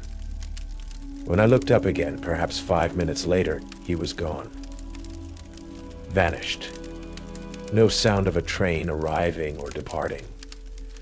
No click of the turnstiles, just an empty platform and the echoing drip of water. It was as if he'd been a figment of the station's own troubled dreams. It was around this time that Cassie Lynn started appearing. And she was a graduate student from Boston University, specializing in urban folklore and the city's more obscure, macabre histories. She was bright, energetic, with an infectious curiosity and a refreshing lack of fear that was a stark contrast to my own growing dread. She'd arrived late, armed with a notebook, a digital recorder, and an insatiable appetite for the tales that clung to the subways. grimy underbelly, like old chewing gum. The Bowdoin Undercroft is a nexus, Darren, she told me one night, her eyes shining with academic fervor as she sketched the crumbling tilework on the station walls. A convergence point for so many of the city's older tragedies. The East Boston Tunnel construction disaster of 1904 is practically woven into the fabric of this place.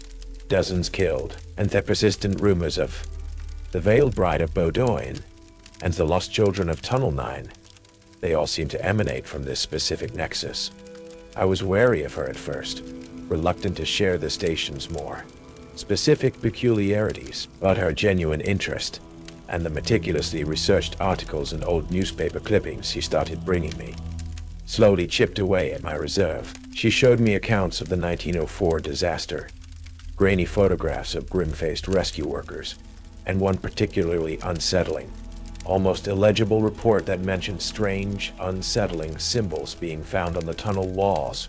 Before that section, the North Access Tunnel, the one I directed the bride towards every night, was permanently sealed. And then there was the unconfirmed, almost folkloric tale of a young bride on her way to her wedding at a church near the then newly extended tunnel entrance, who was caught in the catastrophic collapse. Her body, and that of her groom, never recovered from the tons of mud and debris. The church itself, the story went, had caught fire during the ensuing chaos and burned to the ground. One particularly grim, rainy morning, as I was about to head home after my shift, I found something glinting in a rusty drainage grate at the far end of the platform, near the entrance to the sealed North Tunnel. It was an old, heavily tarnished silver locket, shaped like a heart.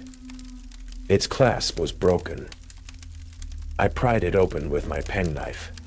Inside, protected by a discolored piece of celluloid, was a tiny, faded daguerreotype. It depicted a young woman in an elaborate, high-colored wedding dress, her features mostly obscured by water damage and age.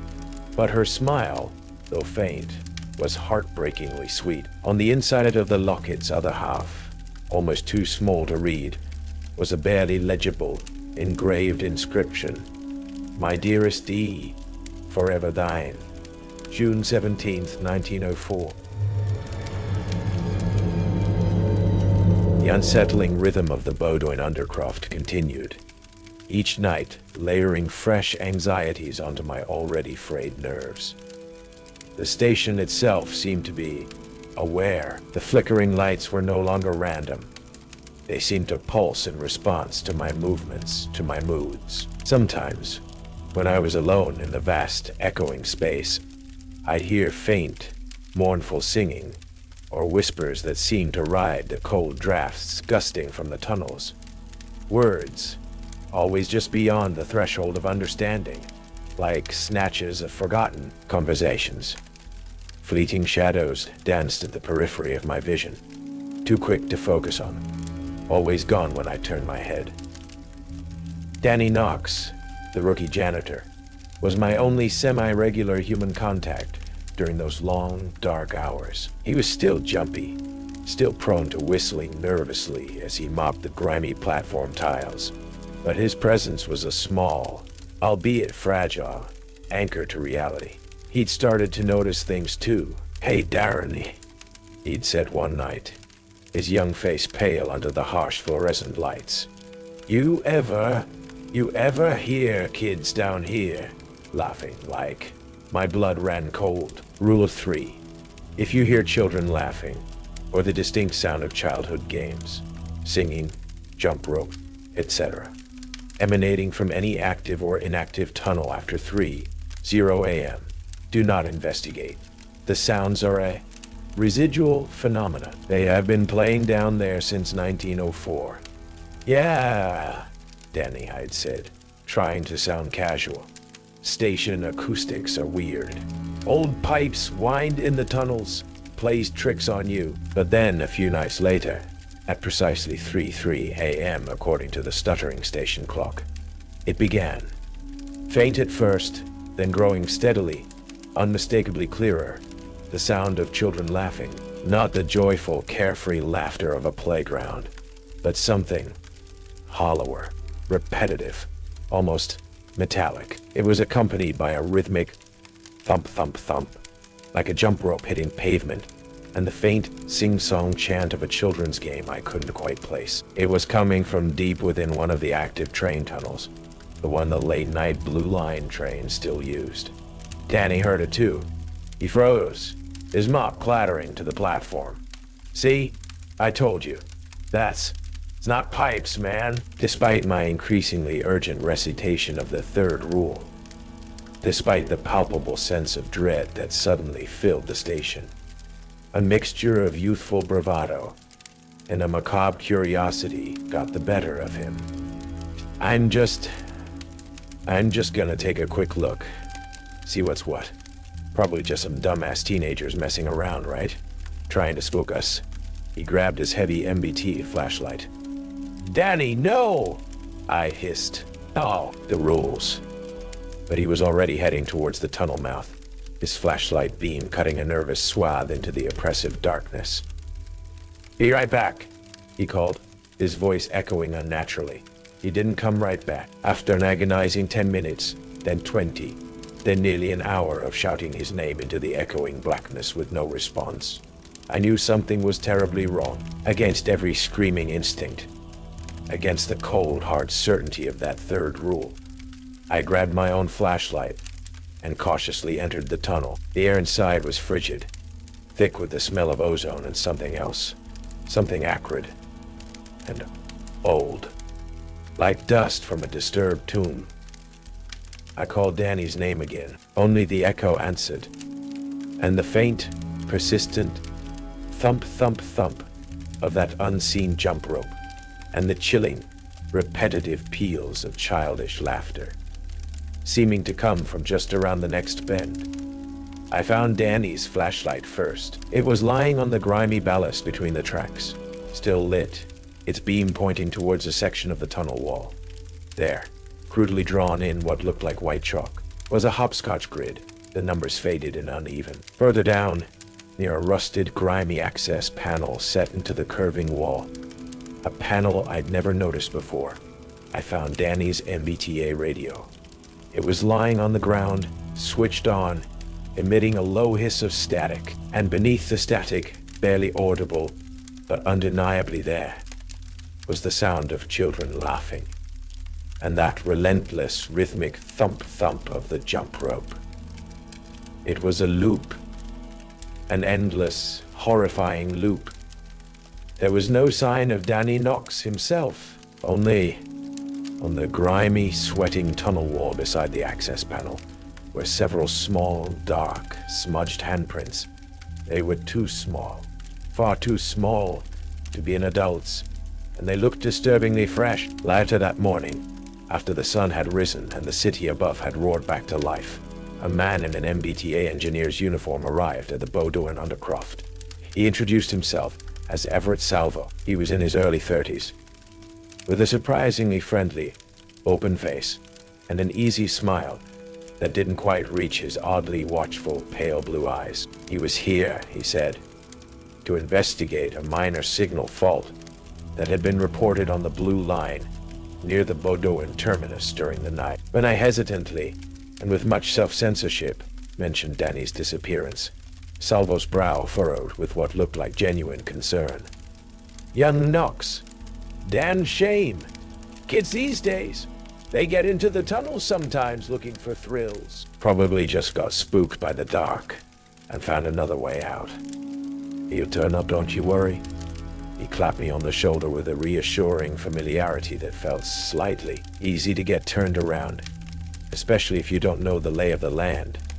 He then, with an almost casual air, offered me an old, rolled-up schematic of the Bordeaux and Undercroft and its adjacent tunnel systems. Found this in the archives. Might be useful for you, navigating the older sections, just in case. He winked. It seemed like a kind gesture.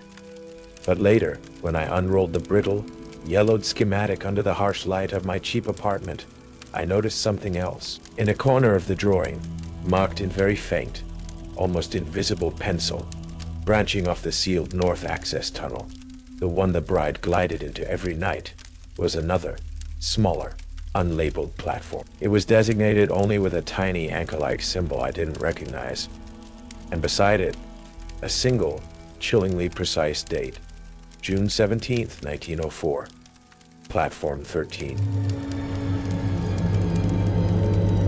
The discovery of the hidden Platform 13 on Everett Salvo schematic became an obsession. Danny Knox was still officially listed as absent without leave, but I knew with a cold, sickening certainty that he wasn't coming back. His endlessly looping laughter on that abandoned radio was now a permanent fixture in my nightmares. The locket I'd found, with its tragic inscription and the date June 17th, 1904, felt heavy in my pocket, a tangible link to the station's sorrowful past. I showed the schematic and the locket to Cassie Lynn. Her usual academic enthusiasm was instantly replaced by a grim, focused intensity. Platform 13, she murmured, her fingers tracing the faint pencil lines. The 1904 East Boston Tunnel disaster happened on June 16th, but the main cave-in, the one that trapped the most workers and the bride, that was in the early hours of June 17th. She threw herself into the city's archives, cross-referencing old MBTA blueprints, newspaper accounts yellowed with age, and obscure, privately published pamphlets on Boston's forgotten tragedies. She uncovered more than just historical data. She found whispers, folkloric accounts that had been dismissed as mass hysteria at the time. Reports from the 1904 recovery workers spoke of a section of the collapsed tunnel that was profoundly unnatural, where the air was colder than any winter ice, and where some men claimed to have heard wailing and sorrowful singing, even when no victims, living or dead, were nearby. Most chillingly, several independent, almost identical accounts mentioned strange, unsettling symbols found etched into the original bedrock of the tunnel walls before that entire section. The one leading to the supposed north access spur was dynamited and permanently sealed, not just for structural reasons, but as one foreman's private journal entry put it, to quiet the unquietable and seal away that which man was not meant to disturb. Armed with Salvo's schematic, Cassie's research, and a growing sense of both dread and grim determination, we decided we had to find it. We had to see Platform 13. Danny? I found out from a tearful, hushed confession from another janitor, had left behind a few scattered, blood-smeared notes in his locker before he vanished. They were mostly incoherent ramblings about a game that never ends, and the lady in white who seeks her lost groom in the dark. But one phrase stood out, underlined several times. The children know the way. Follow the laughter to where the walls weep. Batty. Following Danny's terrible clue, and a series of almost invisible maintenance markers on Salvo schematic that corresponded to ventilation shafts and forgotten service hatches, we found a way into the sealed north access tunnel. It involved prying open a rusted heavy iron grate in a disused utility corridor far from the main platform. A corridor that smelled strongly of stagnant water and something else, something like cold, wet ash. The tunnel beyond was a time capsule of decay and oppressive silence. The air was frigid, instantly chilling us to the bone, and carried that same faint, unsettling scent I associated with the bride. Damp earth, stale, funereal flowers, and burnt wood. After what felt like an eternity of navigating collapsed timbers and treacherous debris-strewn tracks by the weak beams of our flashlights, we found it. Platform 13. It was smaller than the main Bowdoin Undercroft platform, and far older, its crumbling tiles bearing faded advertisements for corsets and patent medicines I'd only ever seen in history books. Rusted, skeletal tracks disappeared into a blackness so profound it seemed to swallow the light. The air here was even colder, the silence absolute, yet it felt occupied, watched, as if we had stepped out of time into a place where the tragedies of 1904 were not history, but a perpetually unfolding present. And on the curving tunnel walls behind the platform, beneath layers of grime, newer concrete patching, and what looked like ancient dried bloodstains, Cassie found them. The symbols. They weren't crude graffiti. They were meticulously etched into the original stonework. Precise, geometric, and deeply, primordially unsettling. Cassie, her face pale in the flashlight beam, her breath pluming in the frigid air, recognized them with a gasp of dawning horror. "Dear God, Darren," she whispered, her voice trembling. These aren't just random markings. This is necromancy. 19th century ritual magic. Specifically, rites associated with binding powerful spirits to a location. Or creating a gateway. A permanent one.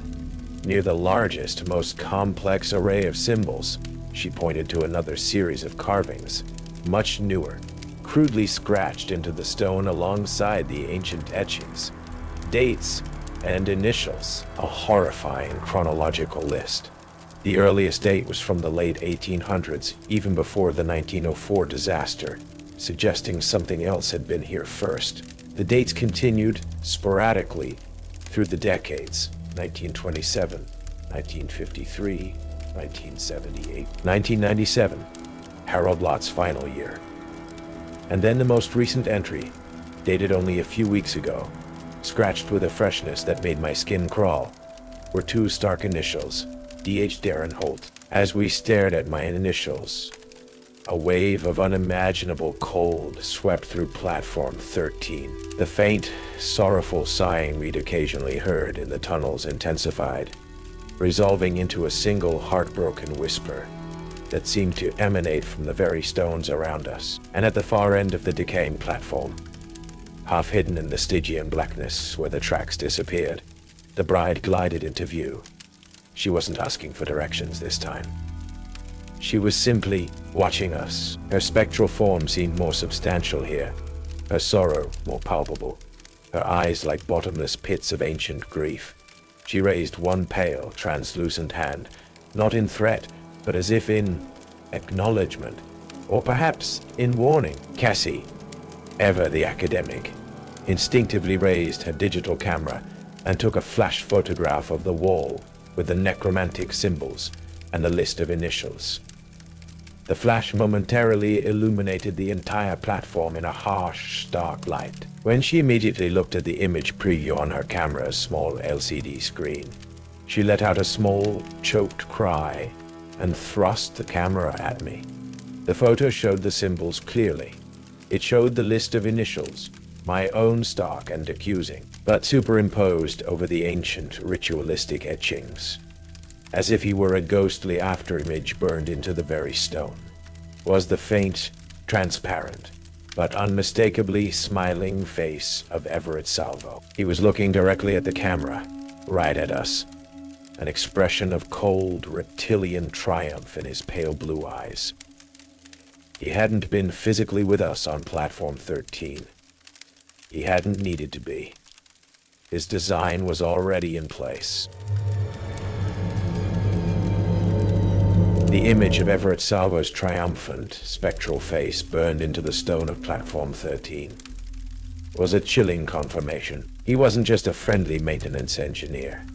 He was an architect of this subterranean horror, a puppet master pulling strings that stretched back over a century. My initials, DH, scratched alongside those other doomed names, felt like a death sentence already signed and sealed. We scrambled out of the north access tunnel, back into the marginally less terrifying, though still oppressive, atmosphere of the main Bordeaux in Undercroft. The bride remained on platform 13, a silent, sorrowful sentinel in her forgotten kingdom. Cassie was pale, but resolute, her academic curiosity now replaced by a grim, focused anger. "He's been grooming this place, Darren," she said, her voice tight as she scrolled through her research notes on her tablet, the screen's cold light illuminating her determined face. The 1904 disaster wasn't the beginning. It was an amplification. Whatever was here before Whatever those original necromantic rites were trying to achieve, the mass death, the psychic trauma of the collapse, it supercharged it. And Salvo, or his predecessors, I've been tending to it, feeding it. Feeding it what? I asked, the metallic taste of fear coppery on my tongue. Or who? Candidates, Cassie said, her gaze meeting mine, dark and serious. The list of initials, the dates, they correspond with unexplained disappearances, freak accidents within the MBTA system, particularly around this station, stretching back decades. Salvo isn't just maintaining the tracks, Darren. He's maintaining a ritual, a sacrificial cycle. We found Salvo in the main relay room, a cramped, humming space filled with banks of antiquated electrical equipment and blinking lights, tucked away behind the token booth. He was calmly replacing a series of fuses, his friendly demeanor back in place, though his eyes, when he saw us, held a new, reptilian stillness. Mr. Holt, Miss Lynn. He straightened up, wiping his hands on a rag. Unexpected visitors. Is there a problem with the station's ambience? There was a subtle, mocking emphasis on the last word. We know about Platform 13. Salvo, I said, my voice harder than I expected. We know about the symbols. And the names. My name. Salvo's friendly mask didn't entirely drop, but it thinned, revealing the cold, calculating intellect beneath.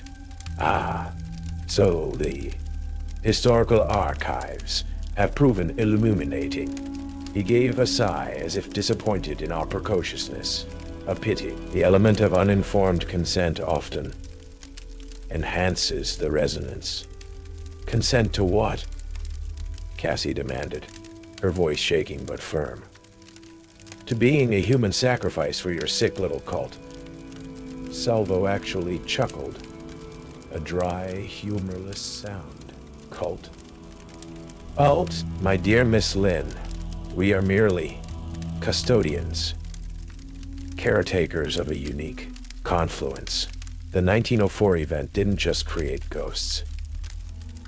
It tore a delicate seam in the fabric of what you perceive as reality. Right here beneath Bowdoin. A conduit, the bride, tragic figure though she is, became its unintentional gatekeeper. An oracle, if you possess the wit to interpret her sorrow. Our society, for generations, has sought to understand, to harness, perhaps even to correct certain historical deviations through this conduit. Correct history? I scoffed. By killing people? Not killing, Mr. Holt. Salvo corrected smoothly. Integrating the chosen individuals, those like yourself with a certain predisposition, a unique psychic signature, a vulnerability born of past trauma or unresolved grief. They don't die. They become part of the platform's energy. They strengthen the conduit. They prepare the way for the great correction, a resetting of this city's accumulated imbalances.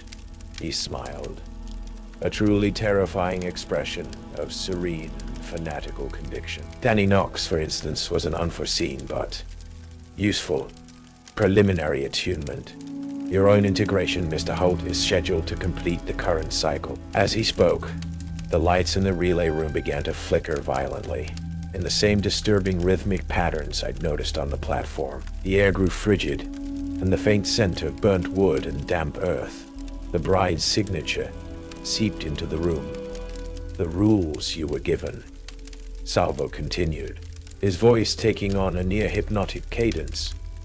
They are not arbitrary, Mr. Holt. They are filters, gentle pressures, designed to test your compliance, your adaptability, your resonance. Each rule successfully navigated, each spectral encounter weathered, brings you closer to the required vibrational frequency for successful integration. Suddenly, the station's ancient POS system crackled to life, not with an announcement, but with a sound that chilled me to the bone, the high-pitched, hollow, endlessly looping laughter of children, accompanied by that rhythmic thump-thump of a jump rope.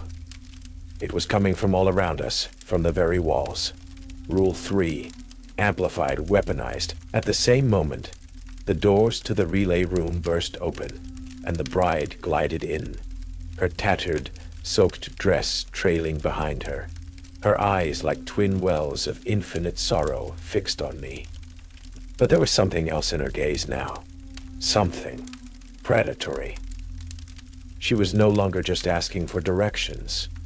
She was drawn by the escalating ritualistic energy, a key component in Salvo's horrifying design. And from down the main tunnel, a sound I hadn't heard before, but one that resonated with a primal dread. The distant, mournful, but rapidly approaching whistle of a steam locomotive. A sound that hadn't echoed in these tunnels for nearly a century. The Phantom 247 train. Salvo was orchestrating a symphony of horrors, and I was its intended crescendo. "The time for integration is at hand, Mr. Holt," Salvo said, his eyes gleaming with a fanatical light. He produced a small, intricately carved obsidian knife from his belt, its edge glittering in the flickering light. "The platform calls for its due." He lunged. Cassie screamed. The bride glided closer, her cold, spectral hand reaching for me. The children's laughter reached a deafening, maddening pitch. The train whistle shrieked, impossibly near. All 3 rules, all 3 supernatural horrors, were converging on me in a terrifying, orchestrated maelstrom. Salvo's obsidian knife arced towards me. I stumbled back, a desperate surge of adrenaline coursing through me. Cassie, with a surprising shout of defiance, flung her heavy research tablet at Salvo's head. It connected with a sickening thud, momentarily staggering him, the tablet clattering to the floor, its screen shattering. "Run, Darren!" she yelled. The bride was almost upon me, her icy touch promising a cold beyond comprehension. The scent of burnt wood and grave mold was overpowering. I shoved past her, or rather, through a part of her. A sensation like passing through a freezing, wet cobweb that clung to my skin, and bolted from the relay room, back onto the main platform. The station was a cacophony of horrors. The children's laughter echoed from every shadowed corner, a maddening, endless loop. The phantom train's whistle was ear-splitting now, accompanied by the rhythmic chuffing of a steam engine, and the screech of ghostly wheels on rusted tracks. And from the mouth of the south tunnel, a single, massive, ancient headlight cut through the gloom, bearing down on the platform. Salvo recovered, his face contorted in a mask of cold fury, pursued me, the obsidian knife still glinting in his hand. He was faster than he looked. I had to break the pattern, disrupt Salvo's horrifying symphony.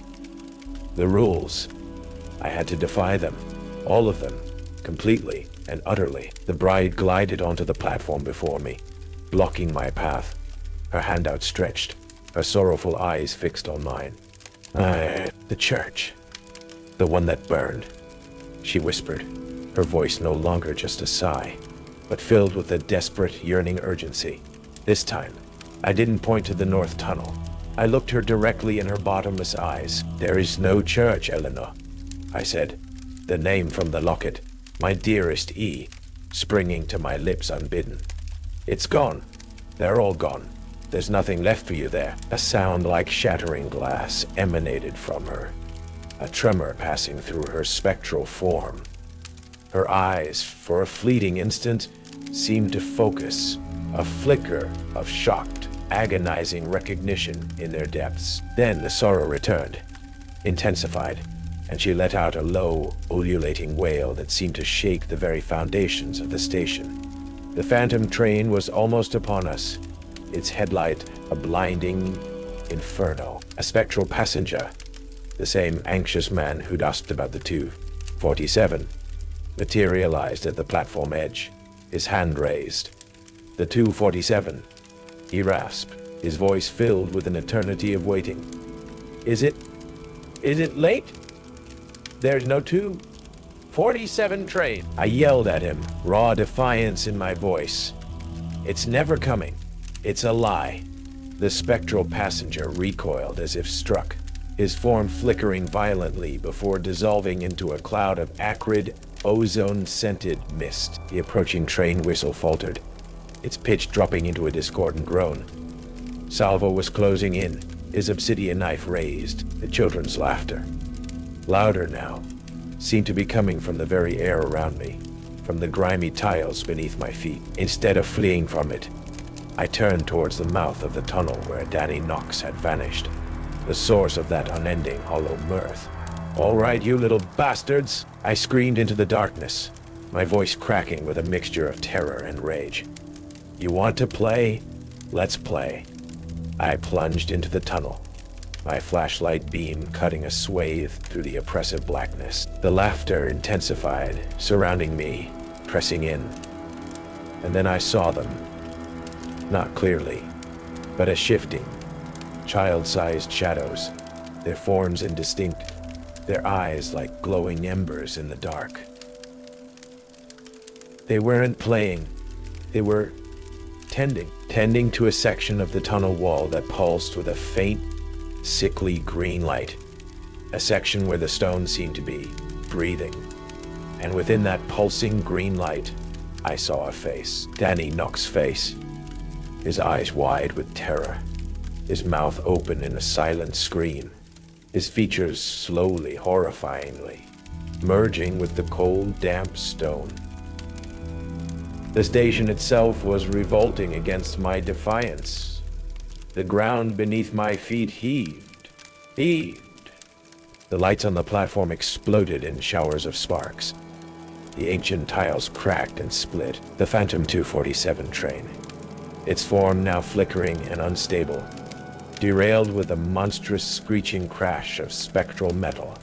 Just as it reached the platform, its ghostly carriages collapsing in on themselves, releasing a chorus of wails and whispers. Salvo, caught in the maelstrom, screamed as a section of the platform roof gave way, raining down concrete and rusted rebar.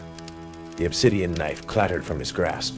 He was momentarily buried, his cries muffled. The bride, her wail now a sound of cosmic despair, seemed to grow in stature, her tattered dress swirling around her like a storm cloud. The air around her crackled with an immense, sorrowful power. She was no longer just a lost soul. She was the station's grief, its accumulated tragedy unleashed. She turned her terrible, sorrowful gaze towards the struggling form of Everett Salvo. The chaos in the Bowdoin undercroft was apocalyptic. The spectral train lay in a twisted, ethereal wreck across the tracks, its dying whistle a mournful sigh that slowly faded into the cacophony of the crumbling station, and the bride's sorrowful, rage-filled keening. The children's mocking laughter had turned into shrieks of what sounded like fear, or perhaps displacement, as their connection to the station, to Danny Knox's fading essence in the wall, was violently disrupted. Salvo, clawing his way out from under a pile of debris, his face bloody, his eyes wide with a mixture of terror and fanatical fury, spotted the obsidian knife lying near the platform edge. He lunged for it, but the bride was faster. She glided towards him, no longer a sorrowful supplicant, but an avenging angel of the underworld, her form radiating an icy, consuming cold. The scent of burnt wood and damp earth filled the station, overpowering even the smell of dust and decay. She reached Salvo just as his fingers closed around the hilt of the knife. Her spectral hands, now tipped with what looked like elongated, icicle-sharp talons, closed over his. Salvo screamed, a sound that was horrifyingly cut short as an intense blue-white light flared from where the bride touched him. His body arched, convulsed, and then seemed to dissolve, crumbling into a pile of gray dust and whispering ashes that were instantly scattered by a sudden, violent gust of wind that roared up from the tunnels. A wind that carried the scent of wind, roared, roared, ancient despair, and the faint, metallic tang of 1,000 forgotten sorrows. The obsidian knife clattered to the ground, now cold and inert. With salvo gone, the violent energies disrupting the station began to subside. The children's shrieks faded, replaced by a profound echoing silence. The ethereal wreckage of the 247 train flickered and vanished. The bride stood alone on the devastated platform, her form slowly becoming more translucent, her sorrowful keening softening into a low, mournful hum. She looked at me, her eyes no longer empty pits, but filled with a vast, weary understanding. Then, she too began to fade, dissolving into the lingering mist like a half-forgotten dream, leaving behind only the faint, lingering scent of scorched roses. Cassie, bruised and covered in dust but otherwise unharmed, helped me to my feet. We stood there for a long moment, amidst the debris of the once orderly platform, the silence broken only by the drip of water and our own ragged breathing. Platform 13, and the horrors it guarded, had been pacified, or perhaps merely reset. The official story, after we were eventually found by a bewildered early morning maintenance crew, was a localized seismic event coupled with a catastrophic electrical failure in the antiquated Bowdoin undercroft. Everett Salvo was listed as missing, presumed to have perished in the structural collapse. Danny Knox remained a missing person, another lost soul swallowed by the city's indifferent underbelly. Our wilder tales of spectral brides, phantom trains, and necromantic rituals were, of course, dismissed as trauma-induced delusion. Cassie, true to her academic nature, wrote a heavily redacted, deeply unsettling thesis on liminal spaces and enduring folkloric manifestations in the Boston transit system, carefully omitting our direct experiences, but hinting at the terrifying truths that lay beneath the official narratives. She moved to the West Coast shortly after, needing, she said, a significant amount of sunshine and a distinct lack of subterranean history. I couldn't leave Boston, or perhaps Boston and the Bowdoin Undercroft couldn't leave me. They reassigned me, after a lengthy psychological evaluation, to a less demanding role: day shift, ticketing, customer service at the bustling Park Street station. But every night in my dreams I return to the Bowdoin Undercroft. I see the flickering lights, smell the burnt wood and damp earth. I hear the distant, hollow laughter of children. And sometimes, when I'm working late, alone in the echoing stillness of Park Street after the last train has departed, I'll catch a faint scent of scorched roses. The station clock will stutter, and a pale, sorrowful woman in a tattered, soaked wedding dress will glide silently to my booth. She doesn't ask for directions anymore. She doesn't need to. She just looks at me with those ancient, knowing eyes, and I know that my shift, my true shift, as the unofficial, unwilling tender of Boston's hidden sorrows, the new gatekeeper of whatever sleeps fitfully beneath the city, has just begun. The platform always needs its attendant, and the rules I've learned are less about survival and more about who gets to write the next entry in its long, lamenting ledger. The last 3 rules are now unspoken, unwritten, but carved into the very fabric of my being. And sometimes, when a new, overly curious night worker asks me about the old Bowdoin station, I just hand them a crumpled, coffee-stained note and tell them that some tunnels are best left unexplored.